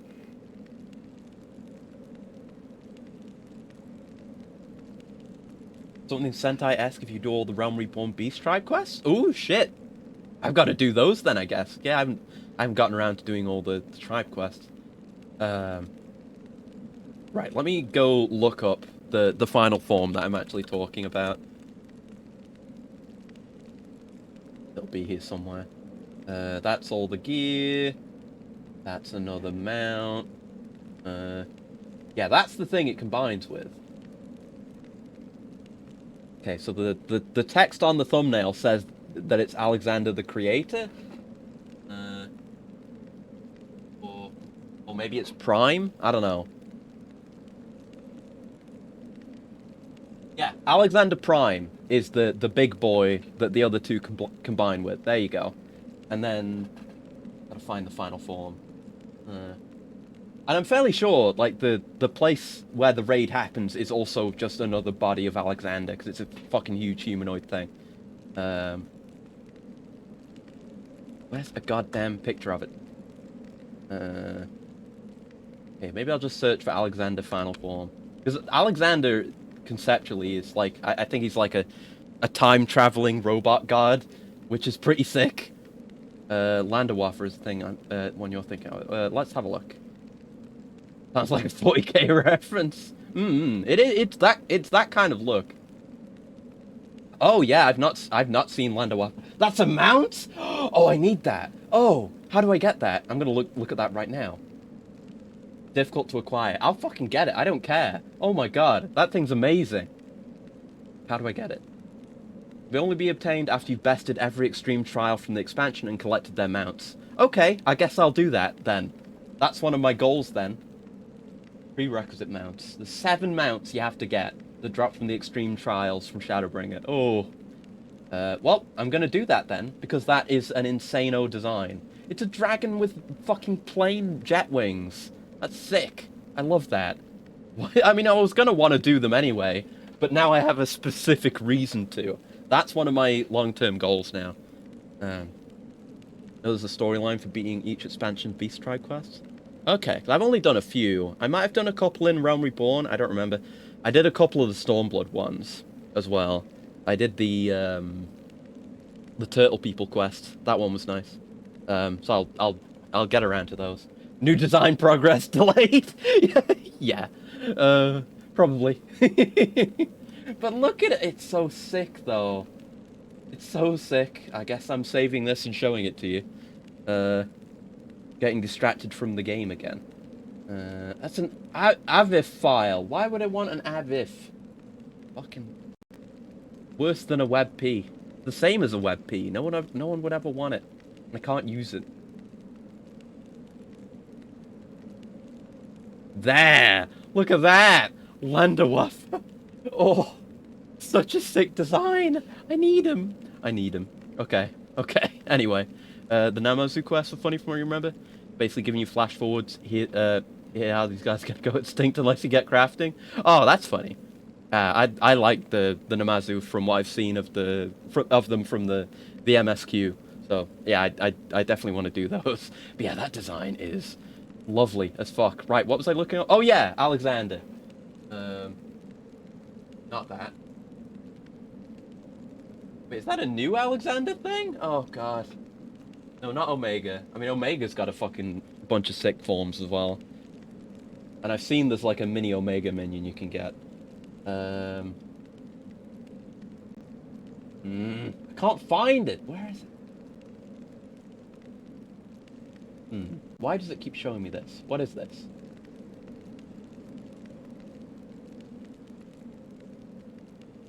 Yeah, what is this name? What is this boss? Why do you keep showing me this? Yeah, no, this is not Alexander. Why are you showing me this? I don't care. I just want to see the cool Alexander form and show it to people. God damn it. Oh no. Oh, because Alexander is not in that search. Whoops. Yeah, whoops. I'm a dingus. Okay, here we go. Better Google search. There it is. There it is. Oh, beefy as shit. Okay. All right. Yeah, the Alexander. I don't know. Maybe. Let's. This is what I was talking about. This. Let me scale him down a bit. Alexander is too large. This is the form I was talking about. This. That is the big church-looking boy with the legs might be new, but it's got Bruce Chaser's torso as its head, and it's got like stuff on the back. That's the ultimate from Shadowbringers. Oh, have a good night gaming chat. Well, thank you for hanging out, Gal, and have a good rest or whatever it is you're gonna do. Hopefully rest. Have a good one. And thank you for coming by. But okay, that's from the Ultimate. That looks fucking sick. It's such a cool design. Anyway. Back to the game. But yeah, that design. So sick. Right, where were we? Were we, because she died. We're gonna go back this way? Maybe. I think what would be the fastest way back after we've done everything we need to do? I don't remember what we need to do. God damn it. We're gonna finish the game tonight. I'm sorry for getting distracted, but it's just the way she goes. No, this is back in here. Okay. Yeah, it would probably be best just to leave her where I left her before and do it faster. Because I know where we're going now, and I assume it's based on how long you leave her alone. Before she gets kidnapped. Stay up there. Fucking camera angles. So, now that I know where we need to go, I can just go there and do it immediately. So there should be no problem now, I hope. I hope. Touch wood. Okay, now put her here. Put her there! Yeah, I want to know more about the lore for Alexander. Because I've seen there's a... I've seen a boss. I don't know where or when it is. I've seen a boss called the Tycoon, which is like an alternate Alexander or something like that. It's like... maybe I heard this somewhere, or maybe I just made it up from looking at him and thinking he was cool. Right, yeah, we need to go up there. That he can like manifest through advanced enough technology. Want the lore on Tycoon? Yeah, please, go for it. It seems cool. It seems like the kind of thing where it's technology that became so strong it became a god and can manifest through advanced enough technology that occurs through natural development or some shit like that. It looks cool though. That's all I really know. But I just like that idea. I've heard something about time travel as well with Alexander. That's probably in there somewhere. I don't know. Maybe that's an earlier form of Alexander and, you know, time travel. Who knows? There's many ways you can do time travel wrong, but there are many ways you can do time travel that's raw as fuck. Something has to do with the Tower and Shadowbringers, an amalgamation of Alexander and regular type stuff. Okay. I guess I'll get there then. I mean, I'll definitely get there. Because I want to do everything. And I want all the cool mounts. And I want to do anything related to Alexander. What a dangerous way to handle a big sword. It's fine. It's stuck to his hand unless I let it go. Actually, you can't even let it go. It's only... Oh, we still need to turn that around. That's fine. You can't even let it go unless there's something else to pick up. Oh, I haven't even bombed this yet. Shit. Oh, that's how far back we are. God damn it. Ugh. Yeah, because I died and lost a shitload of progress. Okay, no. Alright, you're coming back with me. Come on, Yoda. Jesus Christ. Ugh, annoying. Okay, back over to the other side without falling in. Nope, shit. Oh, I didn't fall in. Almost. Right, come on. See if I can get her over here without dragging her all the time. Nope, she's incompetent. Alright. Yoda! Yoda! Fucking Yoda. God damn it. How old is this game? I want to say it's early 2000s. Let me look it up. It's on the... I'm running it on my PS2 right now. So I can... It's that generation. Initial release date, 25th September 2001. So yeah, fairly old. More than 20 years old. Oof. Pain. Ooh. That causes me suffering to realize that this game's more than 20 years old. Right. Yeah, because we haven't been outside, so we haven't been in the door that we can access from outside. Come down, Yoda. Yoda! Come down, Yoda. Yeah, that hurts to think about. 20-year-old game. Actress's idle dreams are ruined. Oh, I never had a chance. I've only done karaoke once, and it was bad. I mean, it's probably bad. I'm too shy for that shit anyway.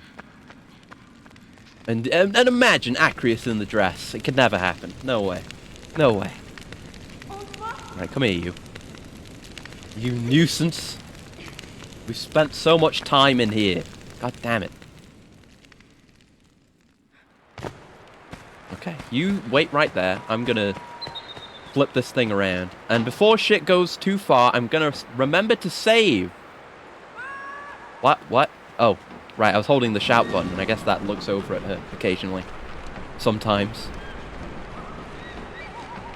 Okay, we turn this. It will be ready to do its cool beam thing when the time comes.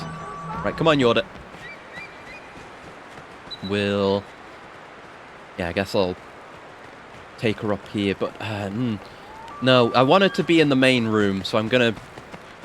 I shouldn't have brought her out here to begin with, but I don't want her to leave my side. I don't feel comfortable unless I can keep a constant vigil over her. Okay.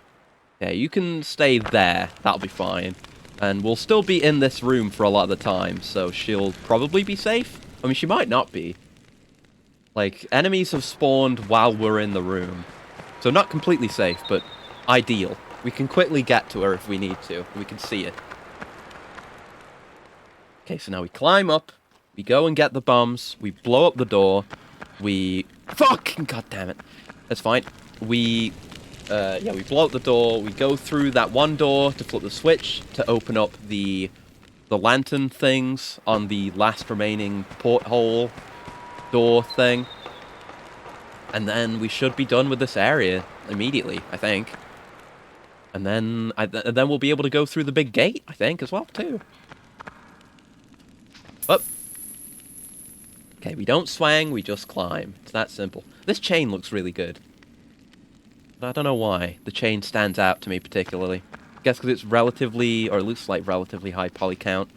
It's a lot of connected chain links. I don't know if the... I mean, no. Almost certainly the links are not animated individually, because that would be ridiculous. But it looks good enough to... Oh, fuck. Me to believe that maybe they could be. Maybe it's just because it's relatively high poly and also small. That makes it look better. Compared to a model of the same poly count but bigger. Might not even be that high poly. Just being small could hide a lack of detail. The way it be. So obviously if you blow something up in scale and you're able to look at it in closer detail, you're going to see the imperfections more. So the same kind of applies in the opposite way. Why do these have to be so finicky to hit? There you go. Okay, we'll go flip the switch right now, because that's here. Isn't it? It's here or downstairs. Yeah, right here. So we can do that now, real quick. Making my path more optimal. As I do, as a total speedrunner, for sure, legit. Okay, don't need to see this, thank you. I understand. Oh! Okay, that part's not a cutscene, but I can at least move during it. I appreciate that.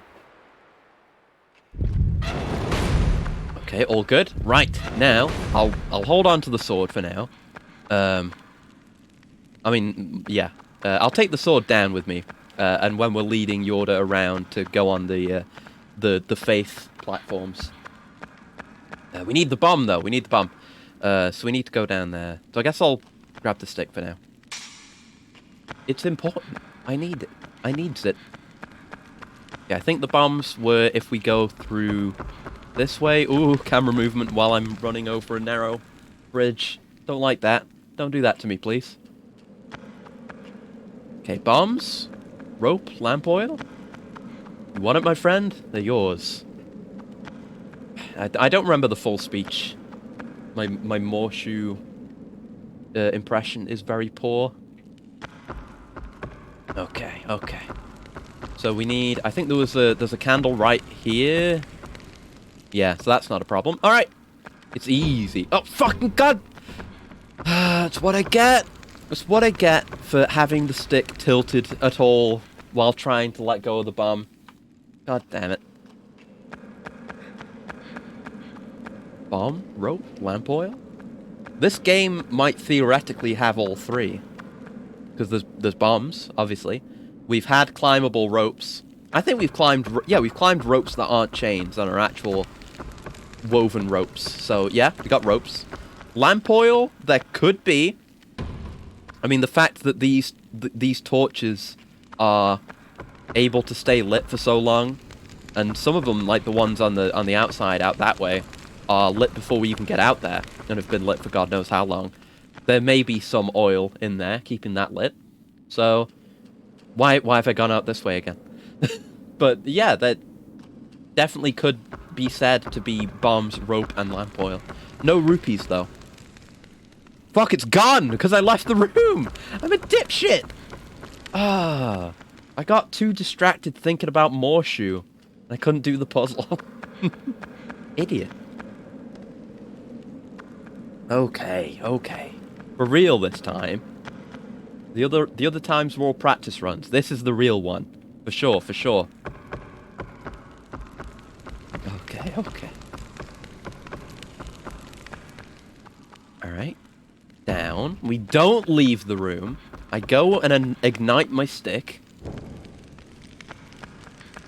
Then we whack the bomb with the stick. Excuse me? Why did it just go out? It didn't even do the swing. Did my swing get interrupted, like, on its first frame?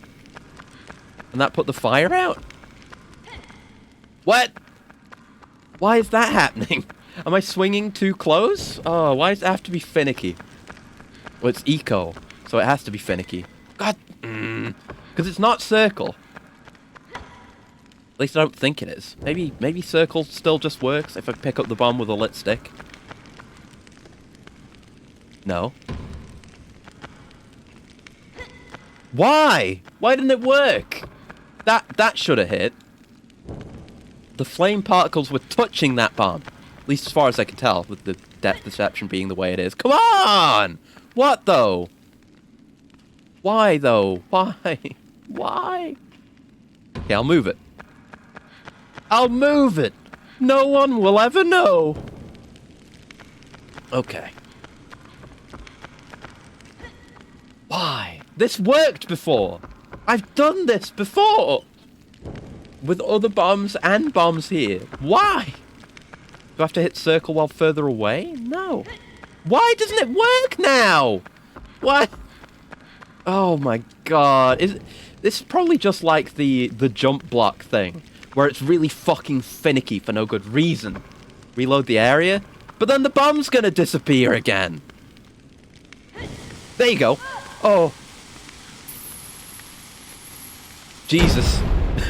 I just had to adapt. Jesus Christ. That was a bit scary.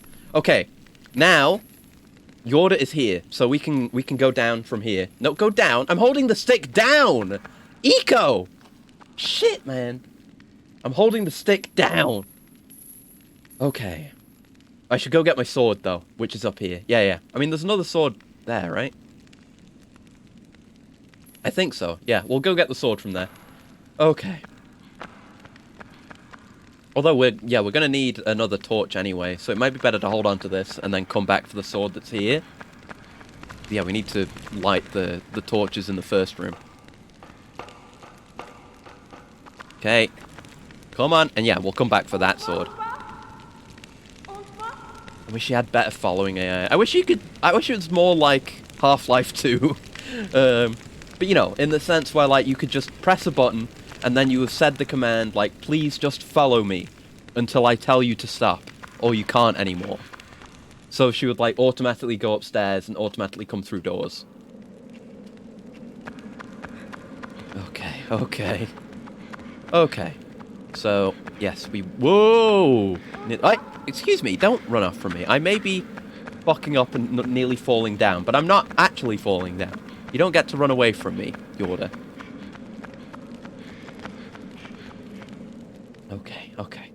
Okay, this is it. The result of all my hard work and all my failures.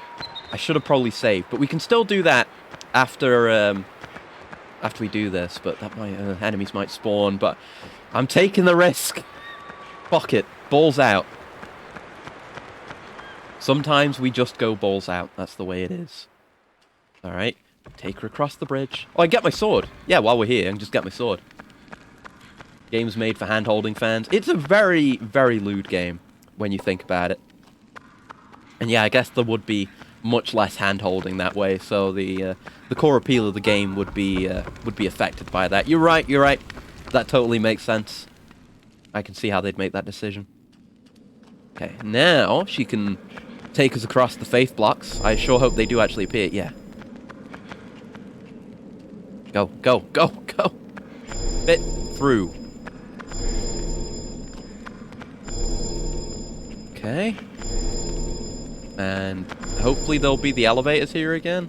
Yeah. Alright, cool. Alright. Kill the Colossus blocks. Nice. Okay, so I'll flip this switch, which should open the lanterns. Yes, and then we'll bring Yorda down, and then we'll light the things, and we'll be free. And we can go out that door. I mean, we'll have to backtrack back to that door. Come here. Come here! Come here! I can't see you to grab you. Present your hand to me so that I may hold it firmly. Oh! I managed to get her on first try. Let's go. Okay, the stick's here, so no problem. We don't need to go back for that. But I should go back and save. Although no. Well, I'll light the shit. Where's the nearest torch? Any fire fans? Oh, there you go. Yeah. Just use this. Easy. And run. Should be able to do both. Got plenty of time here. And we're good. That should shine the light all the way to the back and hit the thing and open the door. Yes. Let's see it. All my hard work. We've been here for like more than half an hour now, I think. Or maybe around half an hour. I was distracted and talking about Final Fantasy for a lot of it. And distracted and talking about Joseph for a lot of it. Nice effect when the light hits that, though. Okay. The ball do spin. And the gate do open. Yeah. Okay. And that opens. Yeah, because that opened on the other side last time, too. Just the usual? Yeah, pretty much. That is all stuff that I am known to do. All par for the course. I wasn't saving here. Alright, let's just go. I don't... No, we should save. It's the reasonable thing to do. We've lost so much progress from failing to save today. I shouldn't repeat the mistakes of the past. That would make me dumb. That would make me dumber than a neural network. Hey, throwback to earlier in the stream. Let's go. I'll get replaced in the system of the genetic algorithm. I'll get replaced. Okay, memory card slot 2. West Idle Stairs. Did I hit no? I probably hit no. Yeah, I think I hit no there. Yeah, we didn't get this. Okay. Just another save. And looking at the walkthrough again. Yeah, it's West Idle Tower, below the castle, and then something else. And that's the game, baby. I'd say frequently, this is not a PC game. I mean, even console games are, handle autosaves very well these days. Like, Ghost of Tsushima, which I need to get back to again, is very good about that. And it kind of comes hand in hand with the easily, pick up and put down nature of the PS5 and its games in general, with the SSD being so quick. You can turn the console on in an instant and have the game booted and in gameplay and ready to go and no waiting needed in literally an instant on PS5. So it's very easy to just stop playing and launch, just close the game, turn the console off, come back again, and you'll be exactly where you left off. SSD error is a blessing. Yep, I'm really looking forward to it being more commonplace and I don't know, maybe even possibly getting those kinds of speeds on a PC, but definitely on other consoles as well, and that being the norm going forward, because it is actually a revolutionary change. It's insane how valuable that time is.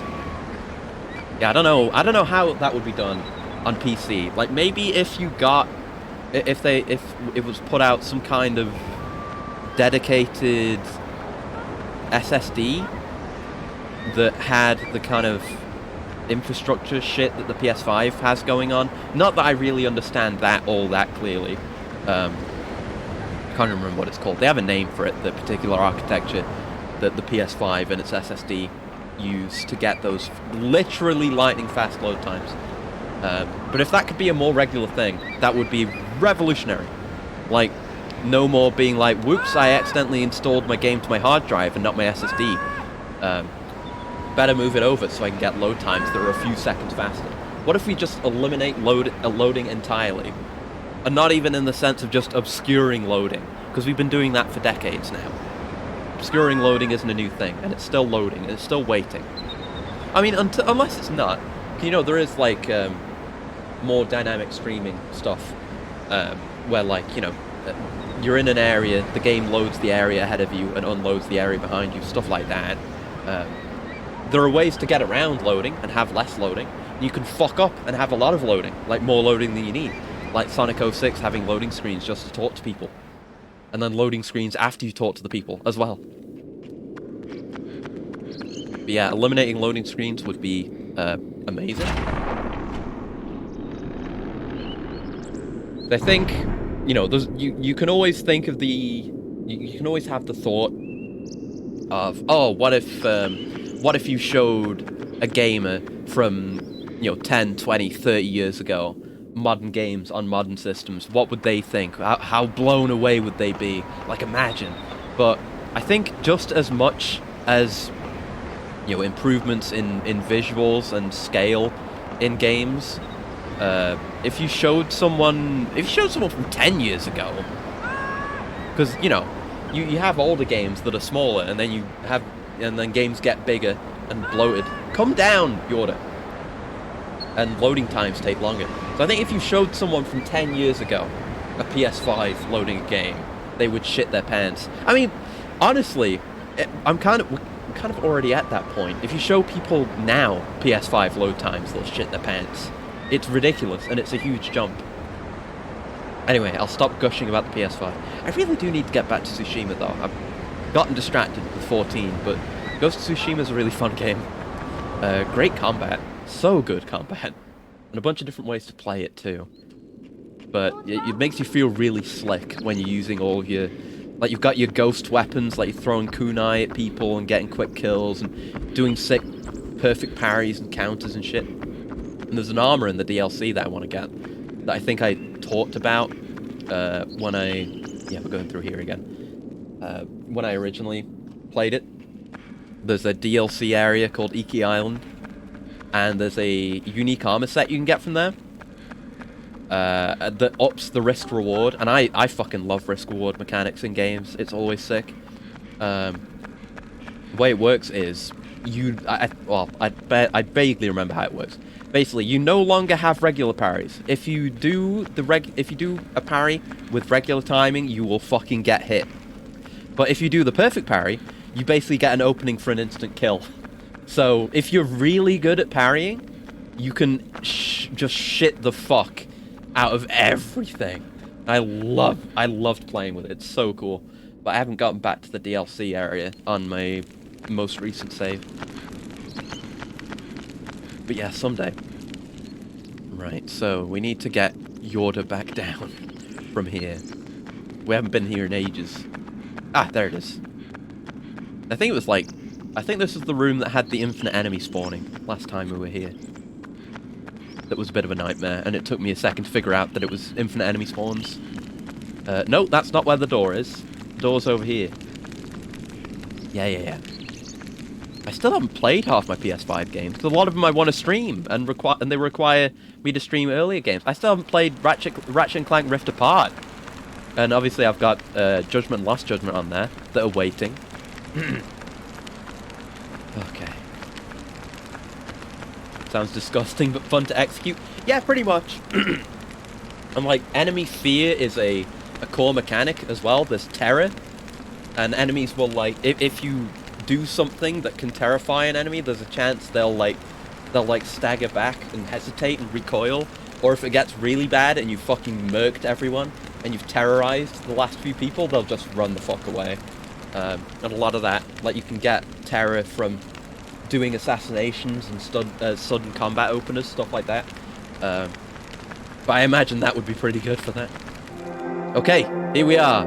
Open the door. Get me the hell out of here. We dids it. Dids we do's it, maybe? Oh no! Yorda! Don't get force lightning. Is she hurting? It's hard to tell. It doesn't seem good. Is this going to be the same gag as Shadow of the Colossus, where we think we're doing good for the sake of a lady, but we're actually doing horrible evil for the sake of a lady? He speaks. First time in a while. No, I still can't read those hieroglyphs, those emoji. Was her hair always white, or did it just change to white? My brain truly is that bad. Ooh, extending bridges, cool. God, imagine how much empty space there must be underneath the castle to fit that bridge. Oh, and there's one on the other side. Well, that means it only has to be half as long on this side, but it means you have to make 2 mechanisms on both sides. Speaks in wingdings. Yeah, exactly. I was trying to think of something funny to call it. Yeah, it is wingdings. Okay. We're loose.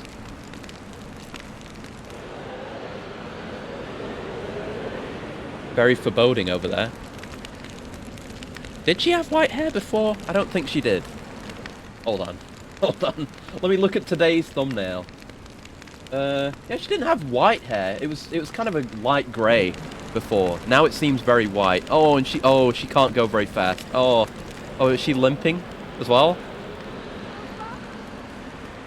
Oh, she's going slow. She's not doing well. Oh no. It's just like the end of Shadow of the Colossus. Oh no. Is this... Oh no! Oh, I'm sorry! I'm sorry, Yorda. Is this the ending and the aggro moment combined into one? Oh, this is fucked. I'm sorry, Yorda. Doesn't want to cross to the other side, doesn't she? Oh no. She's kind of just swaying in place. She's not like going back. But she'll come. She'll follow me. She will follow. It's just that she can't go very fast comfortably right now. Oh no! Yorda! Also, I'm completely unspoiled on anything that happens in this game, so I don't know if she'll die or what. No! Yorda! I went to such fucking lengths. This is the aggro moment. No! Oh, she doesn't have the strength to jump across. I went to such fucking lengths to get you here. Come here. No. I couldn't call to her. I couldn't. There's nothing I can do. Yorda! I'm sorry! Oh no. She's like reaching out. She wants to go. She does want to go. There's just nothing I can do for her. If I fucked up, am I gonna get like scraped off the edge here? I might. Because yeah, these are Colossus blocks. I think we need to get her here. And I may have fucked up. I hope we got an autosave. Look, I'm not even moving. Look at that shit. Weird collision. Alright, I fucked it, I guess. Damn. That one's kind of fucked. Not much I could have done there. Not... Oh, fuck. Okay. Okay, at least this isn't that pop. At least I saved. Hey, good thing I saved. Why would they not autosave there, though? What the fuck are they doing? Okay, okay. I've saved at the perfect time, though. We're good to go. Why would they not save, though? What the fuck? Like, that are autosave. Get the fuck down here, Yoda! Yoda! What? Yoda! Yoda! Oh my god. Why would they not autosave there when they've had autosaves before? If they're gonna do something to you where it's not... I mean, it's never immediately clear what you need to do. But it's not immediately clear what you need to do. And if you hesitate for even a second, probably, you're just going to fail. Guaranteed. Like, maybe there was something else I needed to do. But I have no idea. In fact, I'm going to look at the walkthrough again. Because I don't want to fail that again. I'm not willing to fail that again. Oh, there's like a whole nother bit before we get to the end.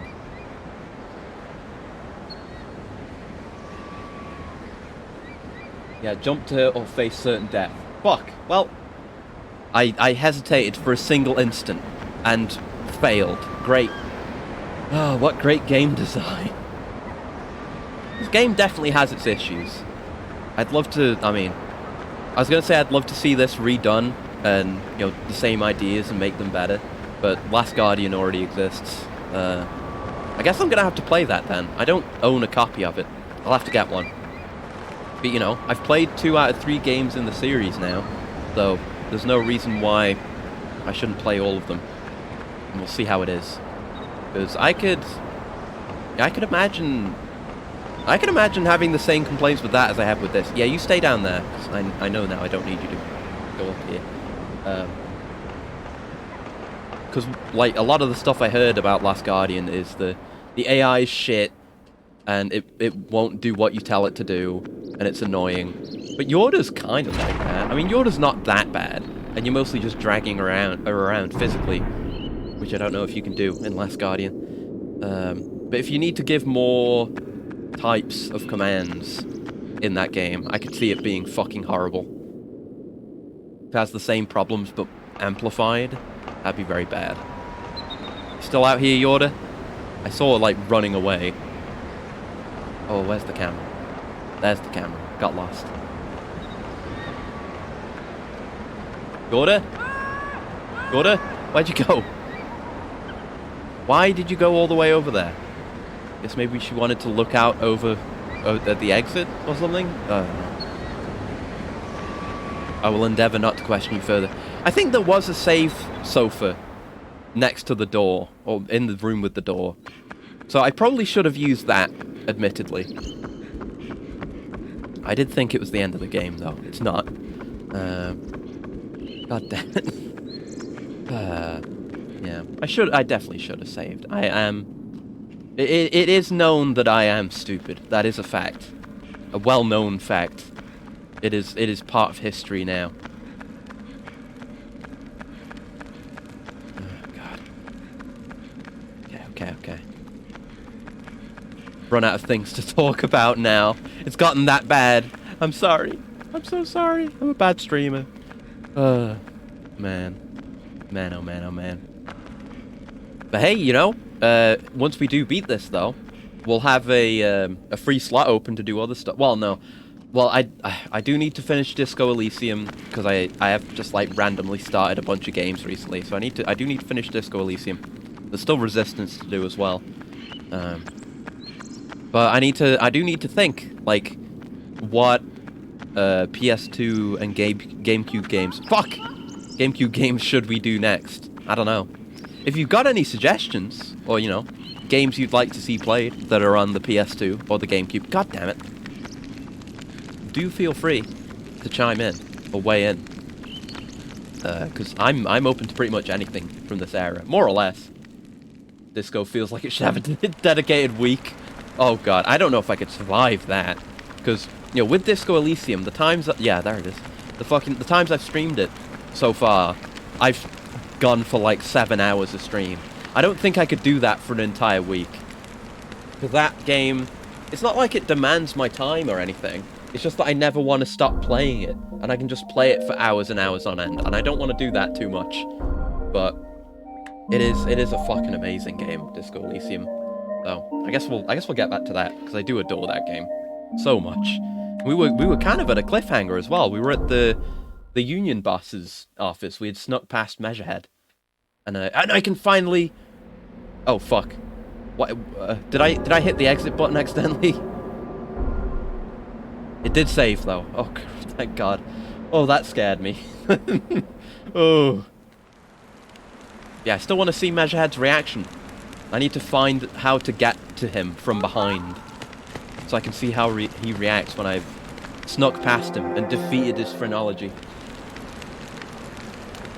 Okay, let's go. Weakened in an instant. Oh, I feel so bad for it.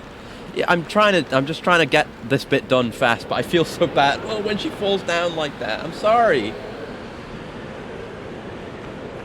Maybe you unconsciously want to quit the game for real. Well, I want to be done with it, because it's been almost 5 hours now. Okay, I need to not push it too hard. Is it here? Fuck. Come on, Yoda. Yeah, here it is. Alright, so we need to jump or die. Can't skip this cutscene. Yeah, finishing this stream, definitely. Because the walkthrough just has like another area after this, and then one extra thing. One final spoilery thing. And then that's the end of the game. So yeah. I mean, if I didn't end it this stream, the next time I streamed it, we'd be like half an hour or something. Okay. Jump or die. Jump or die. There we go. It is like aggro. The sword! What if I brought a stick? Would it just show the stick falling? What if I brought... Well, no, you can't bring nothing. You have to switch between the two. Yeah, I guess that would be different if you were carrying a stick. Can barely walk, but she's mustering all of her strength to save Eco. Oh, their bond. Oh no, the darkness shit that comes out when she gets captured. Oh no! I'm gonna have to fall. No! Oh shit!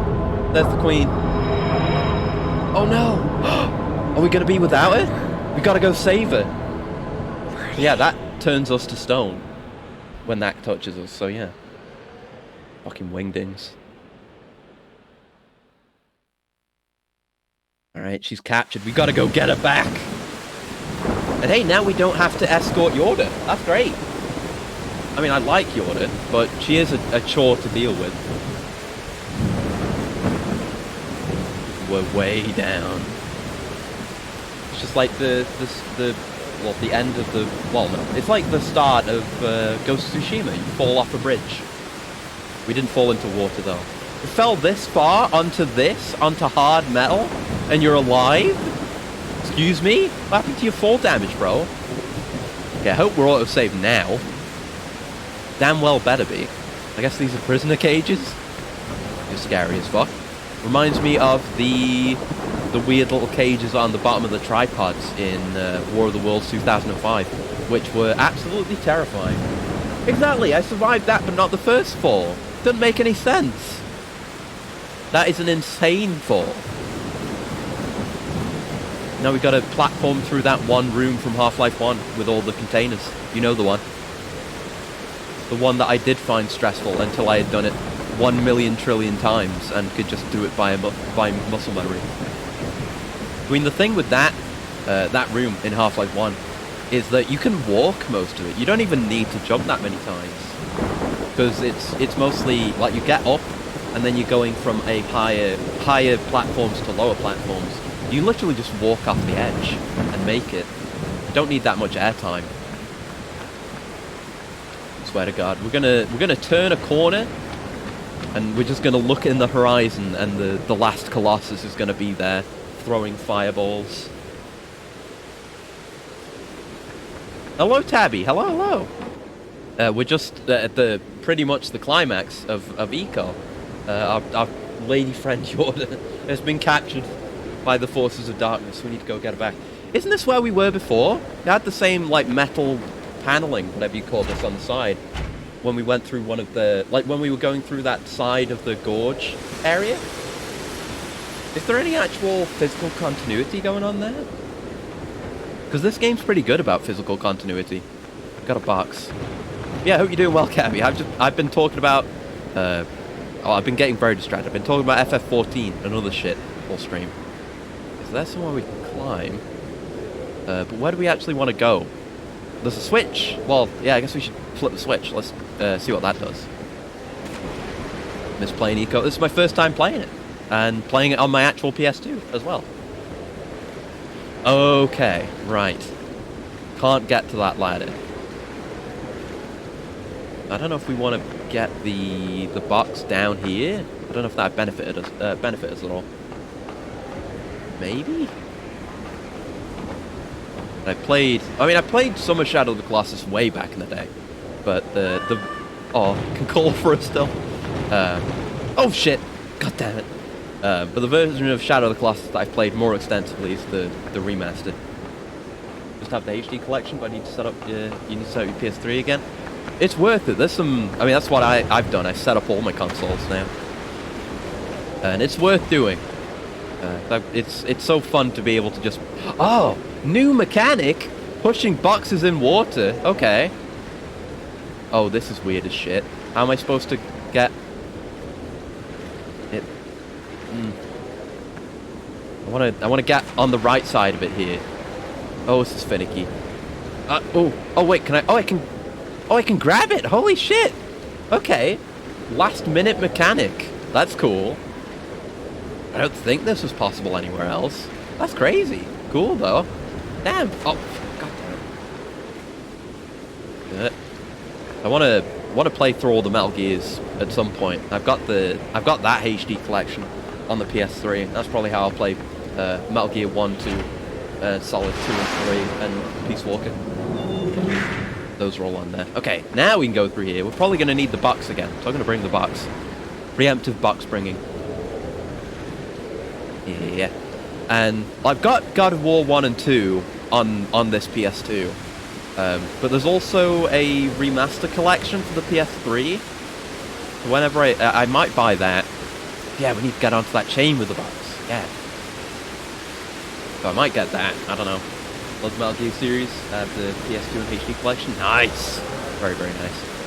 Because I've got, well, no, I haven't got almost every game. I've got almost every mainline game. So I've got Metal Gear 1 and 2 on the HD collection. I haven't got 1. I need to get 1. And I'll get that on the PS1, because I got the PS1 set up. I've got 2 and 3 on the HD collection. I've got 4 on the PS3. I haven't got Portable Ops. I've got Peace Walker. I've got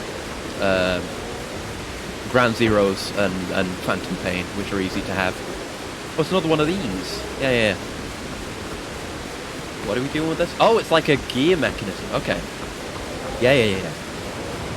Yeah, I don't have the acids. I don't have Portable Ops. I don't have Ghost Babel, which I was reminded exists earlier today. But I almost own all the important Metal Gears. Okay, so what did that do? Oh, is this a Blighttown climbable thing? That looks climbable there. We'll grab it. Glad that MGS 2 and 3 are removed from the Xbox Digital Store. Yeah, now we need to renew the rights to the archive footage. It's been a year now. Yeah, but it's Konami though.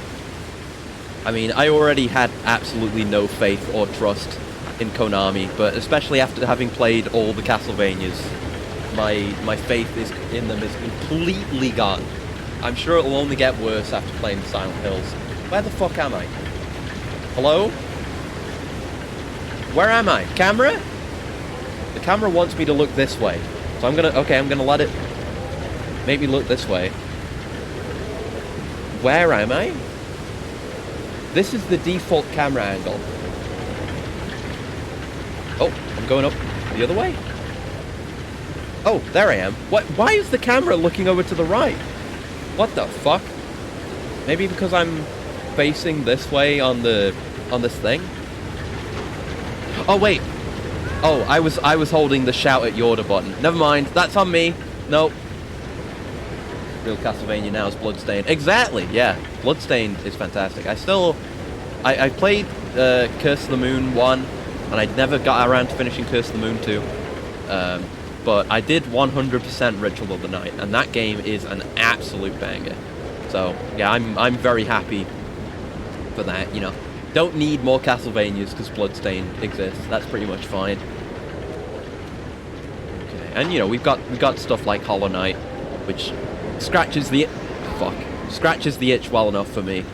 Yeah, we got to go back up again. Great. Yeah, I keep thinking. Yeah, it's because I'm in my mind. I'm combining in my head grab with this button because it's the button I used to grab Yorda's hand. So I was holding that the entire time. That's why I did that. Whoops. Didn't need to hold anything. I'm a dingus. Yeah, there's plenty of good Metroidvanias now. There's as much as I love some of the Castlevanias, it's not really needed anymore. The IP is not in trustworthy hands. I thought you miss holding Yorda's hand. Kind of. I was going on about how she's a nuisance, but it is nice to have her around, and she's a nice character design. I'm sorry I said all that stuff, Yorda. Okay, so we...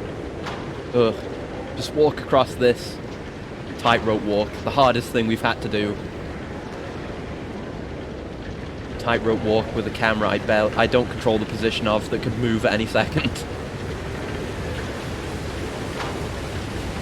Climb up there? No. Gonna go into the sewers? Time for a last minute sewer level, maybe? There's a chain. Jump across there, I hope.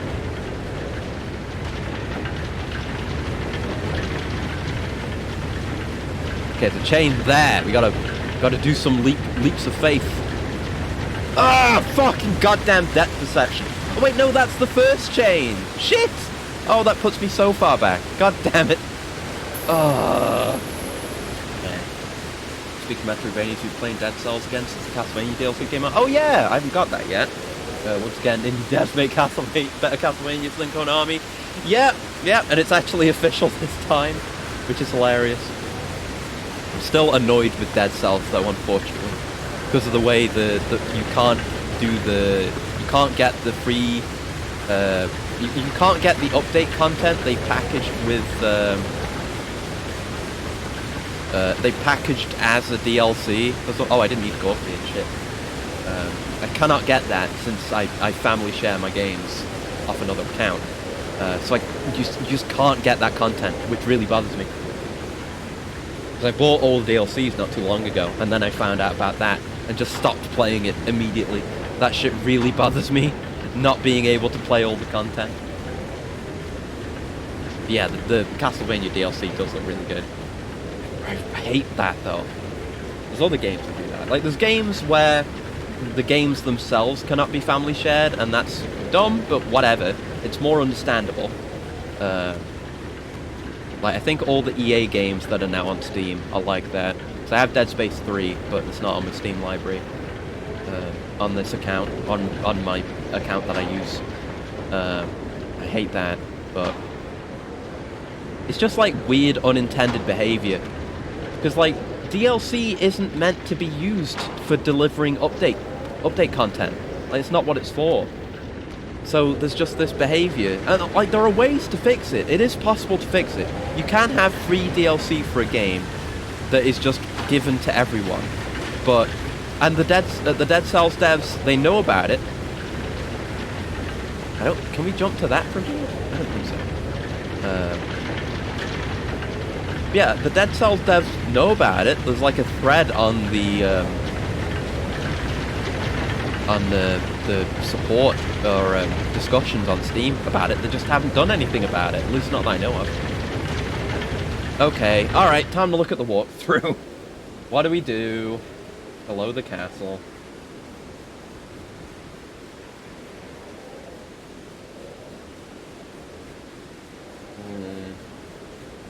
Where are we at? Yeah, hang on the pipe that circles the cylinder to the other side. Skirt around it till you reach the opposite side, then drop down. Climb up the vertical pipe. Oh, right, yeah, that, obviously. Okay, my mind is operating on low capacity because we've been going for a while. This is very obvious, and I am stupid. A bit stupid, innit? Get up there, get up there. Yeah, we just have to jump off this. The huge vertical climbable pipe that I took note of, and then just didn't put any additional thought into. Right, let's climb a bit further up. 5 hours, a long time stream. I'm okay, yeah. I mean, I usually try and do 4, but I was saying earlier how with Disco Elysium, why are you not swinging properly? I'm just holding the button. Bro, do I need to be further down? Yeah, with Disco Elysium, whenever I play that, they end up being like 7-hour streams. So I kind of, my endurance has gone up. Why isn't swinging working? Why? Do we have, we have to swing to this one?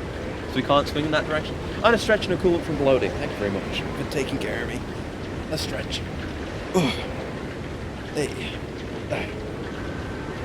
Okay, good. And a coolant.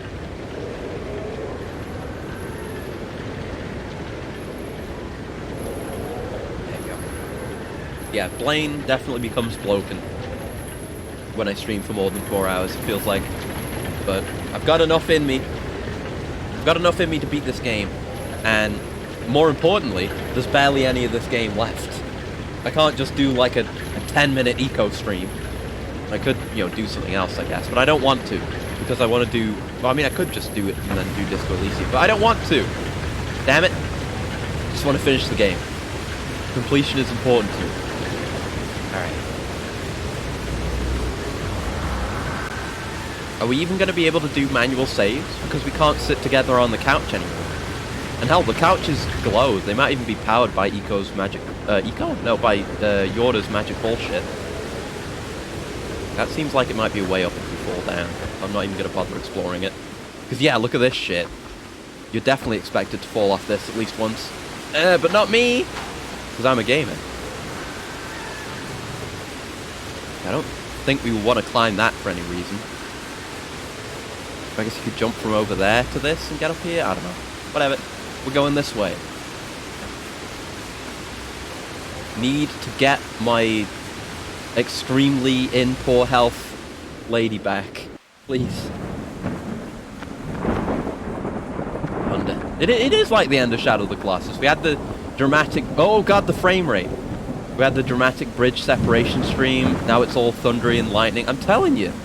The... What is it? The 16th Colossus is literally... Oh fuck. Is literally right around the corner.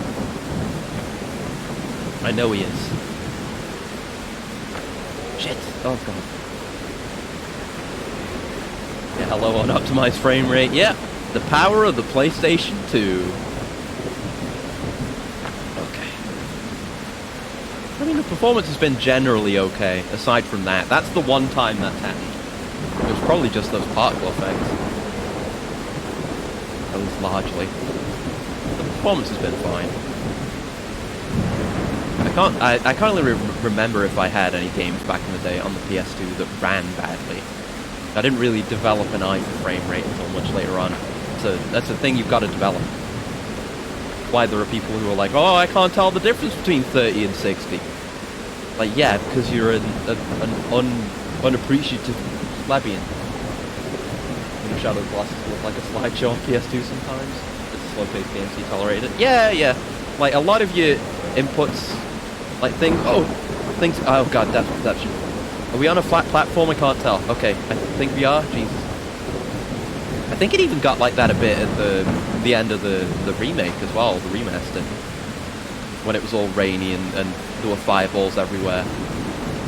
Jesus, oh Jesus. Oh god. Okay, this is like the center of two pipes. Okay. I thought this was like two flat surfaces with this bottom one being a slope going down. You can't tell. Yeah, if they can't tell what 30 or 60 are, they're blind or ignorant. Exactly. They don't have the eye for it.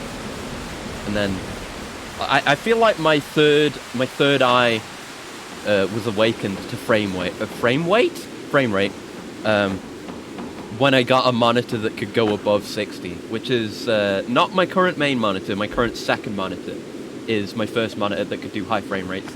That one goes up to 144. My current one does 165. Yeah, I remember that was when I was still playing Warframe regularly, and that's not a high performance game, so that's the game I tested on. And seeing Warframe and 144 frames per second as I'm like slide dashing through things was very third eye opening for sure. It was great. Okay, let's do a yump. Yup. Nice. You first saw 120, thought motion blur was turned on. Turns out it's your eyes struggling with the keyboard. We got used to it. Yeah. You do have to. Oh god, you do have to get used to it too. But it looks so good, so silky smooth. Warframe was a good test game with how like fast the movement is in that too. It's great. Just whenever you get a game, and you know, graphics are great, but I'll always prioritize frame rate when it comes to setting my graphics settings. And when you get a game where you can play it with like very maxed out graphics and okay, there's a chain over there. You can maybe climb down over there. But yeah, good graphics and nice frame rate. It just feels so satisfying. Oh, there's a way we can go over here. I'm blind. Warframe's got good optimization. Yeah. Turn graphics settings way up, it looks completely different. Yeah, exactly. That was why I appreciated it so much, because I could turn it up so high and have really good frame rates. And that was, I think, just after the, maybe it was before. I don't know. But I remember the Jupiter tile set remaster when that came out, and that looked really good. It might have been around that time. Test game for 120s was Devil May Cry 5. That's a good one. Hell yeah. I mean, seeing DMC5 in good frame rate is absolutely lovely, which I have the fortune to be able to do with a decent enough PC, I guess. Oh, we're gonna deliver the Zen crystal to Gordon Freeman at the start of Half-Life 2. Oh, it's the chain, right? So I guess, can we climb down with that over here? Maybe? Okay, thank you for the camera angle letting me line up, game. Shit. Not what I wanted. But, yeah, Deadlock Protocol. I think it was around when that came out. Or maybe it wasn't, I don't know. I might just be combining me being like, ooh, this tile set rework looks really nice, with, ooh, this frame rate looks really nice. The first mission I did was definitely on Jupiter. I remember that. That might be a cause of confusion, if so. That high frame rates are the norm even on consoles. Yeah, it's getting better now. It's kind of a concern, because you've got stuff like ray tracing and stuff, but it's nice that even console games like the Spider-Man PS5s give you the option to be like performance or ray tracing. Hey, is this not where we need to go? Should be amalgamation? Yeah, because that was when they introduced the amalgams as well, and that extra mini game mode with Alad V, I remember. And the boss fight, the boss fight that I did 100 million times to get Wisp, I remember. Yeah. That boss fight was okay. I liked doing that better than I liked doing the regular Eidolons, the Plains Eidolons. Oh, fuck. Oh, God. Okay, we can jump off here. Because those you couldn't matchmake for. Which is another thing I appreciate FF14 for endlessly, is that you can matchmake and party find for pretty much everything. Which is something that Warframe and Destiny don't do. And Destiny at least really should have had that figured out, given that it has actual fucking raids. They really should have figured that out. But no. They let the community do it for them, like with Destiny Item Manager and all the other stuff that uses the API that people made. Are those Colossus blocks? They got complacent. The fuckers over at Bungo. What the fuck am I looking at? What is that? Is that... Oh, I think that's just water reflection. Is it?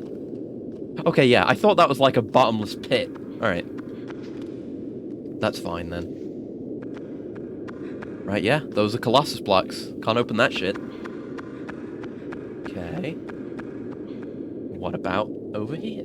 Is there going to be a Yorda? I hope there'll be a Yorda. Oh, a boat! Oh. Could we leave with this boat, potentially? Big-ass boat. Okay. nothing over there, just pillar. But yeah, if I feel like if a game has that kind of really high-end content that requires coordination, you know, even if it requires like being in vocal communication, like Destiny's raids do, I think you should still allow matchmaking. I don't know. They should have figured out some sort of deal with Discord to get Discord integration. Ooh! Big sword. This one I think you can unlock in Shadow of the Colossus. I've definitely seen this before. But, ooh! What the fuck is this thing? Yo! Yo, this is sick. Yeah, I'm fairly sure, because there's a bunch of shit you can unlock in Shadow of the Colossus, like the parachute and different cosmetic stuff. And you can get different swords. I think this is one of them. It is kind of chainsword looking, with it having the rounded edge on the tip instead of it being sharp. And the whatever you would call it, the hand guard on the handle. Simple guy. I see glowing video game sword and activates my neurons. Yeah, exactly. It's glowing and it's got lightning on it, so it must do more damage than the sword I had before. It does look sick though. I mean, you can't really see it up close. Oh, I mean, I can zoom in. I forgot I could do that. But like the runes glowing on it too. That's sick. They got like every cool glowing sword effect. Oh, and like you can see at the tip there, the glowing effect is kind of pulsing outward. It's got everything. It's got a glow, it's got a pulsing glow, it's got lightning, and it's got glowing runes. Hell yeah. So can this open the Yorda blocks? Yeah, don't need Yorda anymore. I'm an independent man. Eco is a man going his own way. Let's go. Disintegration field, yeah. Okay. Flip it a switch. Have we seen something like this before? Something about this looks familiar. I don't know. When you have AAA games try to be cinematic, but Eco shows more camera angles than over the shoulder. Yeah, that's what I was saying before. When you're making a game, when you're doing it like this, it is like making a movie because you have shots, and obviously you can move the camera in this, so you don't have complete control over what the player sees and looks at.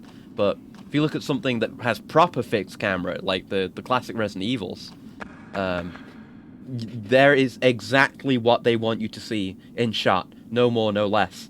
There's a game that I was watching a video about called Eternal Sonata, and that has fixed camera angles. It's a JRPG, and that has just completely gorgeous environments, start to finish, non-stop, just packed full of detail, never too overcrowded, but just always detailed, and nothing feels copied and pasted, because you can control what the player sees. Like that about the old Resident Evil and FF games on PS1. Yeah, it's really nice. And there are so many, like, if you've ever watched people play games, is this the starting area? This is where we started. It is. Oh, cool. Okay, sick. But if you ever played, like, if you ever watch people play games, I've probably done it, even. If you ever watch people play games, there will always be moments where they miss something that is obvious to you. Like, I was watching some of Wooly and Reggie's playthrough of Mass Effect 1 recently. And there's a bit at the start, Reggie was playing. And there's a bit where it's like, it's the, you know, the Reaper attack and shit at the start of Mass Effect 1. And someone says, like, oh my god, look at those ships, look up there, whoa, the ships. And they just didn't look up. They didn't think to look up, and they completely missed it. That kind of thing is always going to happen if the player has to control the camera and is expected to see those things and look at those things themselves. Which I guess is why a lot of games, or some games that have a controllable camera will do that kind of thing where it's like, hold this button to focus on this thing. Because it's like, hey, dummy, press this button to look at the thing we want to show you. Which definitely works, but can kind of take you out of the immersion to just see the big PlayStation button up on the screen. Okay. Look, it's just like the end of Shadow of the Colossus. They're standing around it. What? They turn her into a statue? Do they turn her into a pillar of salt? Yeah, giving control to the player lets them miss those moments. But, sometimes it is best for the player to have that kind of agency, too. Sometimes it can be a good thing to have the ability, the agency, and the control to make mistakes, It might add replayability, or it might make you find some view more on your own. Because if a game presents a view and a vista, something beautiful to you, yeah, it's beautiful, but it's just what's being presented to you. But if you go exploring and you find something, then that's more of a discovery. I've had a lot of those moments in Ghost of Tsushima, and they totally do expect you to find those vistas. But the entire game is beautiful, so you can just like go climb up somewhere and then turn around. I'm like, oh my god, that's beautiful. I'm going to take a screenshot of that. Yeah, we one-shot these fuckers now. Hell yeah, best sword. I feel like controlling where the player looks should be in cutscenes anyway. Well, yeah, but I mean, how many games have cutscenes these days anyway? Or at least not very much extensively. That was very much a this gen and the gen after thing, is lots of cutscenes to show the player the thing as they go down a hallway. Whereas these days, they either cut down on cutscenes and do more in engine than in gameplay. Or they'll... what am I trying to say? They'll just have no or very few cutscenes to begin with and have it all be in gameplay for immersion. And that does function well for immersion, for sure. There's a line to be struck, and I guess a line to be drawn. It depends what you want to do, I suppose. Whether you want to have that complete freedom or a more focused cinematic experience. But yeah, how many games have good cutscenes? Well, yeah, there's plenty of games where it's just shot, reverse shot. And, you know, endless Mass Effect dialogue of, you know, look at character talking, look back at other character talking, on and on and on. Forever and ever. I'm assuming these aren't infinite, they might be. I don't know if there's something else we need to do. There may well be, knowing this game. Maybe we need to smash these, like the thing that I was in at the start. Can we do that? There's one that's glowing up there. What's up with that?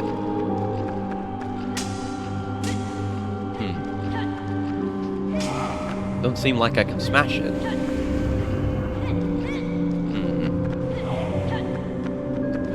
Maybe more of these are lining up the more we kill. Oh, I think they might be. Hold on. Yeah, it does suck, that kind of dialogue. It can be fine if you're a bit more dynamic with what the characters are doing, and if the voice acting is good. Like, if you've got genuinely good voice work. Like, I sat through God knows how many hours of back and forth dialogue in Witcher 3, but that game has great voice acting, mostly, so that's no problem. But it depends. If you can get good voice actors in. Like, in Mass Effect, for example, if I'm listening to, what's his name, who's voiced by Keith David, I'll listen to Keith David talk for hours and hours and hours. Yeah, more of them are lighting up. Okay. Yeah, Keith David, any voice actor, good delivery, direction, I'll listen to it forever. You can make that work, totally. And, you know, if what is actually said is engaging as well, that helps. You know, I've got the type of gamer OCD where in games like that where you have the dialogue option that continues the dialogue forward, or the dialogue option that gets you more details, I have to listen to everything. I don't want to miss dialogue. I feel bad if I miss dialogue. I need to get all of it. So I've sat through a lot of Mass Effect dialogue. I've only played 1 and 2. Maybe I'll get around to playing those again someday. Okay, they were all being captured in the boy cells. The sword can do that. That's the one we broke out of there. Okay, what happens now? So I don't know. I mean, I'd have to look at the first cutscene again. But when we were in this, was it glowing like this? Is there some implication that the boys being sacrificed wasn't just to take them away from their village thing, but there was some kind of goal in sending these people to be effectively sacrificed? Part of Eco's so amazing, almost forgot those shadows of the spirits of horned children. Oh! I didn't realize that! That makes a shitload of sense. And she's just there. I don't think she's gonna get back up. Oh no. Oh no. Oh, yeah, I guess that makes sense. Cause they do look pretty much exactly like the ghostly spirits in Shadow of the Colossus as well. It's all kind of coming together. It's all right. We don't need her, I guess. Are we just leaving her behind, Eco? All right, here we go. I assume that was her. I mean, it must be, right? Maybe it's not. What's going on? Are we gonna fight the queen? I hope so. The walkthrough said the last thing was the queen, so we'll see. Nice atmosphere in here. I like the fog. Fog in PS2 and PS1 games is fucking gorgeous. It's one of the reasons why I want to... no, I don't want to buy a copy of Silent Hill 1, because that shit's expensive. But I want to mod my PS1 so I can play Silent Hill 1 on it. Because the fog in that game, on original hardware, is fucking delicious. There's something about it that no other game has done. There's the throne. Take a sit. Okay. Oh! Okay, I'll wait. Oh! When'd you get there? Yeah? How's it going? Are you gonna explain anything to me? Slow walk. Gonna pay for what you've done. Rip and tear. Till it is done. Yeah, what did you do?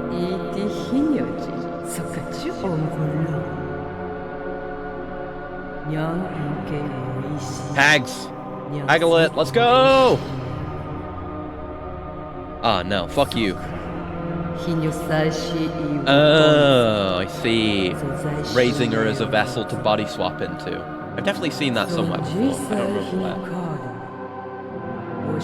Damn, that's fucked up, lady. Well, thanks for giving me very good reason to kill you. God, that shadow hair looks so good.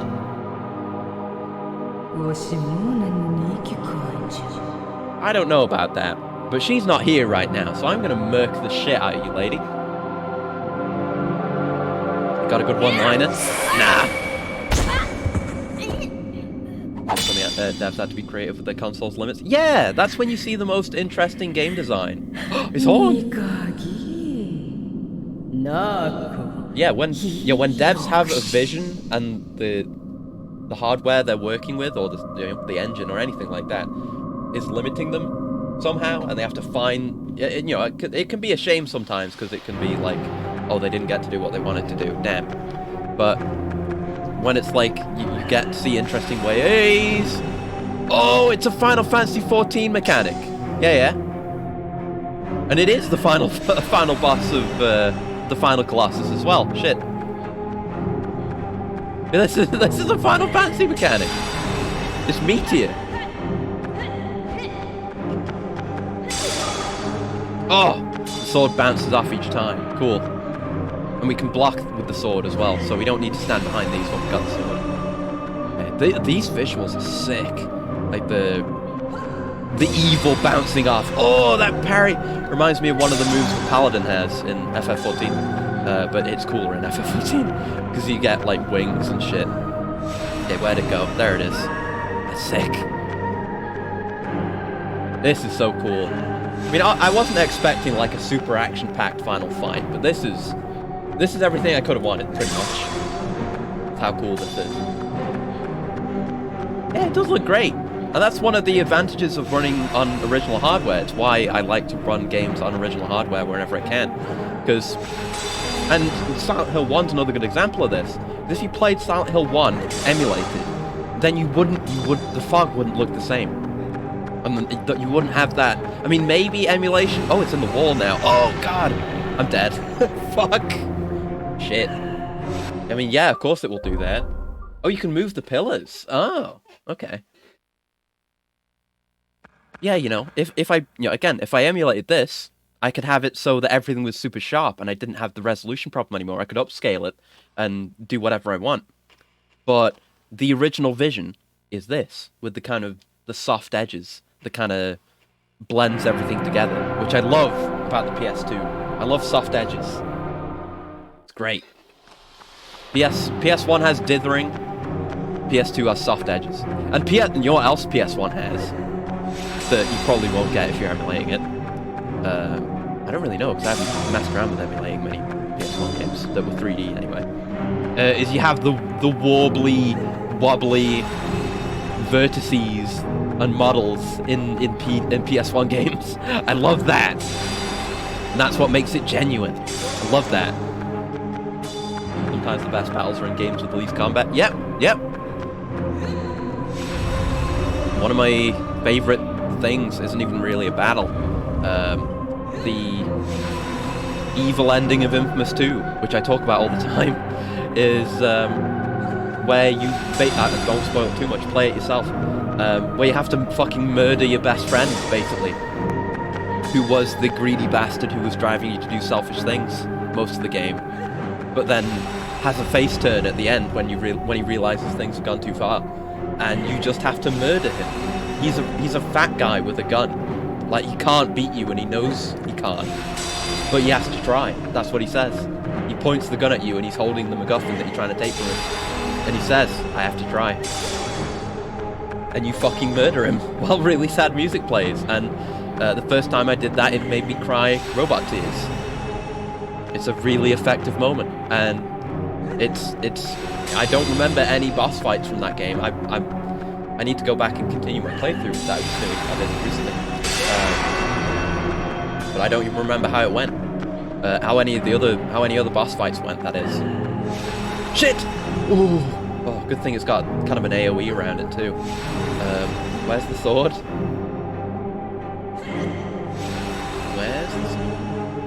And kind of the motion blur as well. That's another very genuine PS2 thing. Where the fuck is it though? Do I have to just get in there and punch her or something? I don't see the sword. Do you guys see the sword, or do I just need to get in there and throttle her or something? Alright, I don't see it. Let's go. I guess I should... Oh, fuck. She's doing it way too quick. Alright, I'm gonna look at the walkthrough. God damn it.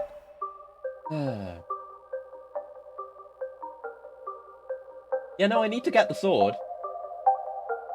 Yeah, I just lost the sword. I have no idea where it went. Couldn't see it.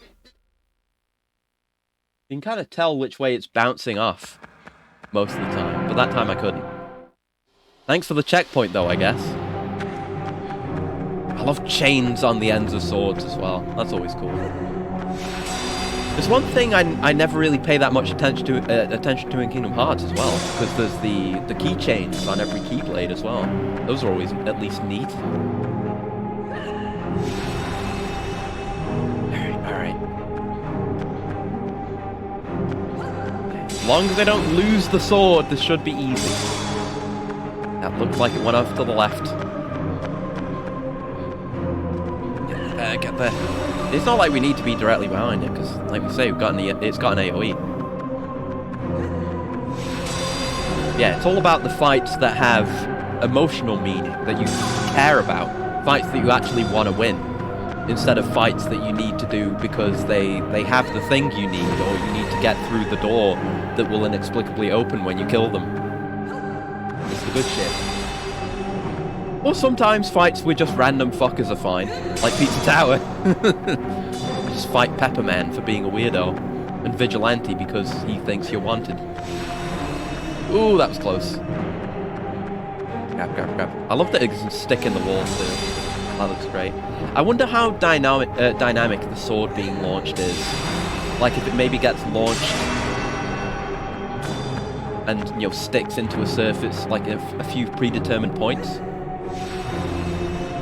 Right, where has it gone? It definitely went in this direction.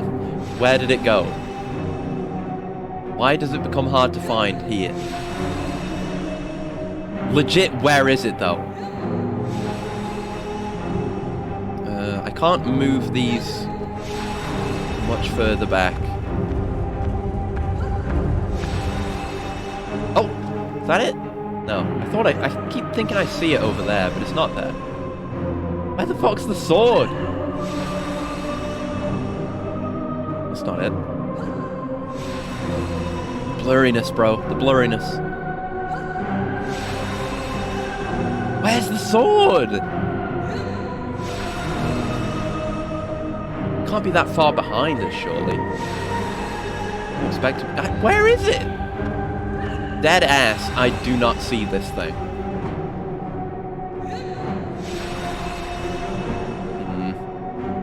I'm gonna Google it, see if other people have had this problem. I definitely need to Google too much in this game. Eco...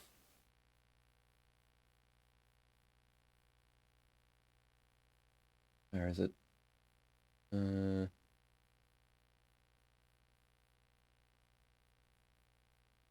I don't know. I don't see anything. Fuck, I don't know. Yeah, no one says anything about it. I don't know where it is. Where's the sword? It's not like glowing noticeably enough to be able to find where it is. If I hold the shout button, will it look at it? Oh, it is back there! Oh, fuck that. Okay, nice that you can use the shout to look at it, but fucked that it's back there. Probably exactly where it was last time, too. Okay, go. Go. Ooh! Just in time. Oh, God. Okay, I guess they probably put it in a specific point there because the blasts are coming so much faster. So you need to be able to get there in time, but they want it to be close, I guess. Fuck you, lady, you piece of shit. Woo! Hell yeah. Straight through the chest. No more body stealing from you. I mean, it's better than being, like, body swapped.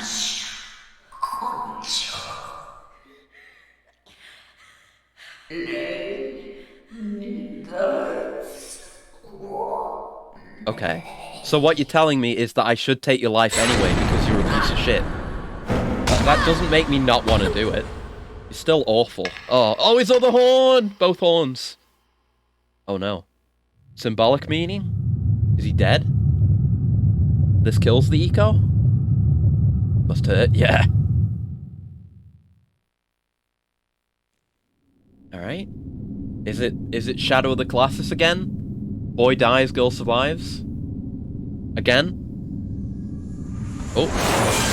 Oh. Okay. The horned energy going into it. I guess had it maybe been drained out of her before? Which is why she was a statue? Or is she gonna turn into fucking Dorman? Uh-oh. It kinda looks like she might turn into Dorman. Oh no. Uh-oh. Does no one survive? No happy endings? She's a shadow being now. Oh, Yorda. Love that effect. It's great. The shadow being effect. There's something uncanny about it with how low res it is compared to everything around it, which may be intentional. Seeing a once glowing girl turn into the shadow, so sad, yeah. I mean, she is at least still alive. It's more than we can maybe say for Eco right now. What's she gonna do?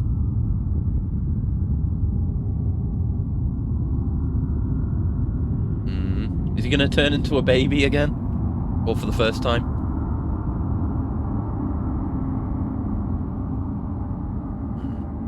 Might not be too bad, because the Queen was all shadowy, and she seemed to get along fine. As long as she's not evil, it should be okay.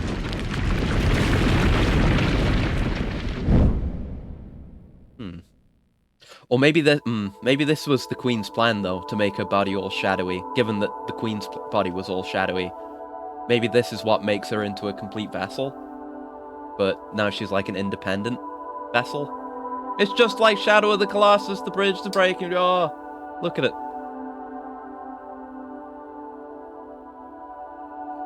Does look great, though. Good shit for the PS2. Back here again. Yeah, that room's crumbling even more. Oh, shit. Oh, that was our path out.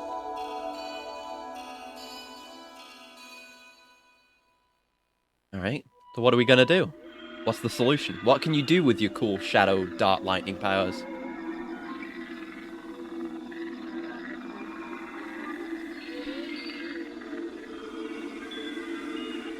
Yeah, the music is all really good. Like, they don't use the music often. They know not to let it overstay its welcome. Ooh. Speaking of which... Oh, this is nice. We're going down. We're going to the boat, probably. Yeah. Ooh! Vocals. I've never heard this.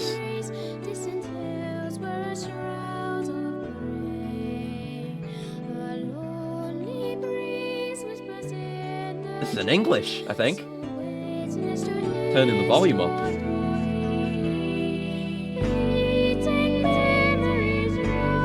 Aww. Oh, is she just gonna send him off in the boat? Oh no, Yorda! Come with me! But she can't leave the island, so... Yeah, doesn't the wingdings get translated in future playthroughs? I'm gonna have to play this game again. Oh, jammy. Very jammy. I've never heard this. Ooh, the bass. Lovely. Oh. This is way more melancholic than Shadow of the Colossus. Holy fuck. That's a fucking insert song. Yeah, the castle's crumbling. What's gonna happen to Yorda? She doesn't even get a castle to live in.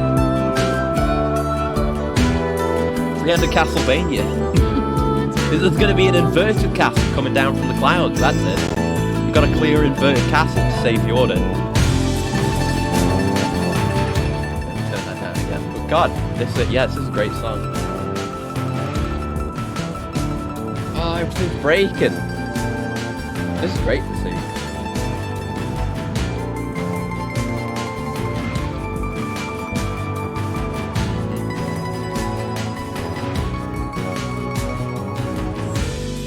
Oh, it's all sinking! The whole island is sinking, I think. Oh, Jesus. Oh, no. Yeah, it is. No, I wanted a castle to come down from above, not go down below. No! I guess he's probably alive. At least Eco survives? Question mark? Maybe? Maybe? Ooh, pre-rendered. The credits! Oh god. Do we not even get to find out if he survived? Oh god. Yeah, this game's really good though. Like, there's absolutely a degree of jank, but the visuals, just the immersive storytelling and gameplay, just the lack of artifice, if that's, I don't know how you describe it, you know, there being no HUD or buttons or anything, just play the game. If you want to see buttons, go read the manual. But yeah. Oh man. There are after credits. Okay, good. Yeah, I'm very glad to have played this game, definitely. Kind of, it doesn't answer any questions raised in Shadow of the Colossus having played this, but it's kind of additional context, I guess.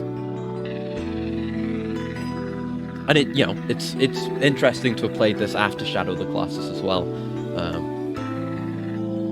Yeah, these are so much of it felt natural to play. Yeah, like there are those occasional moments, but a lot of those moments, honestly, were just me forgetting you could do things, like forgetting you can stand like at a faraway ledge and have Yorda jump over to you.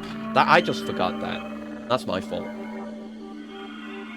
But it does mostly control well, except for that block moving up and down jump thing. That didn't control well. But most of it controls well. But man. And yeah, everyone was fucked. Everyone was fucked.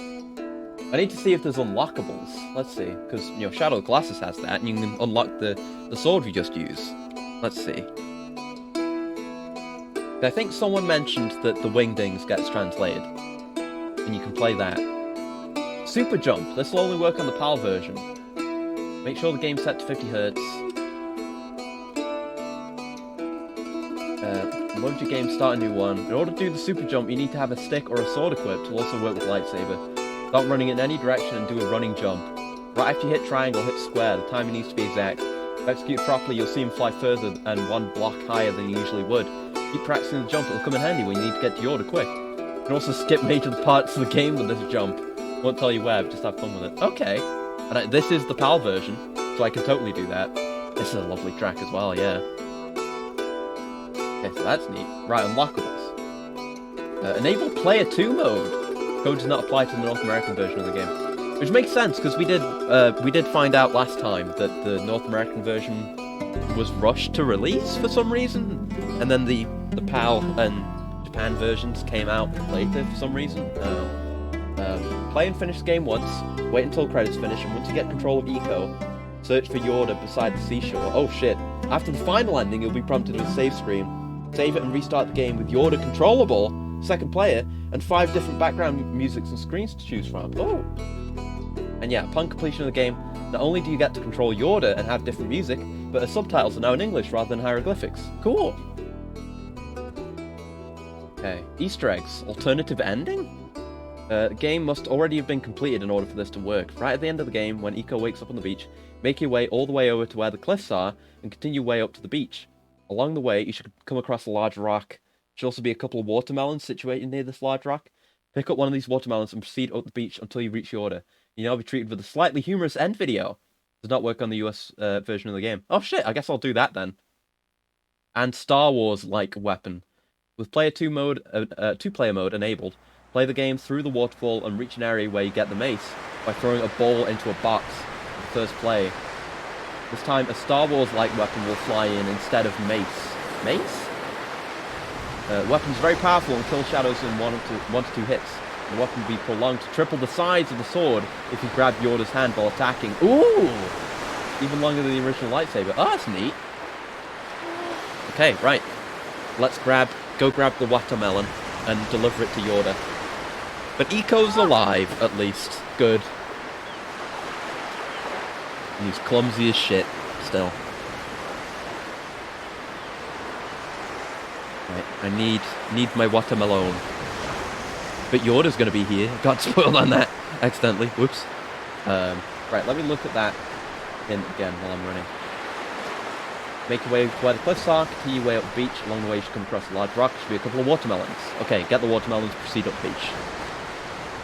Alright, so we just need to check around the rocks.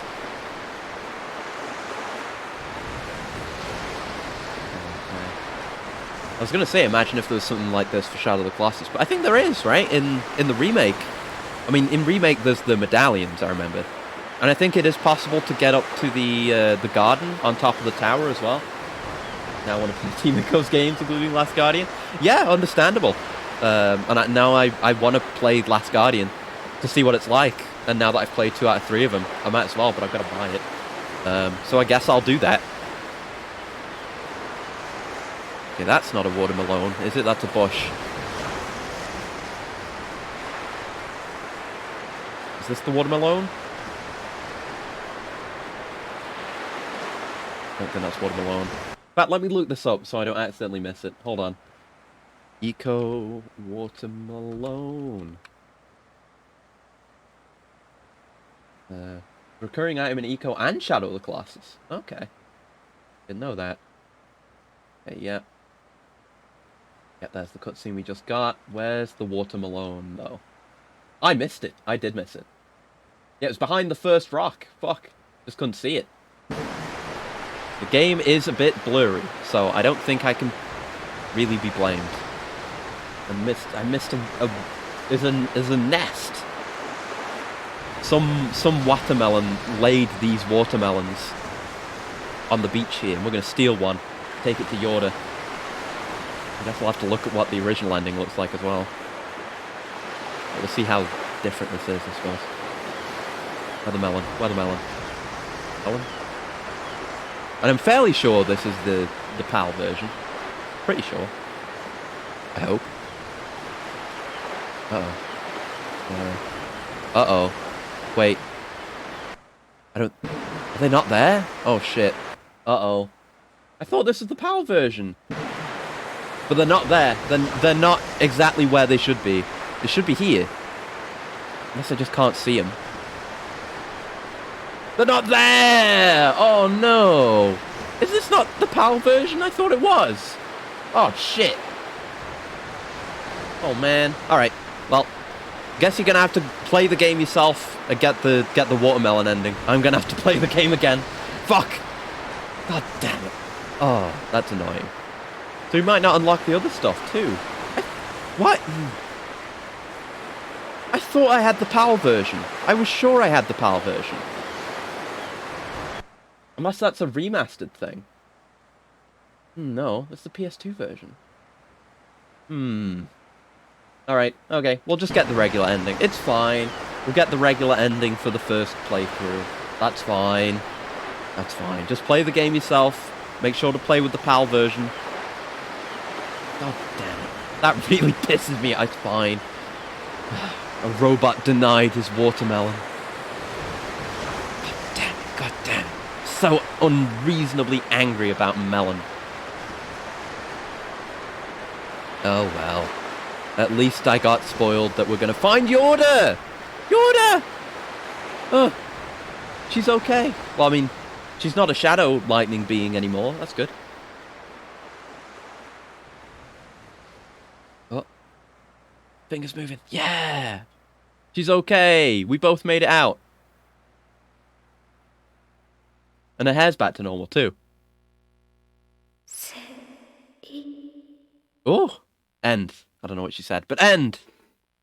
Let's go! We did it! We beat Eco. Maybe on the non-PAL version. Fuck. Okay, end. End. End. Okay, fade to black. Thank you. Save! Yes. I guess we can see if the two-player mode works. Yeah, save that. We can try and load that save and see if it does the thing, maybe. Or maybe not. Okay, resume game? What does that do? I assume that's the same as loading it, maybe? No, that puts you to the main menu. Okay, so let's try loading it, and if it doesn't do anything, or if it doesn't work, then this is the NA version. I'll be able to check after this. If it is the NA version or not. Okay, got the initial setup options.